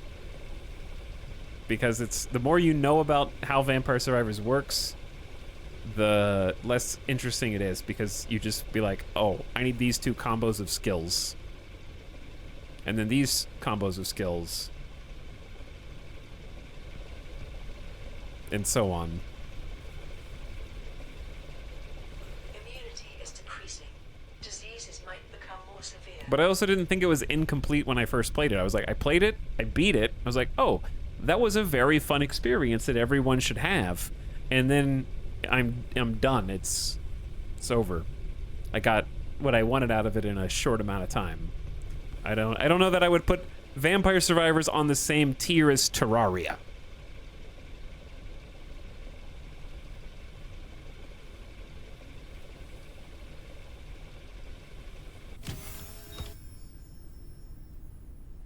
It's the same with anime. There aren't any huge instant classics in anime anymore because it's such a saturated market.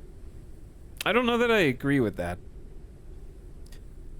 I think that it has been a saturated market for a long time, but I think that the market now is more saturated with things that are derivative of other things. Example, Vampire Survivors. Like the Vampire Survivor likes has become a genre. The Slay the Spire likes have become a genre, right? But those games themselves that were defining the genre aren't, like, I knew Slay the Spire was genre defining the first time I played it. It was like, this is it. Hydration You know it when you see it. decreasing. You just do. Like, it stands out. I forgot that I had clean water here. Okay, we got full water, full food. It took me that long to get full water, full food. Now, do we have fuel?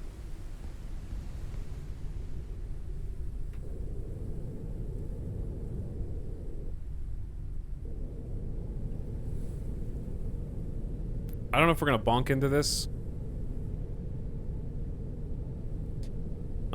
I guess I'm going to the wind farm over here.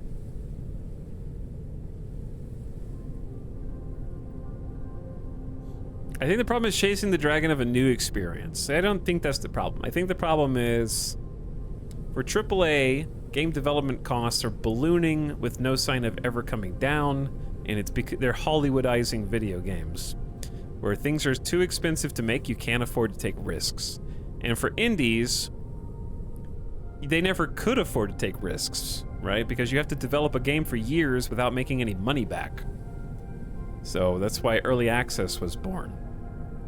And now that we've got in the birth and the fires that forged early access, we have all the games that we now consider classics, and then all the new things are basically derivatives off of those.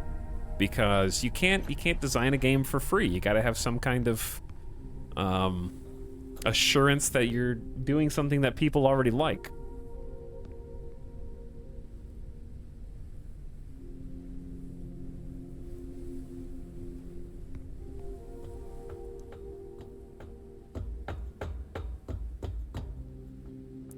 There's a lot, dude. Our ship looks ugly as hell when I look at it like this.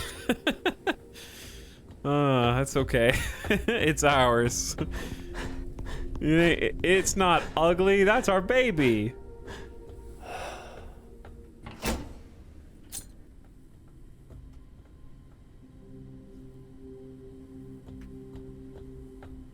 But yeah, I'm still in favor of subsidizing art and subsidizing artists.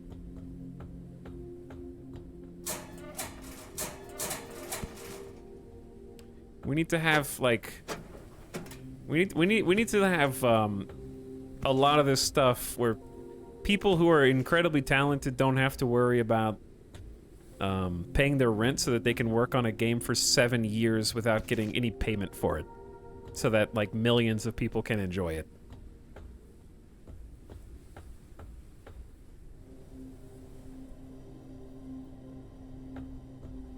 And I don't feel like that's a controversial take.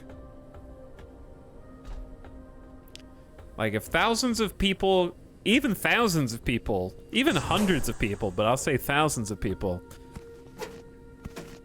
can get entertainment from something 1 to 10 people can make, Like, that's... It shouldn't be an issue.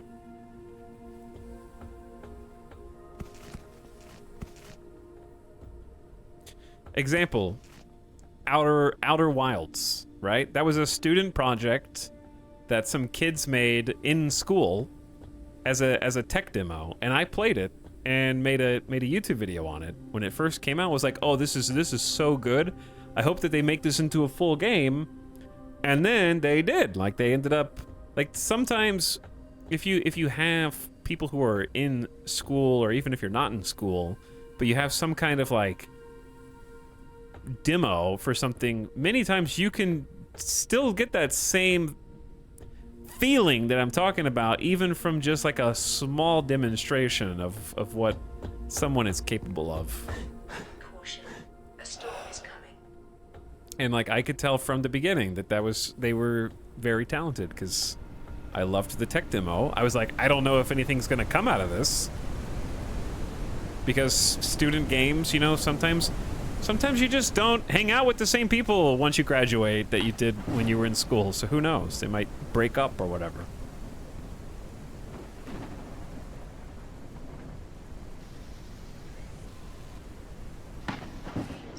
Ooh, is this free copper? We also got the circuit boards. So that's kind of huge. Did I pull the battery out of this thing? I don't remember.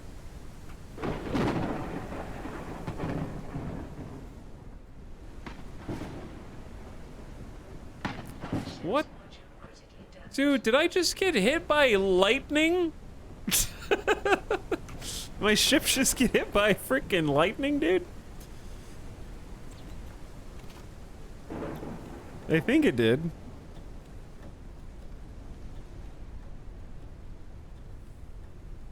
A game I worked on in school is on Steam. It's nothing like when I left. It would have been better if you had gotten to work on it the whole time, right? For sure. You were the glue holding that team together.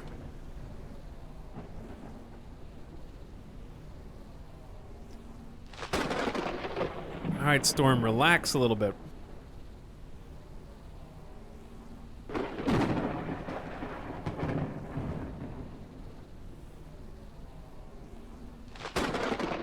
Why is my screen occasionally doing like a danger... I don't... I'm just getting struck by lightning. Is there an easier way to see what does or doesn't need repairs? Does the balloon itself take damage? I don't think so. Okay, anyway, I finally made the dang tool charger station.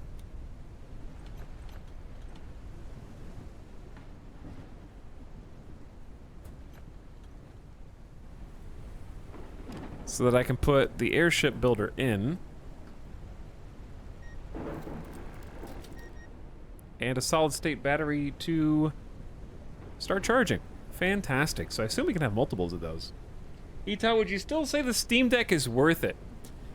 I like it, but you have to understand that it takes a little patience. If you don't like troubleshooting things, you're not going to enjoy...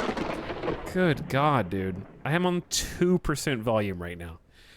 If you don't like troubleshooting things, you probably won't like the Steam Deck that much. It isn't as pick up and play as a console. Like, it can do a whole bunch of stuff. Like, I can play Diablo 4 on Steam Deck at like 30 to 40 frames per second on medium settings. But you have to put in the work of going to desktop mode, figuring out how folders work on this operating system, if you're not familiar with it already. Following like a guide to make sure BattleNet gets installed. And it's not that hard. Like, it's pretty easy, but I still couldn't do it without looking for help. Right? So I probably don't get as much value out of it as somebody who frequently is traveling, or like, I'm usually in my own house. So my best use case for the Steam Deck is like playing it in a different room than the computer exists. Or You know, chilling in bed with the Steam Deck and playing some games while you're just relaxing, that kind of stuff. Obviously, it's great for travel. Can have decent storage space, can hook up to mouse and keyboard. I like it. But it's low, medium settings on some games. It's not a particularly powerful machine. It is because we now can cram that much technology into that small of a thing, right? If that had come out 10, 15 years ago, it'd be like, wow, this is the most powerful computer we've ever seen. But yeah, like compared to your, if you have like a fancy desktop. And some games don't have good control schemes, and you have to configure that, you have to fiddle with stuff. So there's a little bit of fiddling with stuff with the Steam Deck, but I do like it. I don't regret buying it at all. And I've gotten to play some fun games that I ordinarily wouldn't have played because I wanted something that was playable on Steam Deck, and discovered that I really enjoyed that thing.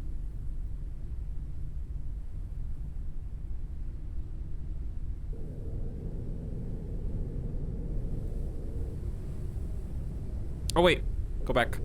I just remembered something. Gentle landing.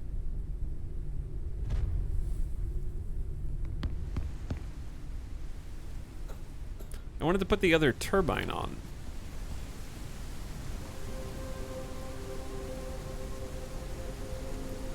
Not enough lift. What does that mean?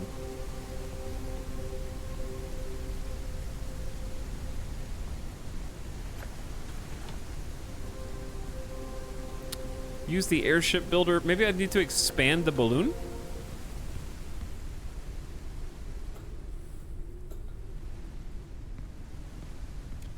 Is this charged? Yeah.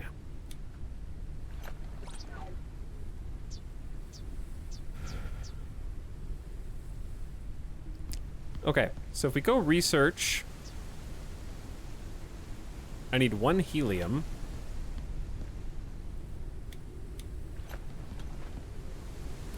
And then we can learn how to expand the balloon.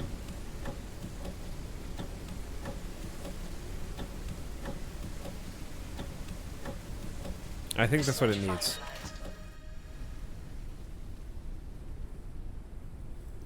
And then the base for the balloon, each airship has at least one, but it's possible to add parallel balloons to increase capacity. Interesting, so you could just tag them side by side.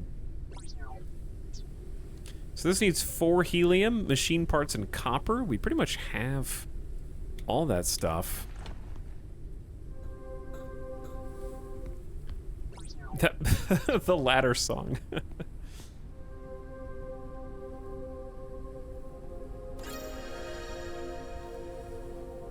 Okay, see, I wish I could do it the other direction. I didn't know it was gonna... Now it's even more uncentered. It's the most uncentered.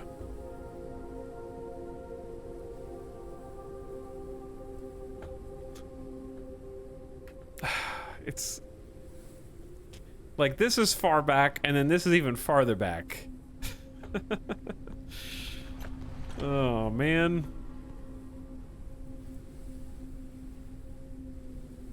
Maximum flight altitude increased. Maximum flight altitude reduced. Okay, just don't fall to your death here. Maximum flight altitude increased. It has character. Sure does. What happened down here, guys? Is this what got struck by lightning? I thought that I had more repair kits than I could possibly need, but clearly that's not true. All this stuff got struck. And I don't know how.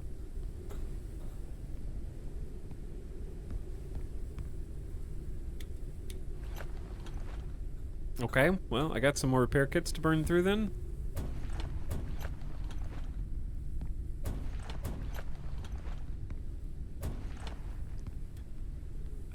I don't know what 0% health means for the purposes of catwalks.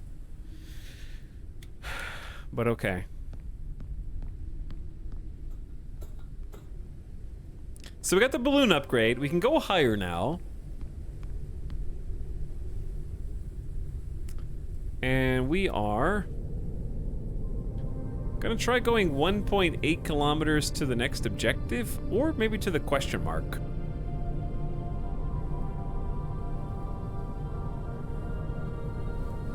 Let's see what our max height is now.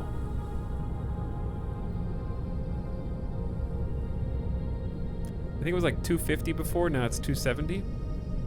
Hydration level is decreasing. Okay, character's getting sleepy, getting thirsty, getting hungry. We got anything else in here that we can do? We can learn how to make our own repair patches, which is useful.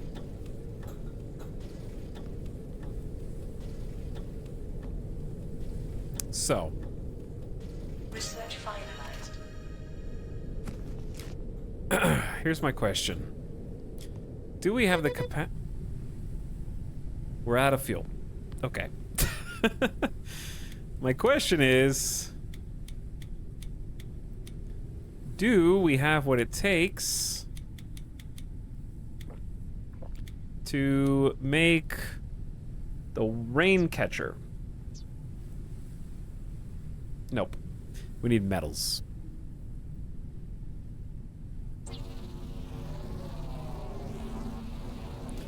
Printing completed. Back to work. Okay, there's the air condenser. Back to work, chat. Anyway, as far as the new games and stuff go, I don't think that it's a case of we just can't recognize the games that are instant classics now. I think that it's just genuinely been a long time since the last phenomenon game. Like, I think we can all agree Vampire Survivors was not on the level of popularity and notoriety of games like Fortnite and Among Us. Right? Think about how long ago Fortnite and Among Us were the big things. And now I ask you, what have been the big things since then?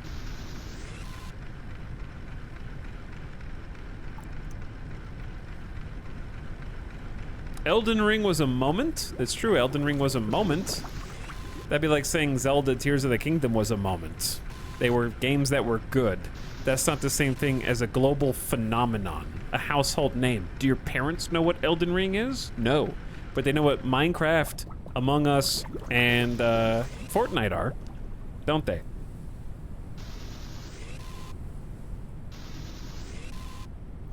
Yeah, Minecraft never stopped. What about Valheim? I don't know. Do your parents know what Valheim is? I doubt it.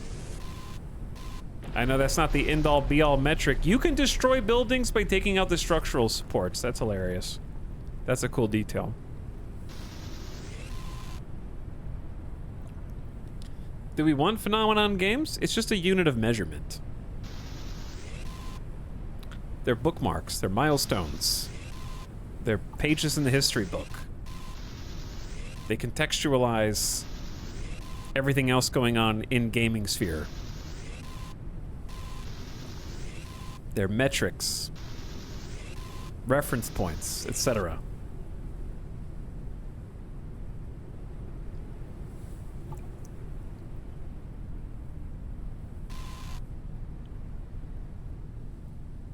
But also, those types of games are generally indicative of things that, even if only briefly, because I know some of you will be like, I never liked Fortnite, I never liked Among Us, whatever. They're kind of like those rare times when everybody in the gaming sphere turns to the same page at the same time. To me, they're kind of unifying characteristics. I personally think having like the big super omega hit games are good and healthy, because I think it's fun when everyone is just like interested in the same thing at the same time, because it's just that good and they're all having so much fun together.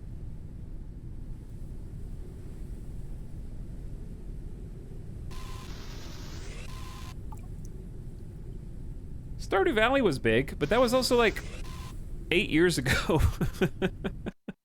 That was predating Among Us, so I don't know why.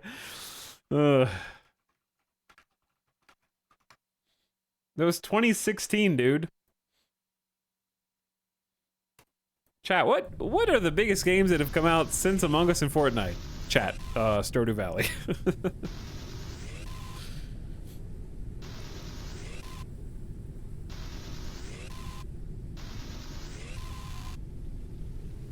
How many hours do you have in Fortnite and Among Us? 0 in Fortnite. And like 6 in Among Us.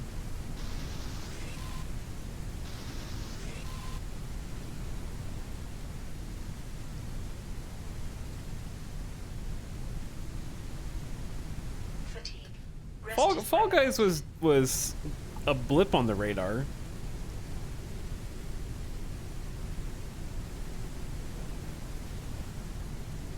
Briefly. A game takes a while to become a worldwide phenomenon sometime. Yeah.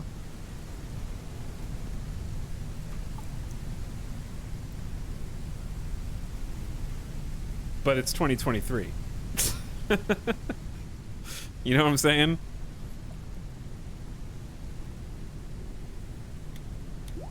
Calories level is decreasing. I think Animal Crossing does fit that bill. I actually genuinely think Animal Crossing was a global phenomenon in 2020. Right?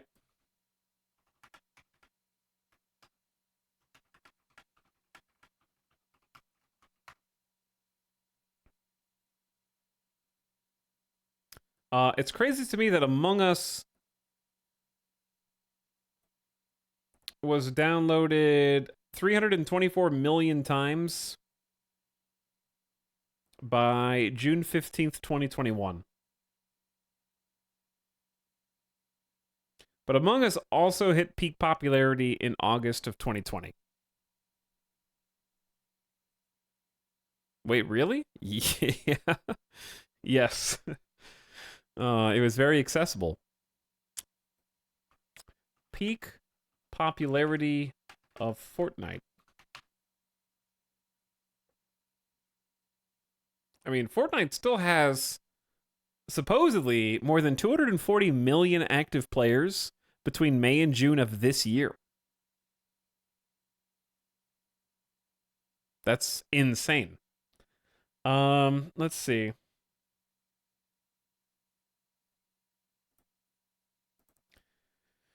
I don't know how accurate the data points are here, but the peak number of gamers in a single day for Fortnite was May 2021. So chat, what I'm saying is gaming peaked in 2020 to 2021. Okay? So when people like content creators go, dude, it is dry right now. Like it is the driest drought of droughts we've ever dried. That's kind of why you hear that frequently right now, because it's like objectively there have not been any other games that have come up. Those, like, think about that. Animal Crossing, Among Us, and Fortnite all peaked within a year of each other. They didn't come out within a year of each other, but they peaked in popularity within a year. So we were just going bam, bam, bam, omega hit to omega hit to omega hit, meme, meme, meme. To like, yeah, Elden Ring was great. But they weren't talking about like Elden Ring on Conan. Okay, maybe they were. I don't know. I don't watch late night TV. Jimmy Fallon wasn't talking about Elden Ring, okay? That's my metric for popularity.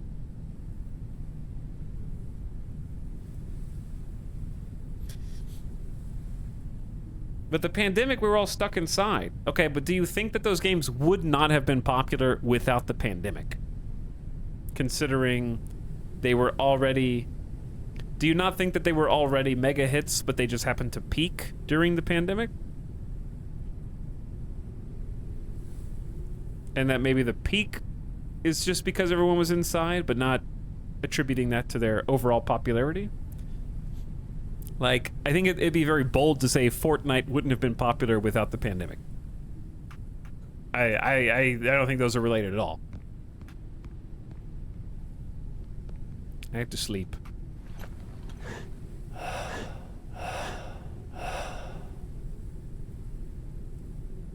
Was Jimmy talking about Animal Crossing? Yeah, all the late night hosts. They were doing late night shows in Animal Crossing. Critical condition. Fortnite was popular before the pandemic. It was, yeah.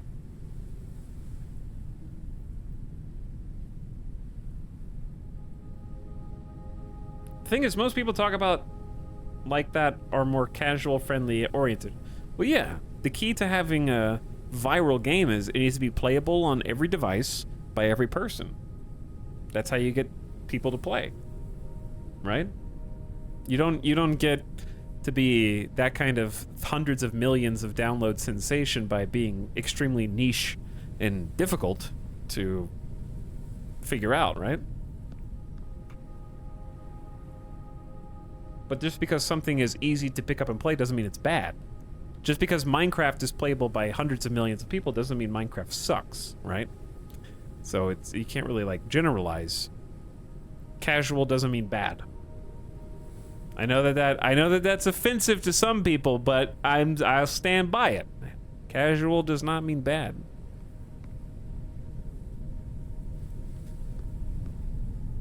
Are we moving right now? No.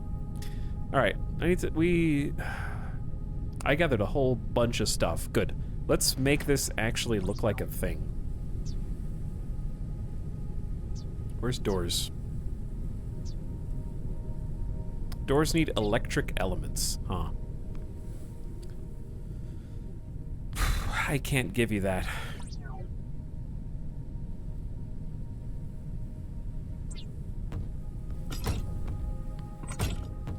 No windows. Windows are banned.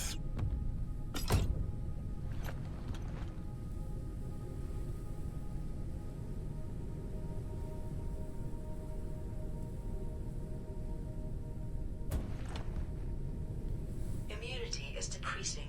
I think it's kind of oranges and apples trying to compare these games to the likes of Skyrim and Elden Ring. Are you talking to chat or to me? Because I'm not comparing them to those games, so I don't know who you're talking to.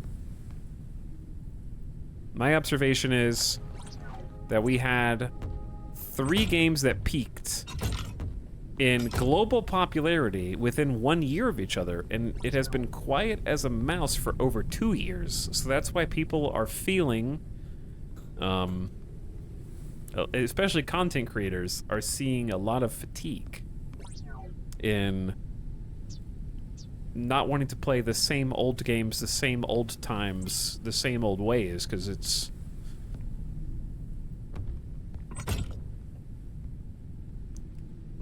the years are dragging on.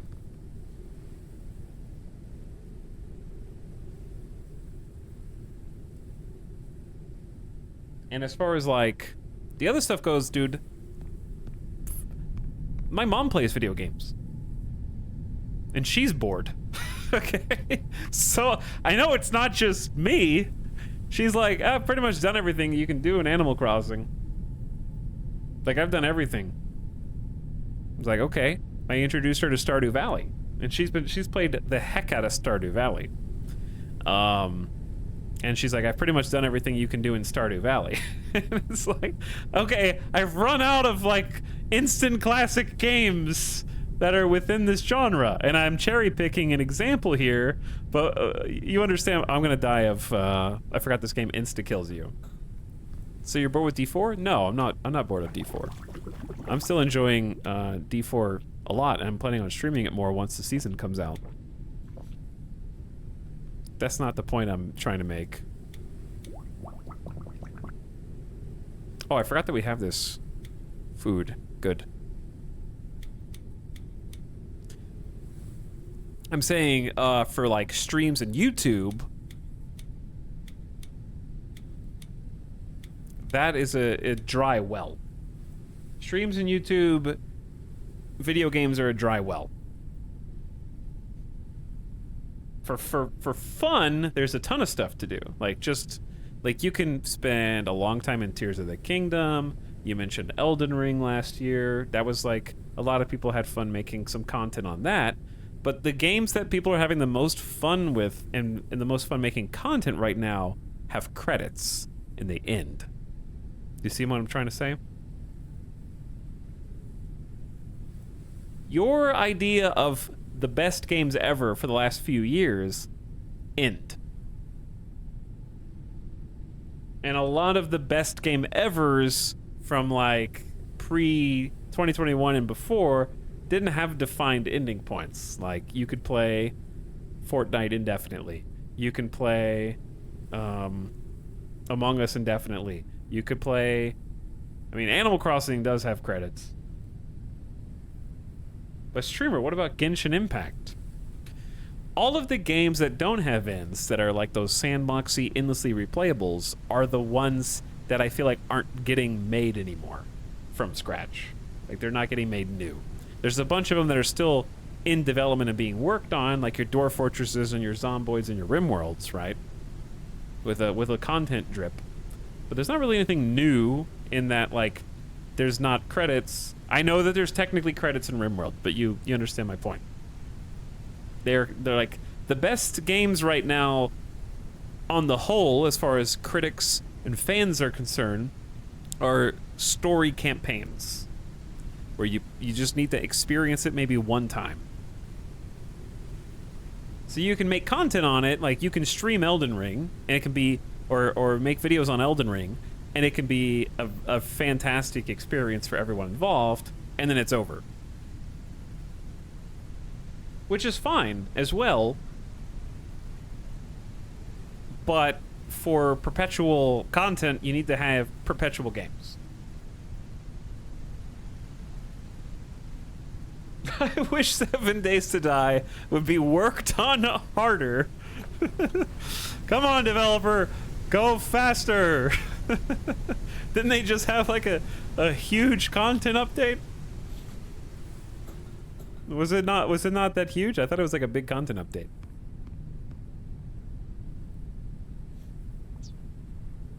How do you make this? Copper? I don't have a sunmelon. Printing completed. I'm waiting for anyone to remember PUBG. I mean, PUBG was fun. There was a whole battle royale phase that we went through before Fortnite, and then Fortnite won. Fortnite won the console wars.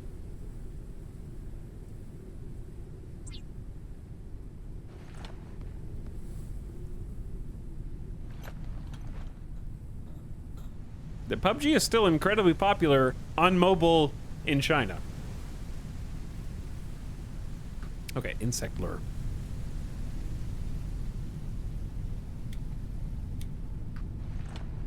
And notice you have not named any survival sandbox games. I don't know if you just got here, Gasbeard, but Long Dark and Green Hell are old, which is my point. They're old.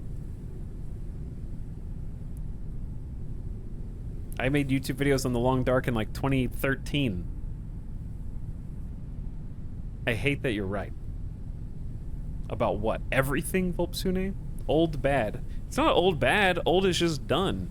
The games that are perpetually replayable that don't have a defined end, like chat, if you played Final Fantasy 16, right? Just came out. If you were watching a stream of that, the streamer does all the quests. They get to the end. They don't just be like, okay guys, that was fun. Come back tomorrow because we're starting, the next stream is going to be starting Final Fantasy 16 over again. We're going to play that again tomorrow from the beginning. You know. And listen to all the dialogue again.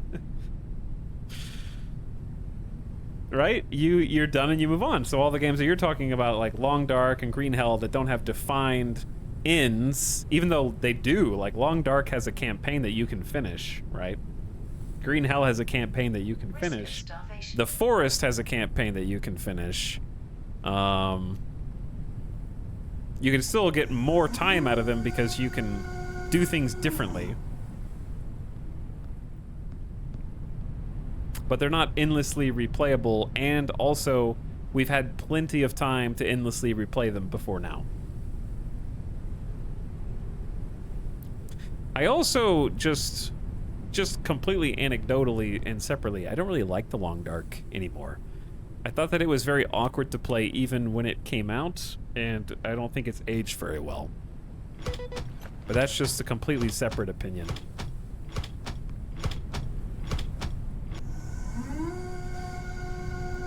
But nothing that you were saying disproves my point, which is there aren't new games like those being made. That'd be like, you could just say, well, RimWorld got an expansion. Okay, yeah, it did. That's my point. Only the old existing games are the ones getting drip-fed new content. There aren't new games that are endlessly replayable coming out right now, where you play it and you go, I can tell this is going to be a big thing. Like, when you played RimWorld in 2013, you were like, this is going to be huge in 10 years. And it is. It's incredible.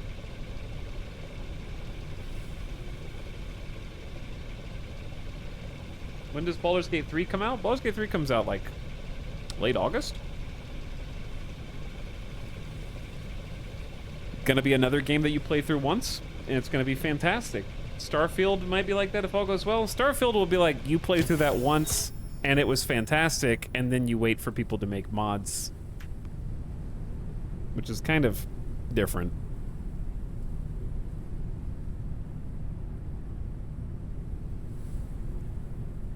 What about Shadows of Doubt? Shadows of Doubt is the first game, I think the only game I've played this year that I was like, damn, this is crazy.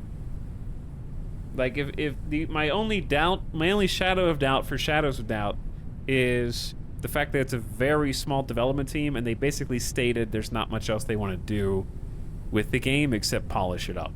So, it's hard to get hype about something that the devs openly state isn't gonna be a long-term project. Like, their early access page says they only plan on a 6-month early access period. So, basically, like, we've kind of played the whole game already, and I'll go back to it and check it out again because it was so much fun.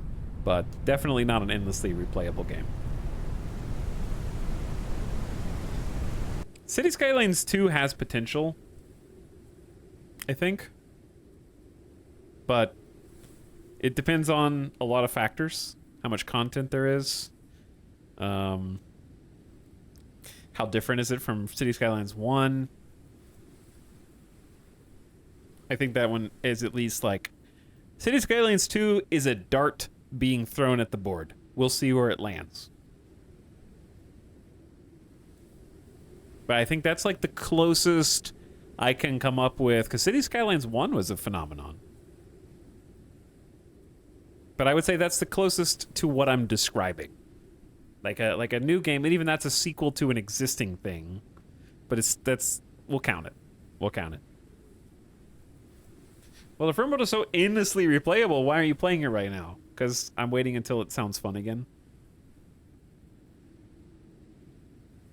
That's why I put endlessly replayable in quotes, because 2,500 hours feels pretty endless, you know? It feels like I have endlessly played it.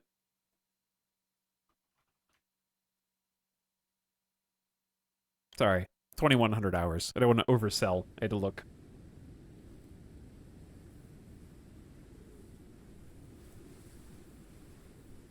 That kind of falls back into the not wanting to do the exact same thing forever.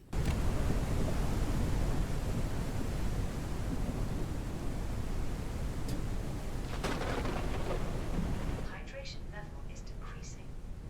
Like, the endlessly replayable games, the longer you play them, the more extreme the unlikely events in the game have to be to surprise you.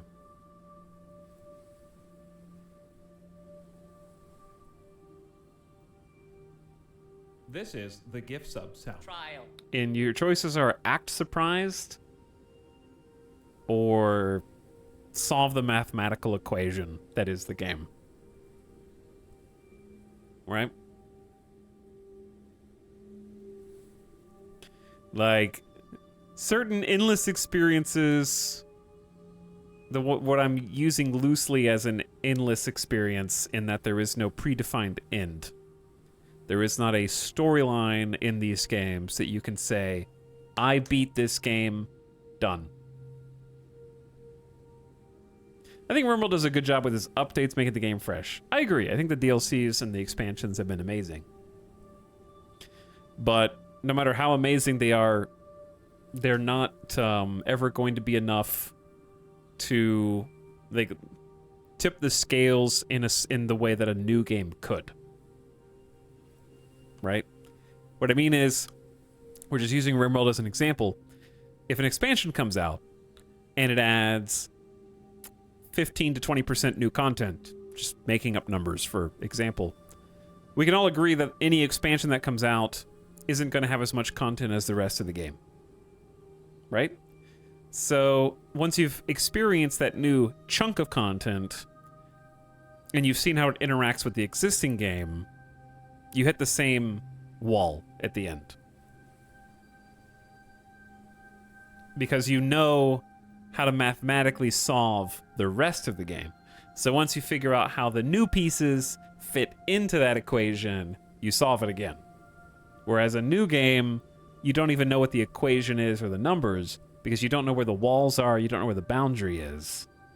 And you can still be surprised by the game as a whole, right? But I agree, the updates are very fun. I just think for a game like RimWorld to be a 24/7 365, it would require at least 2 or 3 expansions a year. Like, think about your favorite, if you watch card games, streamers like Hearthstone or Magic or Marvel Snap, think about how if they stopped releasing new cards or expansions, how long would people still care about that thing, right?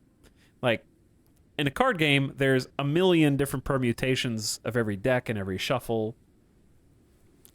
But if the drip feed of new content stops, then the content stops. Yeah, new game equals a new puzzle to solve.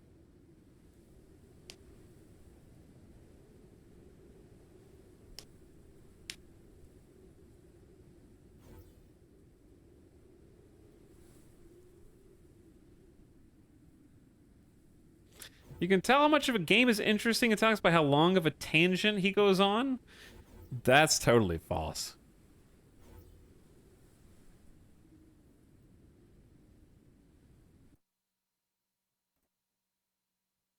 I feel 100 years old listening to this. I don't understand the issue. I don't want a single game to be the only thing I play or watch.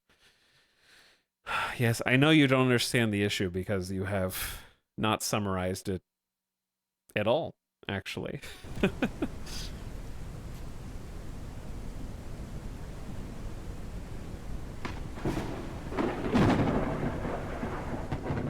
So it's very clear you don't understand it, yes.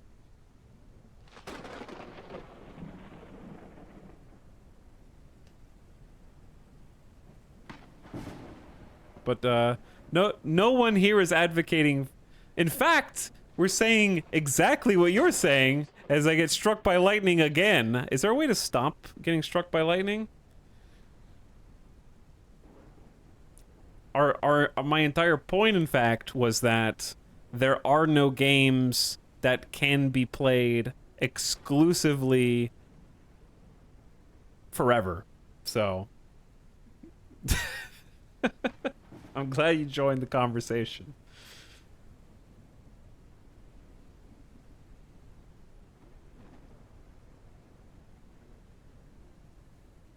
I have played Team Fortress 2 non-stop without a single meaningful break. I'm so sorry to hear that. That's like a time capsule hermit person. That's like someone just told me that they haven't stopped playing Tom Clancy's Rainbow Six Vegas 1 since it came out on the Xbox 360. And I was just like, look, dude, look how far we've come since then. There's so many experiences you can have. Yeah, why would you do that to yourself? Can you build a lightning rod or something? I don't know. But I definitely don't have the pieces to repair this ship. But no, I actually do like, just specifically to this game, there's a lot of stuff I actually do like about it. I enjoy the visuals a lot. I think it's a beautiful game to look at. I think that the performance is good. I think that the animations on the things like my little gun here and the research station and like being able to place where you want your little radar, I think that's all really, really solid. The volume levels I'll let slide as early access WoW. That's fine. I think there are a lot of things that would keep me from long-term being able to play it for the same reason that I can't finish Raft. Good lord. Is there, okay, chat, actually, is there a way to lightning rod the lightning?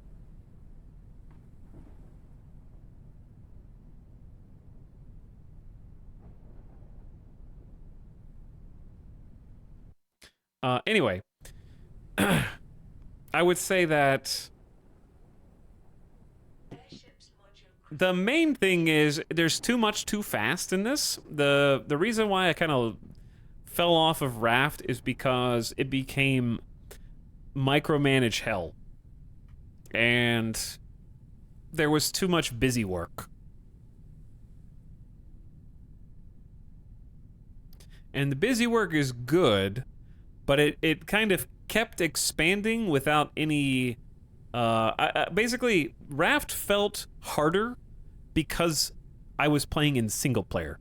Immunity is decreasing. Vulnerability to viruses rises.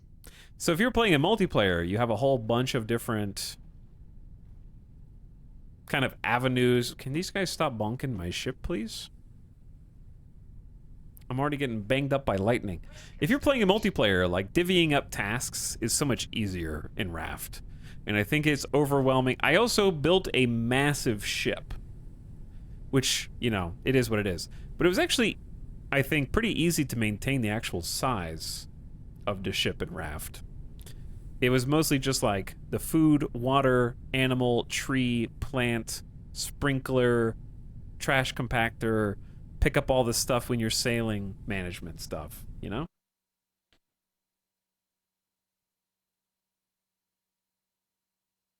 I feel like I was just bouncing thing to thing to thing to thing to thing to thing too fast and kind of in a repetitious way. It was a fun game, though. I felt halfway through the game became too easy as you progress in tech. That's fine. I didn't say it was hard.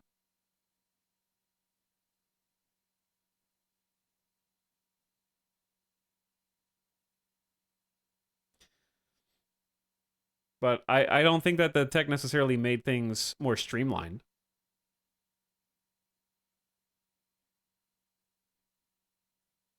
Just like this conversation, what does that mean? Exactly. But, like, I do feel there's too many... If you come to the stream and you get some opinions on things, don't act surprised, I guess. If I'm playing a new game and I have opinions on it, then I don't know what else you want. But I feel like there's too many weird, controversial... not controversial. I think there's, like, a couple too many of you in chat, like Fronald right now, who just feel a little too loose with your keys on the keyboard and too confrontational. That's the word.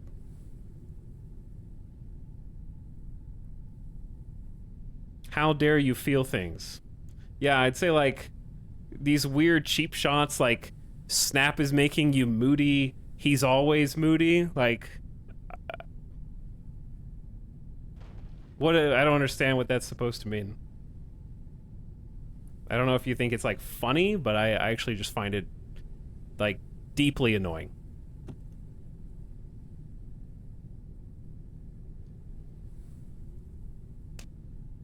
And very awkward. Like, it's awkward to try to have a conversation about game genres and read some of that. So, because it makes me not want to stream, or at the very least to like / ignore certain people so that I can have like a better environment for streaming. Because I don't know if you knew this, but I only have one channel that I can stream on, whereas if an individual is disappointed with the content that they're seeing, they have thousands of places that they can go to find whatever it is they're looking for. I unfortunately can't change the channel for you.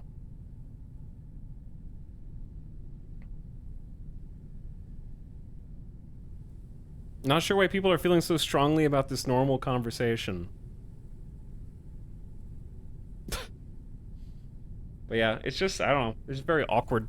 Like, if you type something in chat, I can see it, you know?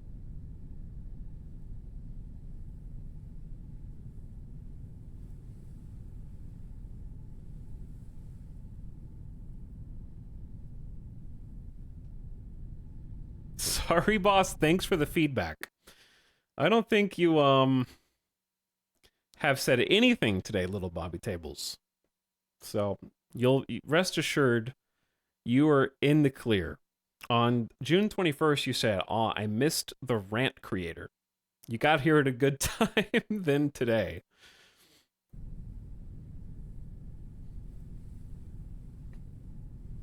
But you're good. People get weirdly standoffish and personal about that sort of stuff. I don't feel like it's anything controversial. The entire purpose of the conversation we were having was that there are so many games that are incredible experiences to have right now, but they are one and done experiences.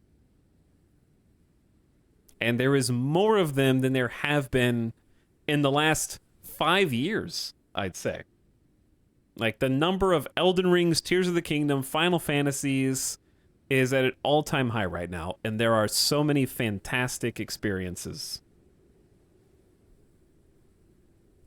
However, on the flip side of that is there are fewer new, as Excessively Salty described, open-ended experiences being released, and a lot of the people who have already made some of your favorites are probably quietly working on their next attempt. However, we've also recently seen the fruits of some of those labors, like Kerbal 2.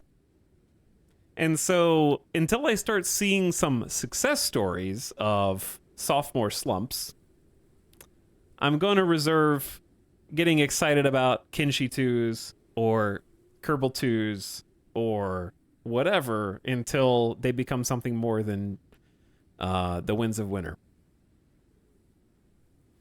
Is it weird that my favorite part of Vital streams is when he straight up mercilessly calls out people in chat? I'm not saying anyone's stupid. I'm just saying don't be fucking rude. Right? Like, just don't say something shitty and rude to the person that you're watching, or just go somewhere else and watch somebody else instead.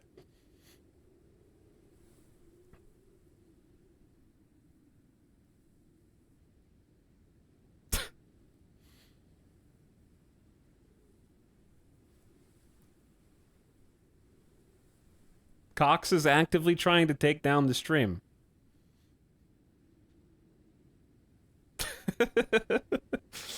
Oh, man. Twitch must have pulled the plug for not having the mature content filter on for that little diatribe.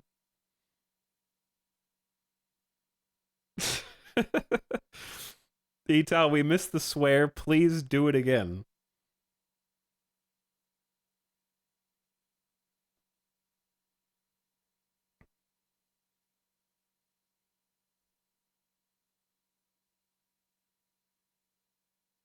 Cox, get that guy. They heard me talking shit about hype chat.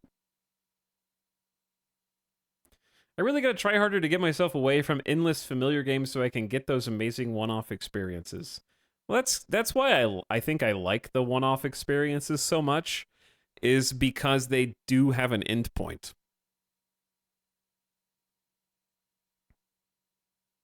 There's something comforting about being able to, like, say, I'm going to start this thing and finish it and tick it off the box.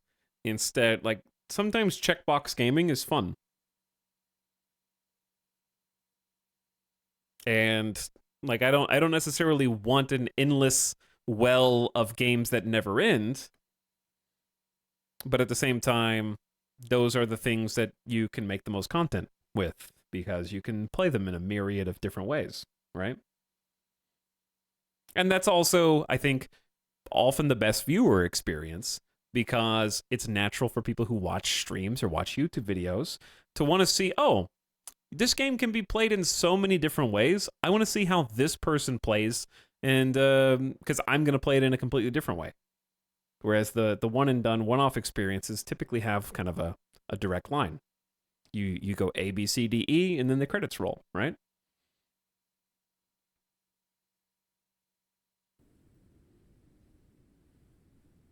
So I think it's a better content creation experience mid, medium, and long term to have those OBS Studio reconnection successful. That's just par for the course.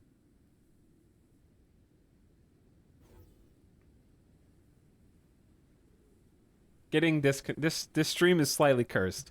This game is actually fun. Like, I think Forever Skies is actually fun. There's some things that I don't understand about it.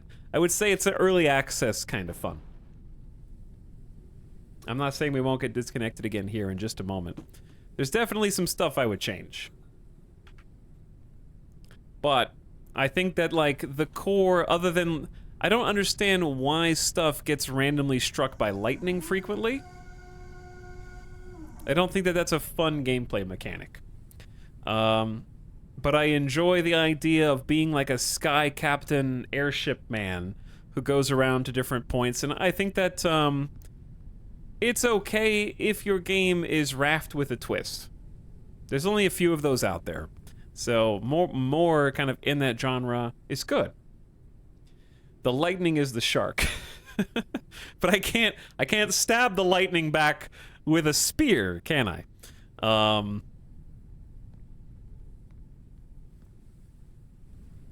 The volume issues are something that can be fixed easily in early access. I think pacing is one of the things that I would change in early access. There's a deluge of resources, and you can get 80% of them back to back to back to back. So, like, spacing out how content is drip fed, I think would go a long way. I also think that the most annoying bit of the game is insta-dying when you run out of food, which I'm about to do, and I'm just gonna say that's fine. Well, I don't have to say that that's fine. I can just go eat the raw food.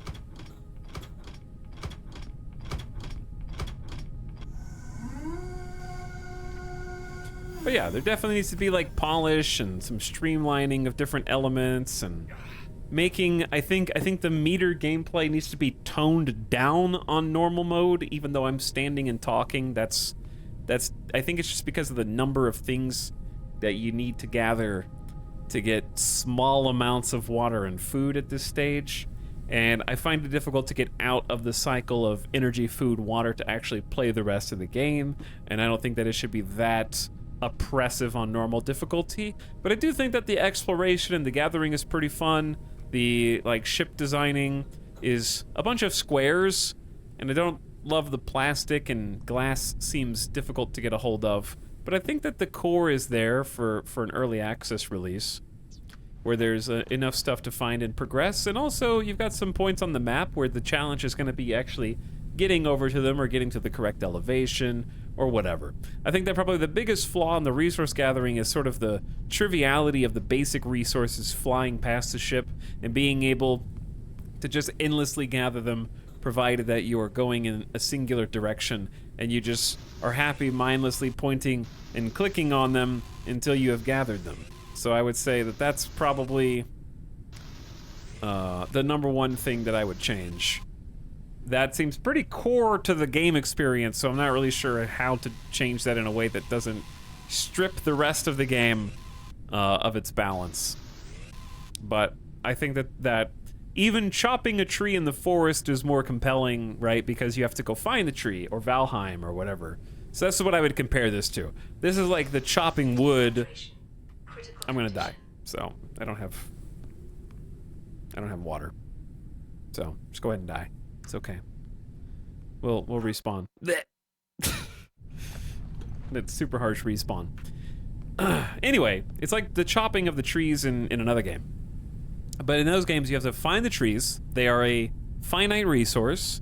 You have to worry about like gathering the logs. Do you pick them up yourself and carry them? Do you put them on a sled? You have to maybe transport the materials somewhere and refine them into other materials like planks or something like that. So it's more tangible than this seemingly arbitrary and confusing stream of basic materials that you just click on.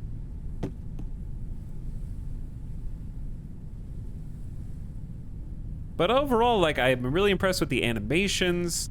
I think that the tutorial is good. It just needs to be even more.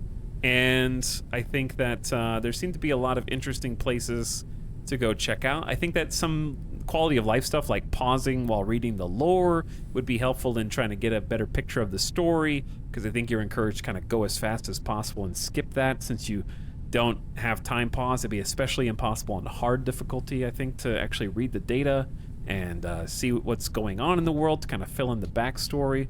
But I think it's like an interesting setting, and I always enjoy like these kind of customizable, like in Raft when you get the computer for the first time, and do you put the computer next to the steering wheel so that you can actually look over and see, and you got to make sure you turn the computer on, but not too long because the battery's going to run out. And I think those types of management things are fun. So here I enjoy the like battery management where you have this like tool recharger, kind of reminds me of Subnautica, and I think that's a good mechanic. And a little bit of the like, I think fuel management is fine, but arbitrary, because the fuel is like, they don't want you to get stranded, but also fuel just costs synthetics, so you'll have an infinite amount of fuel as long as you hold the button down on the resource gun, right? So some stuff like that. How you acquire some of the resources might need to be changed over time.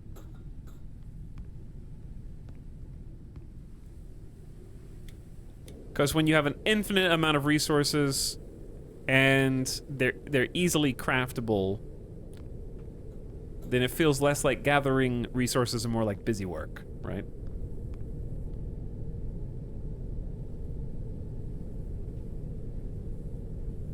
Tape the resource gun trigger down, infinite fuel glitch.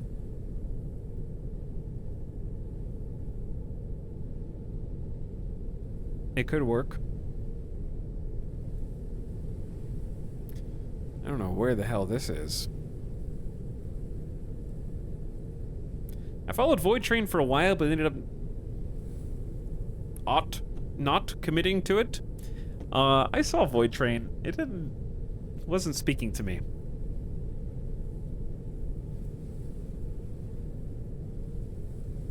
But I don't know what chat thinks about it if you played it more.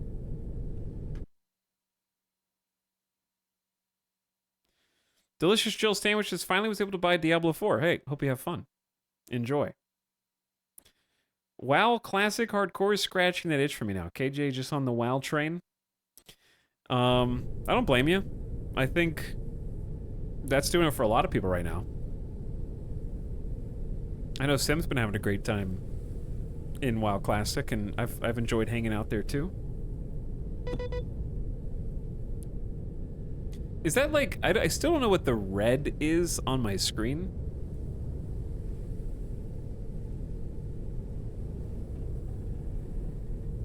It feels like a damage indicator, but I don't know.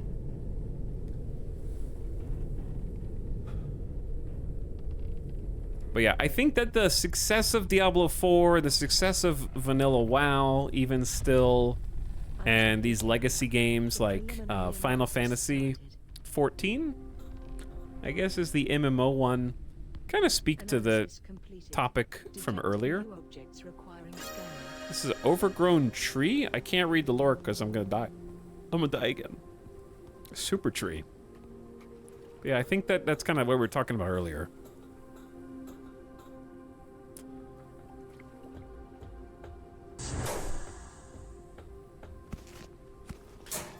Where the oldies, that feel infinitely replayable.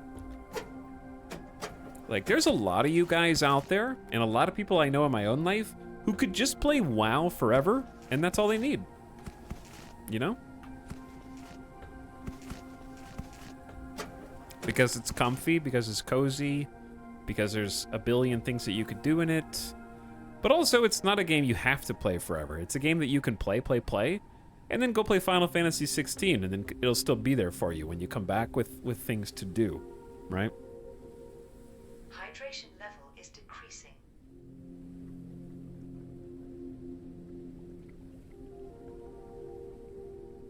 He's gone. Who's gone?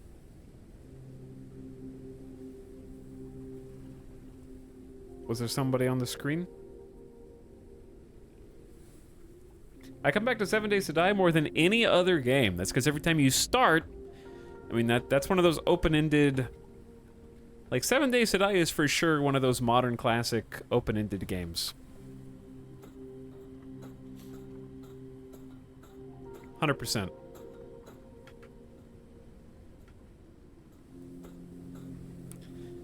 Early access woes? I am stuck on the ladder. There we go. I am now free.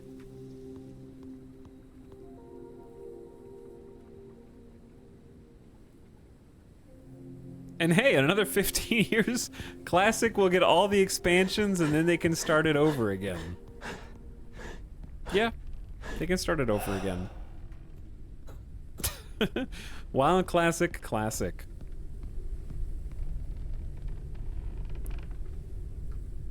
So...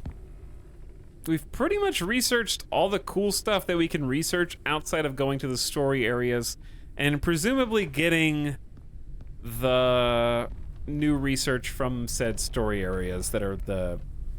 Are they the exclamation points and question marks? Probably. We just got something new. I think making that information easier to figure out when you are unlocking it would be good. We got repair patches. There is like a little blueprint page here. I probably need to scan a lot more stuff. I don't think I've been scanning as much as I am supposed to.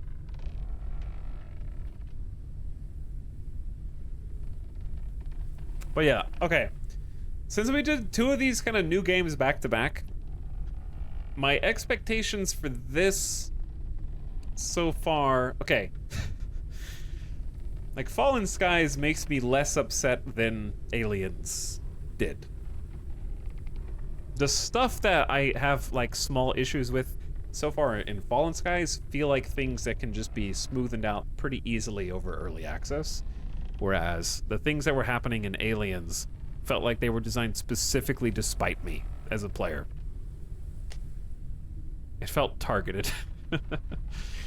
That's why it made me angry. Because it was like, hey, you getting too comfortable? Boss fight. Bam! Right in your face. Got you. We got him, boys. We got him. We destroyed him with that boss. The devs were the alien and they were hunting you. Yeah. Whereas this is just like, some quality of life stuff would go a long way.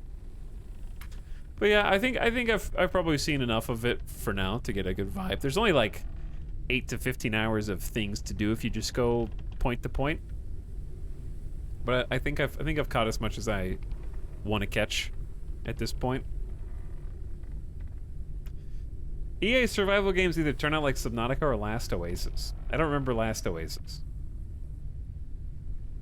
Your allergies seem better today? Yeah, my allergies have been highly improved today and yesterday for no apparent reason whatsoever. Suddenly cured. And then it'll go back to the way it was before.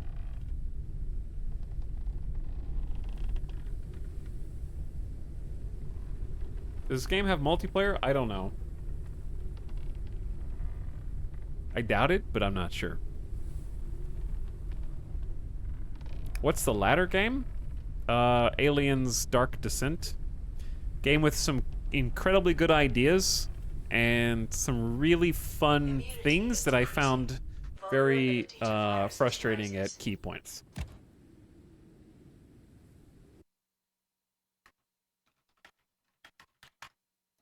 What is Last Oasis? Oh, that was the like survival game. They're all survival games. The one where you play multiplayer and you make like sand dune walkers and crawlers. Like machines that can spider across the sand. But yeah, I think I'm gonna just play something that is like a surefire thing next stream. I would say I would describe Forever Skies as okay. That I don't have strong opinions one way or the other. My review is it's okay. If you are craving a new buildy, crafty game, I think that it has those boxes to check and that you will probably enjoy the content that's there, even though it is in limited form right now.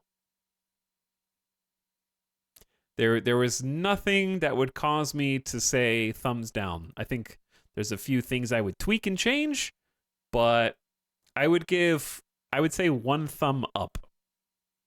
And the only reason I would say that is because the reason it won't be 2 thumbs up is because I think it needs to get out of its comfort zone a little bit and do a little bit more in the genre for me. I think that the one thing they tried to do was hunt viral pathogens to cure a mysterious illness is their selling point. And I think that other than that, which I didn't really get to experience because I probably didn't just advance the story at all. Easy. No, just do talking music. The reason I didn't get to that is because I didn't get to the story beats. But other than that thing, it's very much a raft but in the sky.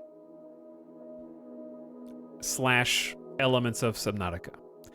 And I am the kind of person who, if you've been around for any length of time, you may have come into streams where it's like, people are like, hey, is this like that game? And I go, no, you silly. Just because these games have crafting in them doesn't mean that they're alike. Other than that, that's not the case here. I'd say it very much feels like Raft Nautica, but more Raft. And then less... It's Raft, but with the modular building of Subnautica, but fewer building options at this point. So I think they just need to do more than like a small twist on that genre.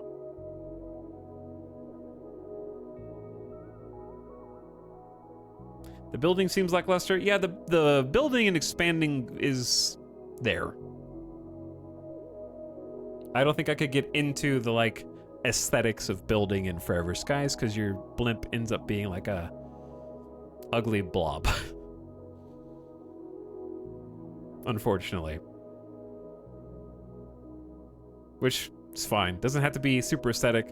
But I think I would have preferred a game that went a little heavier on, I don't want to say realism, but like, if you have to put side turbines on, I'd love to be able to actually have to balance the blimp. I think that would have been fun. I think it's that it also feels less like a blimp because you're mostly concerned with just going forward, backward, side to side. So I feel like the Z-axis is limited. And there's a little disconnect between the extremely strong winds that are blowing resources around that have very little impact on your airborne vehicle. But the actual articulation of the vehicle is functionally not different from a sub in Subnautica. Like, you may as well be in water. That's why you get stuck in lightning, you have to fly low. Okay. That's fair. All done with Forever, guys? I mean, yeah, I think I've seen what I need to see to have seen all the things I'm gonna see. Just trying new things out and hoping something kind of surprises me, I guess.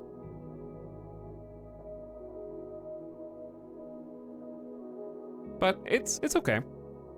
It doesn't make me feel strongly one way or the other. I think it's a very lovely game to look at.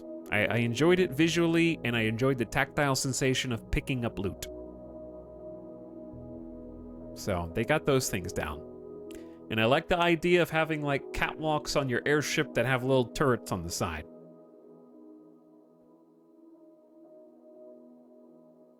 So I like those principles.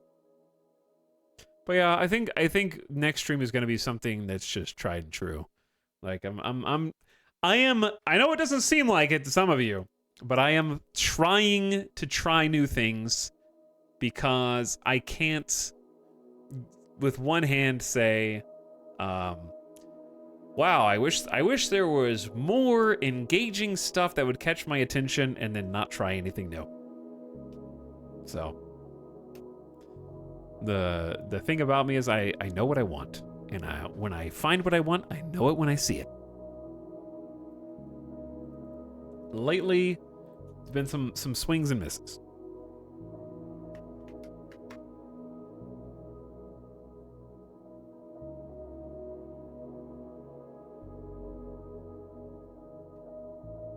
Norland. That game, it's not even out yet. Also, are you sure you want me to play a game you like? You might regret it at the end.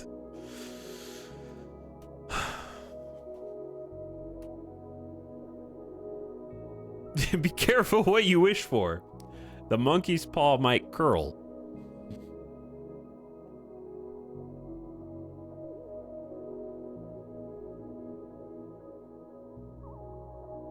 But yeah, that's just gonna be a thing that happens this year, where if something is or seems fun to me, I'm just going to do those things. If they don't align with what you think is or could be fun, sometimes it happens.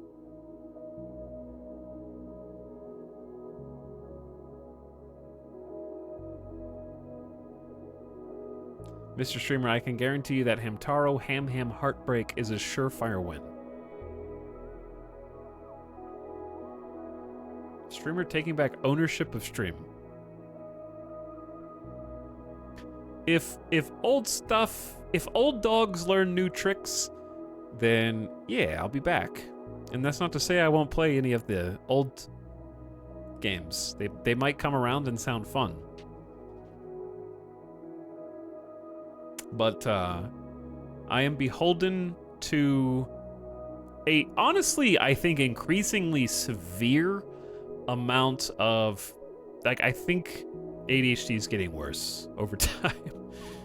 And I'm being serious. Like, I think it's, I'm this close. I'm gonna go to the doctor soon and actually get a proper diagnosis, because I think it's getting worse. 81 HD, yeah. I'm gonna get like a proper diagnosis, because it's like it's hard to explain. If you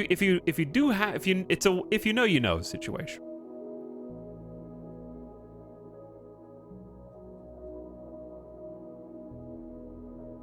It's not about focus, it's about dopamine. If I play something, watch something, read something, it either gives it or it doesn't. And if it doesn't, I don't want to do it. And if I don't want to do it, I physically can't do it. Like, it's very different from making YouTube videos. Where some of these games that are coming out on like early access, we used to do this all the time when I had a YouTube channel. You can make a 30-minute video and make something seem amazing, because if you only play it for 30 minutes to an hour, your imagination runs wild, and it is amazing. But if on long-form content like streams, a lot of these things don't hold up under extended scrutiny, because you figure out where the edges are and what the big picture looks like. And that's why we were talking about like games that are open-ended and endless earlier. Because all the new experiences that hit the dopamine are those one and done. Well, I wouldn't say Diablo 4 is one and done for me, but like Final Fantasy 16 is an example of that. It's because you're getting older. No, I don't think so. I don't think age has anything to do with it.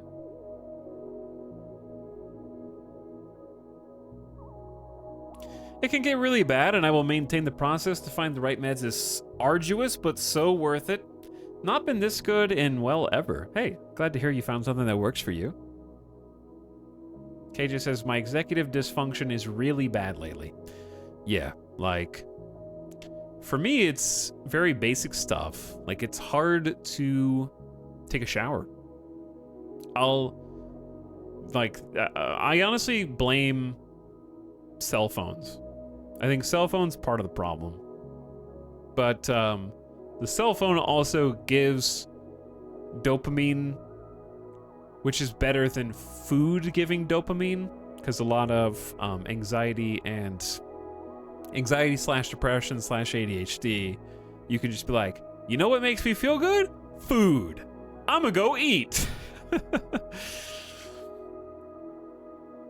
So cell phone's better than that.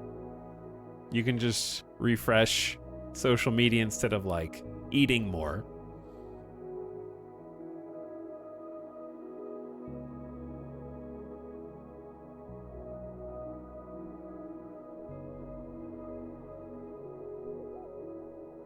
It has very much affected my work negatively. Almost quit this week. Sorry to hear that, hipster doofus.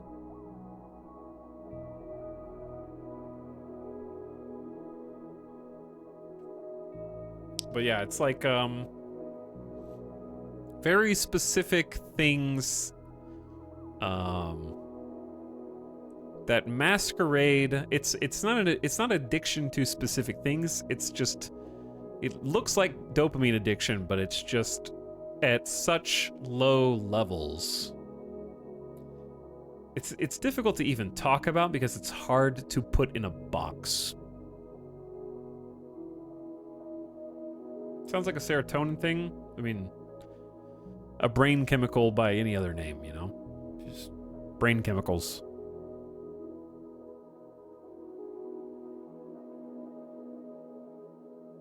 But, what was I saying?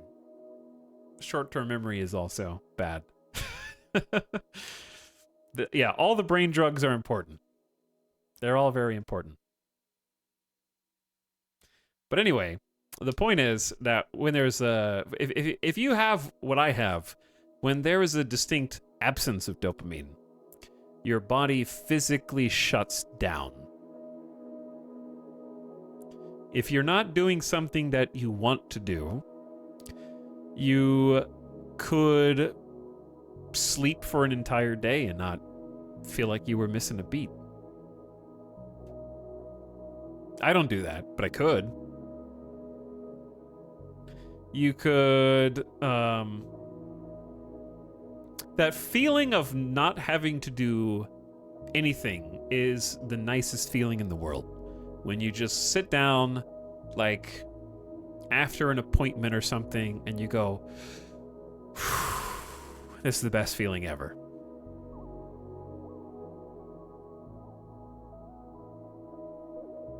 That's why having many hobbies and a job is good. The problem with hobbies for people who are ADHD is you might say become incredibly hyper-focused on picking up a new hobby. You might say buy a whole bunch of locks and lock-picking enthusiast merchandise from your favorite YouTuber lock-picking lawyer and decide you're going to start a new hobby. You're going to learn how to lockpick. And then you might give up after the first 2 locks and realize that you just spent like $150 and like, oh, that was fun. That's what ADHD is like. You can't have a hobby because the hobby has to addict you. You don't get to choose a hobby. The hobby chooses you. You can't just decide to read a book. It doesn't work like that. If you do read a book because it's that compelling to you, that's one thing. But you can't consciously choose what you want to do. Your brain leads you. And that's the only option. You have to enjoy it innately, yes. I can't become a rock climber. It's not possible. I would have to have an incredible fascination with rock climbing. Do all the research, spend every waking moment thinking about it, dream about it when I go to sleep, and then do it for as long as it's possible. I'm in this video and I don't like it.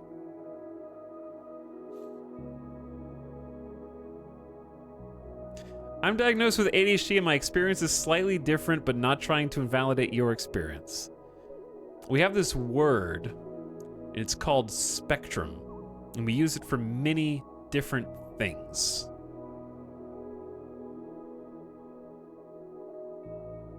This is one of those things.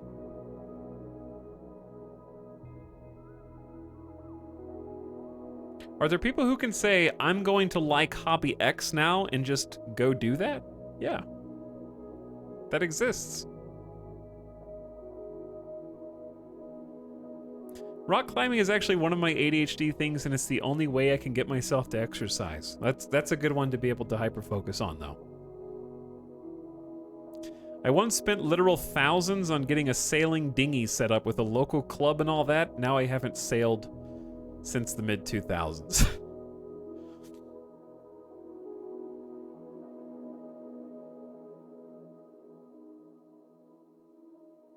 But yeah, people can just choose a hobby if they want, who have regular brain chemistry balance. I'm addicted to getting new hobbies and then Googling why people hate that hobby. I feel like that's something I can relate to. Like right now, I am incredibly, I would say my favorite gaming experience is Diablo 4, and I love nothing more than looking at the subreddit to see why everyone hates it, or what they hate about it. And I like just reading and going like, oh, I feel so much better than that person. Like, imagine feeling like that. And I'm sure some of you guys can do that from my stream, because you'll hear me go like, oh, streamer complaining about not having enough content in his Project Zomboid RimWorlds. Man, I freaking love RimWorld. Imagine being that guy. Like, you can do that to me probably for a bunch of shit. And that's fair, you know? Turnabout is fair play. But yeah, I like will go to the sub every day, splat, and just be like, oh, this is a juicy one. Like, I can do it right now. See what their top complaint thread is. I really miss big dungeons with multiple floors and 0 objectives. 2,000 upvotes. Here's the whine of the day. There's 125 dungeons in this game, and there isn't a single one that's just a massive layout with multiple levels. Give me an Act 3 style sewers dungeon or Durance of Hate. I love how they're they don't even mention Diablo 2. They just assume that you know what they're talking about, right? Because Diablo 2, baby, that's the real shit, okay? I'm sure people will find a way to complain about not being able to find the next level and backtracking and all the things they complain about now, but I'm just really over the door is locked, do XYZ mechanic that every single dungeon has. We're in a dang Diablo game with crazy wild abilities, and a door is standing in our way in every dungeon. I can only think of 2 locked doors in the entirety of Diablo 2. This whole impenetrable door thing is breaking my immersion big time. objectives in my video game? That's a dang Diablo game. I miss Durance of Hate. You fucking what? I don't. I hated that. Oh, you mean to say that you miss playing an offline single player so that the layout never changed and you only had to find the down area once and then you teleported to it with Enigma. That's what you mean to say. Like, because if Durance of Hate was in Diablo 4 and it was online only and it refreshes every single time you go into the dungeon to complete it, I had to walk so much without, their complaints are that you can walk too much without fighting. You have to go so, Durance of Hate is so big on hell difficulty, you spend most of your time walking and not fighting if you don't find the next level fast enough. Like, Durance of Hate is not the thing I think about when I think of Diablo 2 good. That ain't it.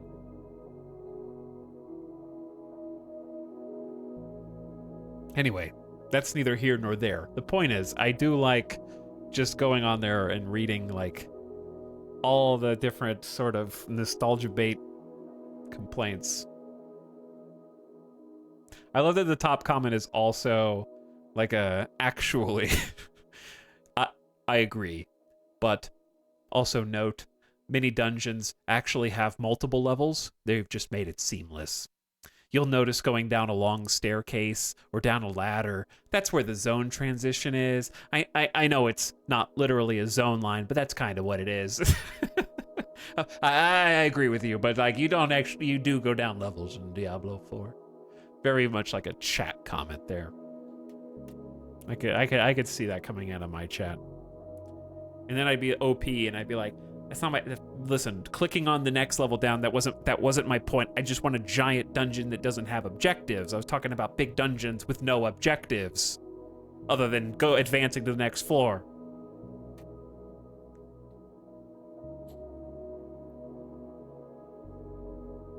But yeah, I like reading all that too. This is the gift sub sound. Trial. Jamin Bin says, I'm diagnosed with ADD and definitely hearing a for sure answer and just a conversation overall is a good one to have with a professional, especially since there is a bias with the condition. Hope it goes well. The problem is the same thing that I need to go get a professional's opinion on is also the same thing that's preventing me from doing so. So that's great.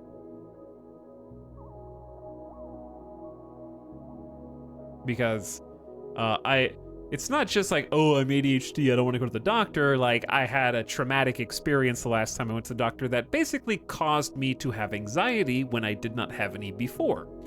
So, not exactly jumping at the bit to go back and have a similar experience and or episode. There's like a 90% chance of just having a panic attack at my next doctor's appointment because it created my anxiety from thin air. So it's difficult to get over that. I hate it when my brain actively works against me. It does do that, yeah.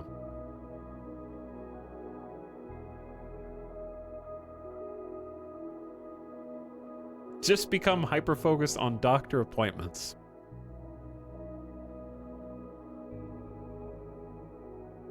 Have you considered talking to a psychologist? I'm trying to find one because I think it would help to talk about my anxiety. I think finding someone that you can talk to about it and get a professional opinion is always a great idea.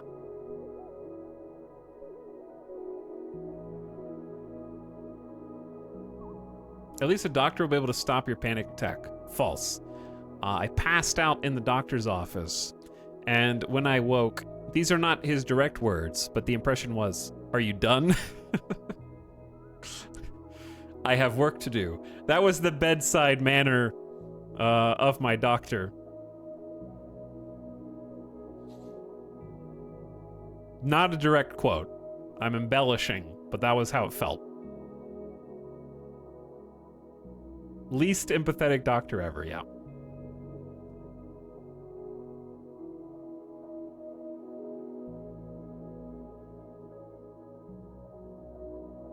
You can talk to chat and get unprofessional advice.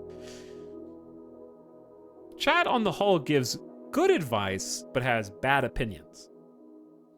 The duality of chat. You can't be a good backseater without being able to give good advice.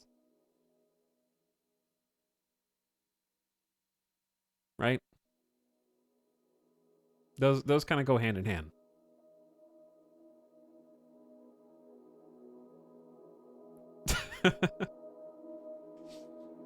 Just listen to people with the correct opinion. That's why I should watch my streams after I'm done. Sorry, but I give mid advice and I have mid opinions. Average chatter online. But actually, I already know why I have doctor-based anxiety. I figured it out. And unfortunately, it's difficult to overcome. It's in short, derealization. When I started to talk to the doctor about specifically things in and around my own body, I start to derealize, and it causes anxiety. I don't like talking specifically about things pertaining to my body. Then the meat in the bone skull starts to realize what it is.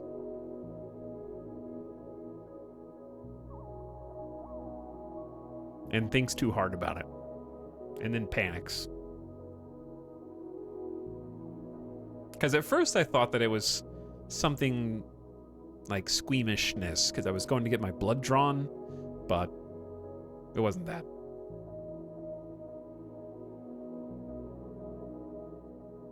What about telehealth? Is that as bad as going on? I've never tried telehealth. Intrusive thoughts. I guess intrusive thoughts is the right word.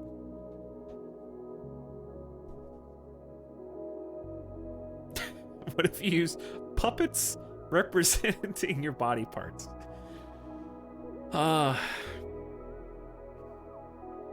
don't know. It's pretty out there.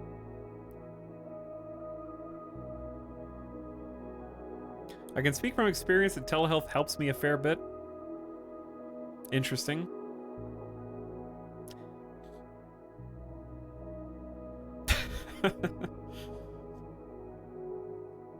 The electricity in the meat, yeah.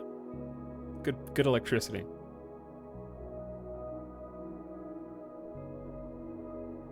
Good thing you already have a Muppet of yourself. I don't actually have that. That's not mine. But anyways, thanks for the end-of-stream subs. Anonymous, gifting a sub to Delicious Jill Sandwich. Appreciate the gift sub. KXZ for 33 months. I appreciate you. Thanks, KXZ. Troll Sama says, thanks, Bezos, for paying for this high-quality chat roast. I don't know if it's a high-quality chat roast.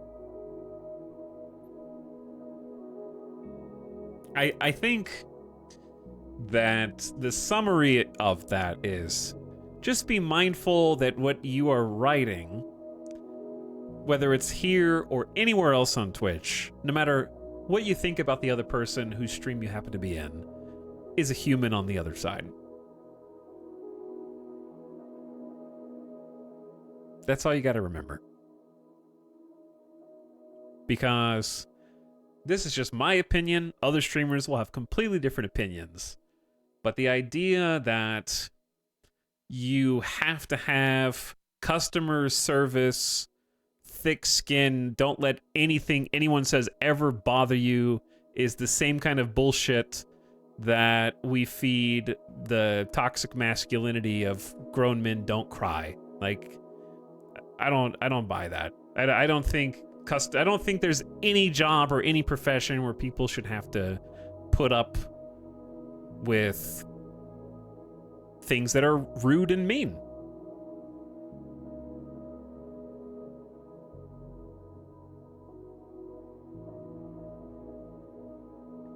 Unless they want to, and it's part of the bit or part of a character, or like if that is the content, then that's fine. but that's their choice. And you can choose not to be part of that.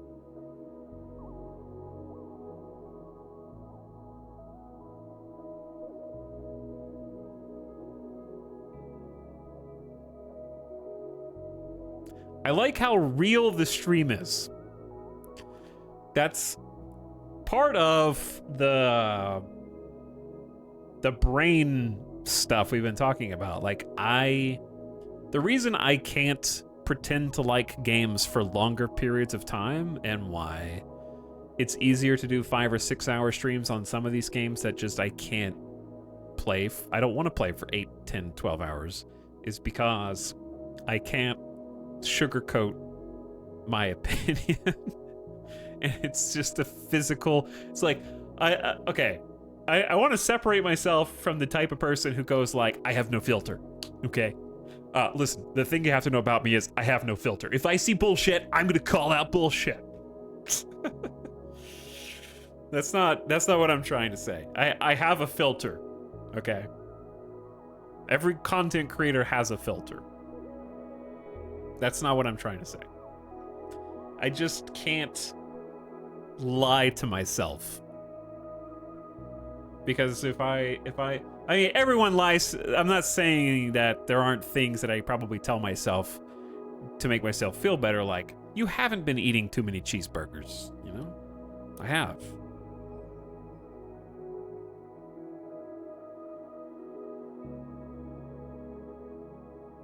But I can't, like, keep, it basically, like, if I ever say something is incredible, I want you to know that I mean that. Right? If I say this experience is going to stay with me because of XYZ, I want you to know that that isn't just a participation trophy that I hand out to every game that I play.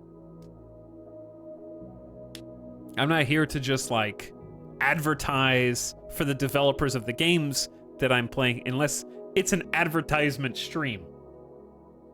And I don't even pick those. We've had one this entire year because there was only one that I was like, hey, I think that would be a good fit.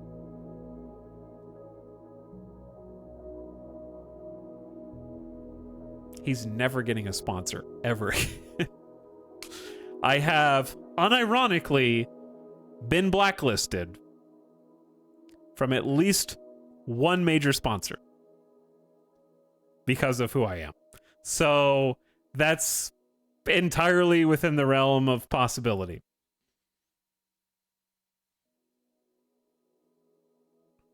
Good job.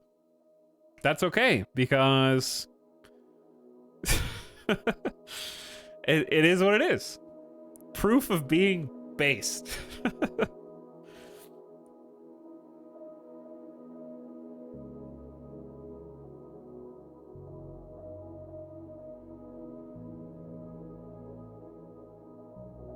But yeah, there's it's Tynan, because we timed him out, isn't it? It is not Tynan. I don't think they've ever even done a sponsor. They, like, straight up told you that? No, I mean, nobody says, hey, you're blacklisted now. They just mysteriously stop sending any and all communications and go from peppering the inbox with game keys to sending nothing.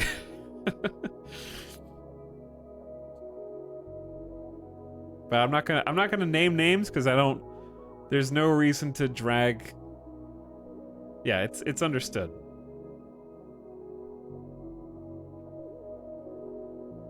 Because I am better than that, in that, like, it's not that serious, bro. It's video games, you know?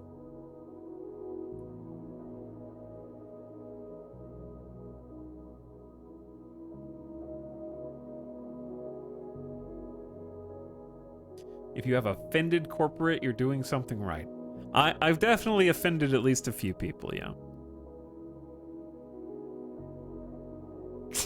Leave no crumbs. Okay. I don't want to. Let's move on. Let's move on. Blacklisted by Marvel Snap, it all adds up. Let's just say there are some people out there who do not understand the streaming space. And they should by now. Chad is just going to name every single company. Some people out there think that the only content creation that is worth creating is on YouTube. And they don't understand streamers. It's because he didn't get the Diablo gift horses. Did you get a haircut? I did get a haircut yesterday, and I feel much better.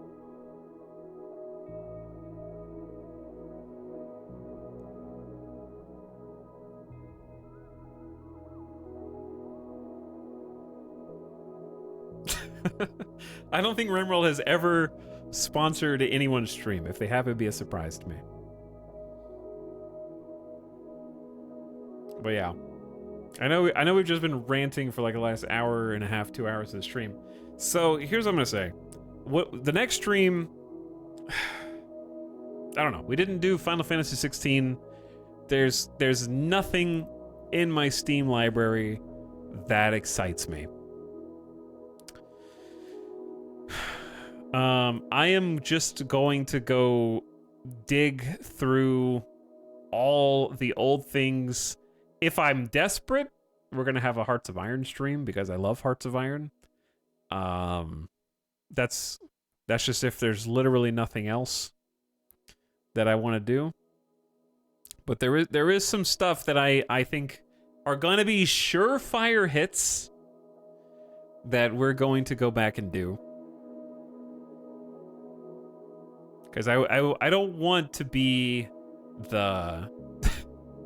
I'm hitting the if you can't beat them, join them portion. I'm in the bargaining stages of grief, where I don't want to be the there's nothing new under the sun guy every single stream. At some point, you just have to accept it and move on, okay?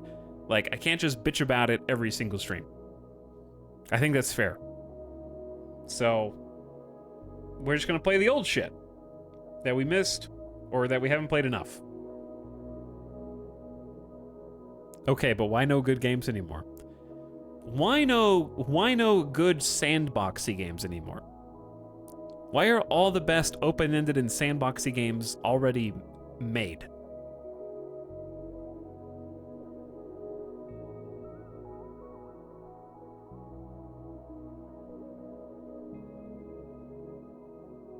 Right? 2017. Victoria 3 is not old, and also it didn't grab me. It kind of gave me a headache because it was complicated.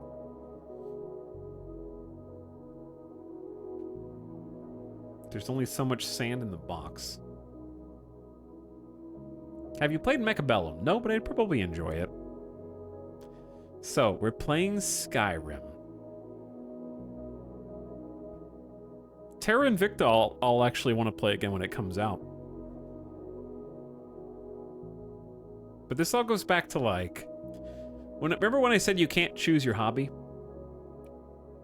There is no way for me to pick one of the games that chat you are saying and be like, that's the one.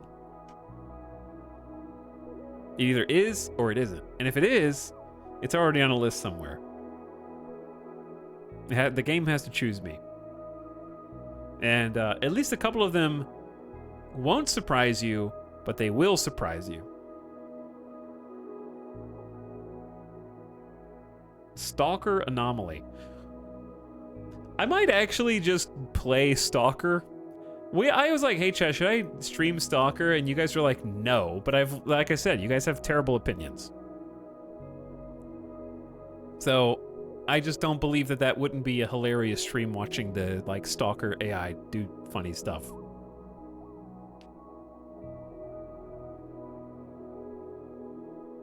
Like there's so many like AI guys who run around shooting things.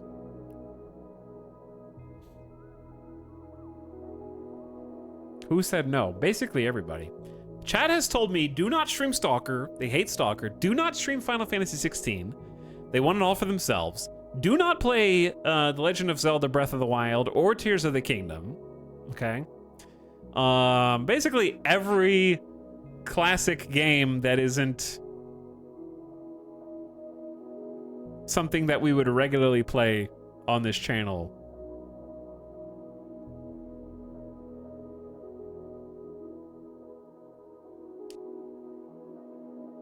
Stream them all back to back. Play Zelda on sub mode. So what you're saying is we're gonna do a full Breath of the Wild campaign, followed by a full Elden Ring campaign, followed by a full Tears of the Kingdom campaign. Is that what you're saying? Back to back to back?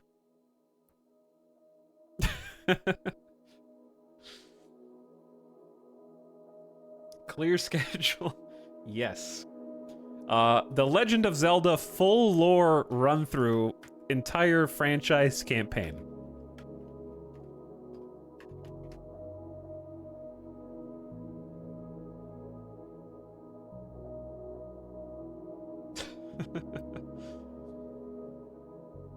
Let's see.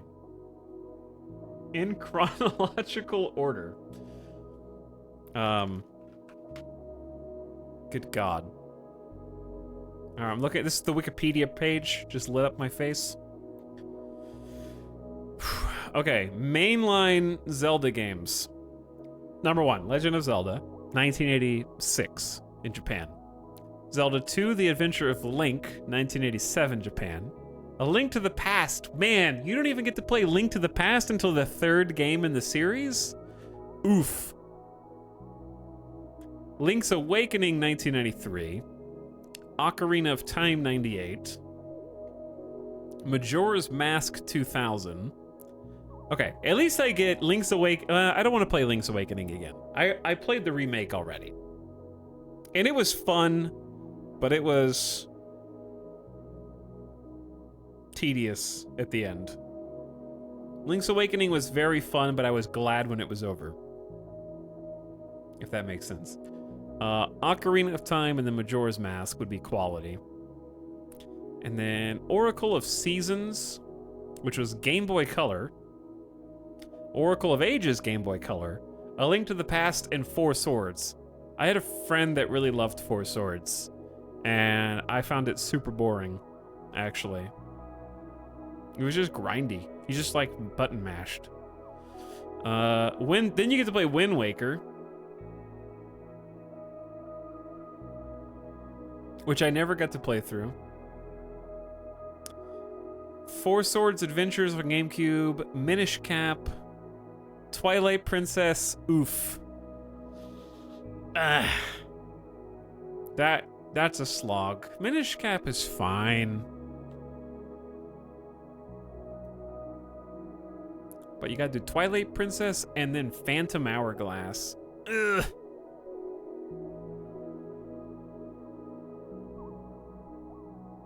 I don't wanna. And then Spirit Tracks on DS.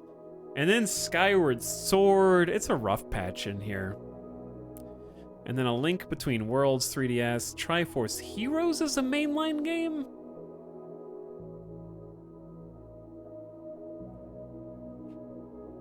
Did you play Hard Space Shipbreaker? I did before it full released, yeah. And then you get to play Breath of the Wild, Tears of the Kingdom. I don't think I could do a full campaign playthrough. That's crazy. How long to beat some of these? Over 100 hours for Breath of the Wild Tears, obviously. Ocarina of Time, 30 and a half hours. There's no way I'd beat it that fast. Skyward Sword, almost 40. Minish Cap, 20. Majora's Mask, over 30.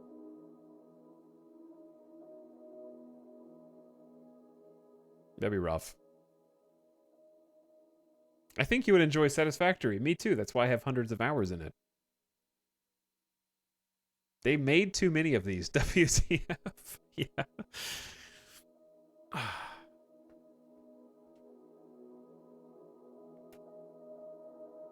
Streamer, please play Dark Souls. We did. We played Dark Souls 1.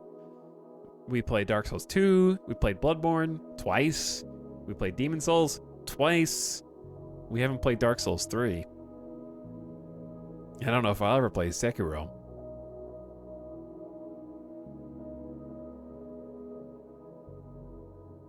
Chat, I just thought of Dark Souls 3 and I want to yawn. Is that bad? That's not because I think, oh, that game's so boring, I hate it. But it is because that's ADHD. That's a physical reaction to something that doesn't sound fun. It's like I want to yawn and sleep. If I just thought about like, oh, what about streaming Dark Souls 3? I want to yawn again. Like I'm trying not to. That rules. Okay, the thing is like, I don't think people understand. If you don't have it, it sounds like, oh, if you don't want to do something, equal laziness. I actually want and wanted to do some of these things. So the condition mentally is what makes it executive dysfunction is that you have things that you objectively want to do, but subjectively can't. Like, I want to finish Dark Souls 3 and then play Sekiro and then say it's done, and then you have Elden Ring. I want to do that, but I can't. Physically. Dang it, I'm yawning. What do you objectively want to do then? You mean subjectively? I yawned. Chat, stop yawning. It's contagious. Are you omega-lolling or yawning? Subjectively, the only game I subjectively want to play right now is Diablo 4. And I don't mean stream Diablo 4. I want to stream Diablo 4, and I will when Season 1 comes out. But I did what I wanted to do, as far as I wanted to finish the campaign for stream. It's like a disconnect between your consciousness and unconscious. And that's the other thing. If I do stuff or go on tangents, or the only thing that I subjectively want to do is not something that you want to hang out for, that's your right. You can totally do that. Because I am not going to steer the stream in little loops like the thing I've always wanted to avoid in content creation is getting pigeonholed into specific games, which is why when I had a Minecraft video on YouTube that went viral and got over 1 million views, and you know what my next video was on YouTube? Batman Arkham Let's Play Episode 1, baby. Huge mistake. I think there were like 3 total parts of that, and I was like, that was a terrible idea. New Let's Play just dropped. It was a terrible idea, but it's what I wanted to do. So, you get what you get. Sometimes it's going to be something, sometimes it's going to be nothing. And sometimes you need to do the thing. Shh, why is that so loud? You need to do the thing that you want your favorite content creator to do, you know? Not saying that's me, but you may have like a content creator you're like, man, I really wish content creator would open their eyes to my favorite game and play it and see that from my perspective. Content creators want that for you too, you know? They want you to have the contagious fun and enjoyment, and they want the tide, all ships to rise at the same time, you know? It's a group effort. But what if they don't like it?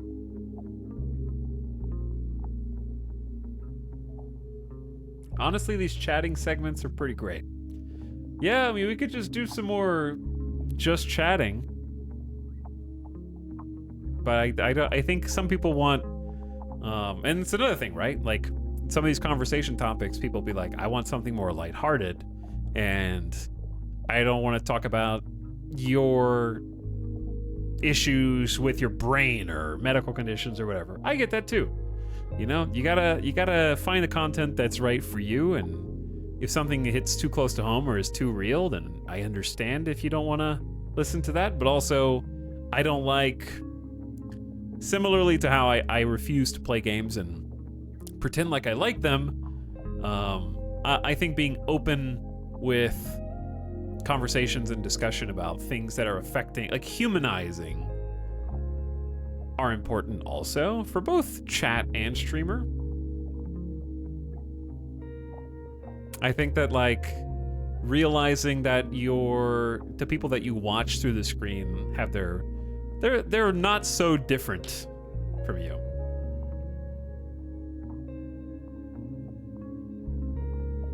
And to put them up on pedestals when some of them have their own demons that they're dealing with. A lot of people just are better at hiding them than me, I would say. But I think normalizing that also helps a lot of people, hopefully, because I hope there's some people out there who are like, because for me, what helped me actually was other content creators I followed on social media who were telling, like, basically being like, hey, I just went to the doctor. I had no idea, but I've been experiencing these symptoms and just realized, like, hold up, I think I have ADHD. And so I went to the doctor and got it confirmed. And this happened like a dozen times with different people. And it's just like, huh, yeah, no, I have those symptoms too. You just perfectly described the way that I feel. And I didn't understand that was abnormal.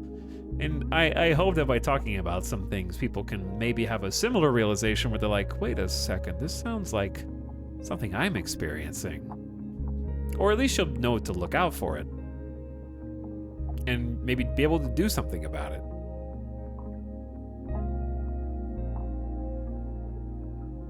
Happened to me, got my diagnosis in September at 26 years old.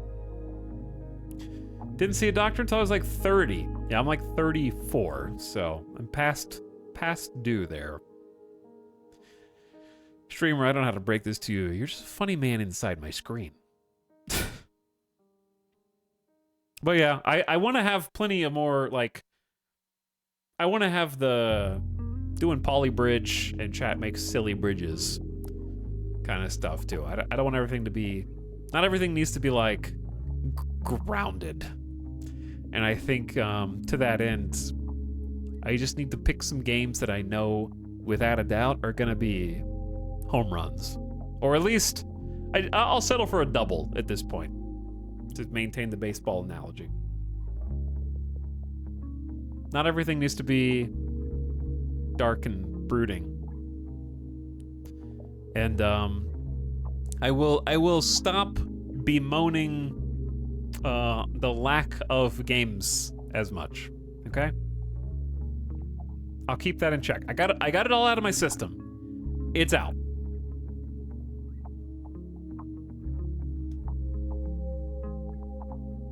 We can wash that away. Actually, maybe pay attention to RPG lore. No, yeah, the whole Diablo franchise run, I loved. Like, I really enjoyed it. Playing through D1, D2, D3. D4 was a weird one. D4 was weird. The reason why I think D4 was my least favorite to stream, because I think just the open world nature of the game made me... I wasn't... how do I say... The purpose of the streams and the way that I naturally want to play open world games were at odds. Whereas Diablo 1 through 3 are very linear experiences where the point is going through the campaign as fast as you can. Diablo 4 was weirdly about taking as much time as possible between the campaign. So my natural want to explore every nook and cranny had to be squashed, which ultimately was because I realized I needed to beat the campaign in order to level up past 50 properly. Properly being the keyword. So that just took some adjustment. Whereas Diablo 1 through 3 were much more straightforward. I knew exactly what to expect.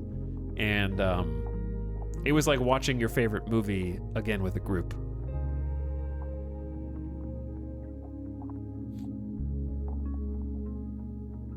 But I'm glad that I did all of them. I'm glad that I finished 4 too.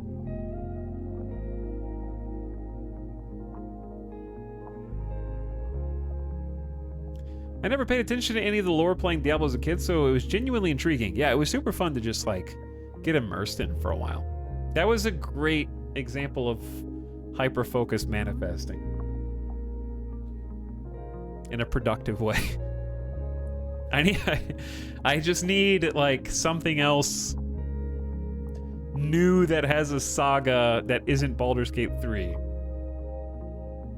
Because I'm not making that same mistake again. We're gonna stream Baldur's Gate 3, but I'm not gonna get you interested in the lore ahead of time so that you don't need me anymore by the time 3 comes out. Okay? But I'm planning on playing a lot of 3. Also, 1 and 2 are just very long games that I'm sure are very good. But 2 is 80.5 hours, and the first one's 52. And that's main plus extras.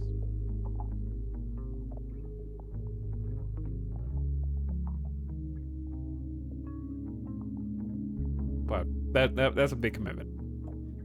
80, 90 hours for a single game. And that's if I do it quickly. But anyway, I say all that to say, chat, I will probably see you on Sunday or Monday. And I will have, like, unless something new comes out that is immediately grabbing, I think there will be less,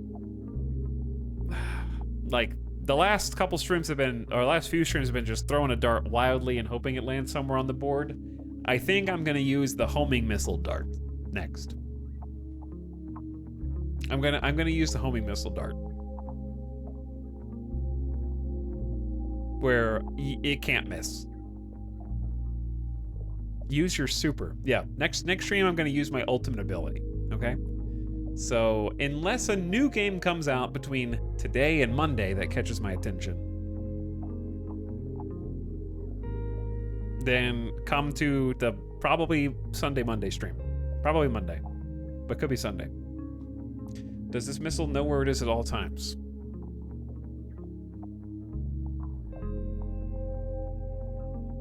Back to Minecraft. It won't be Minecraft. I don't know what to do in Minecraft. Like, I wouldn't mind streaming it again, but I need, like, an objective. I need something to do. Something to accomplish. Maybe I can play Minecraft just to beat the game. I've never actually seen the Ender Dragon. I know that that's the worst way to play Minecraft, but it bothers me that I've never seen the Ender Dragon.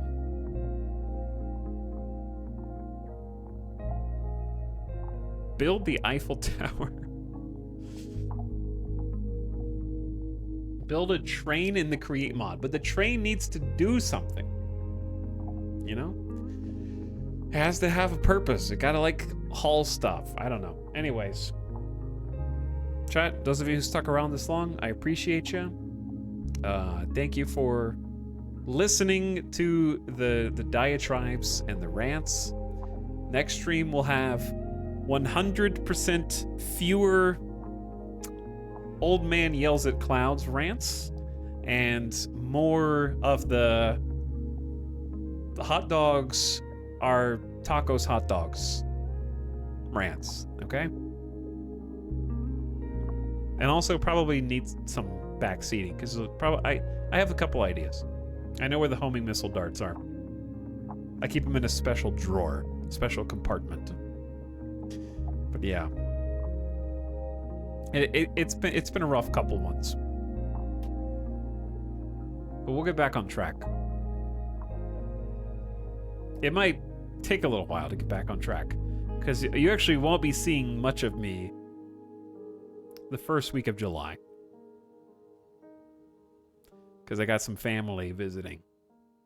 But we got next week, and then the rest of July and August is going to be stacked. Late July, August, I think is pretty stacked if I remember correctly.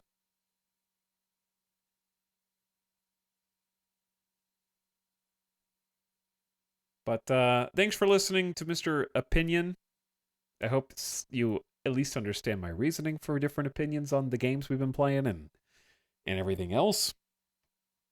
And I hope you're enjoying whatever game you're playing right now, whether that's old or new. But we're gonna hit the grindstone big time. Probably after the first week of July. That's when we're gonna get cracking on some of the big projects that I've wanted to tackle for a while. But I got some surprises in the meantime. Until then, I'll see you guys in a day or two, or a couple days, I guess. And I'll catch you for the next one. Good night. Thanks for watching. Bye-bye.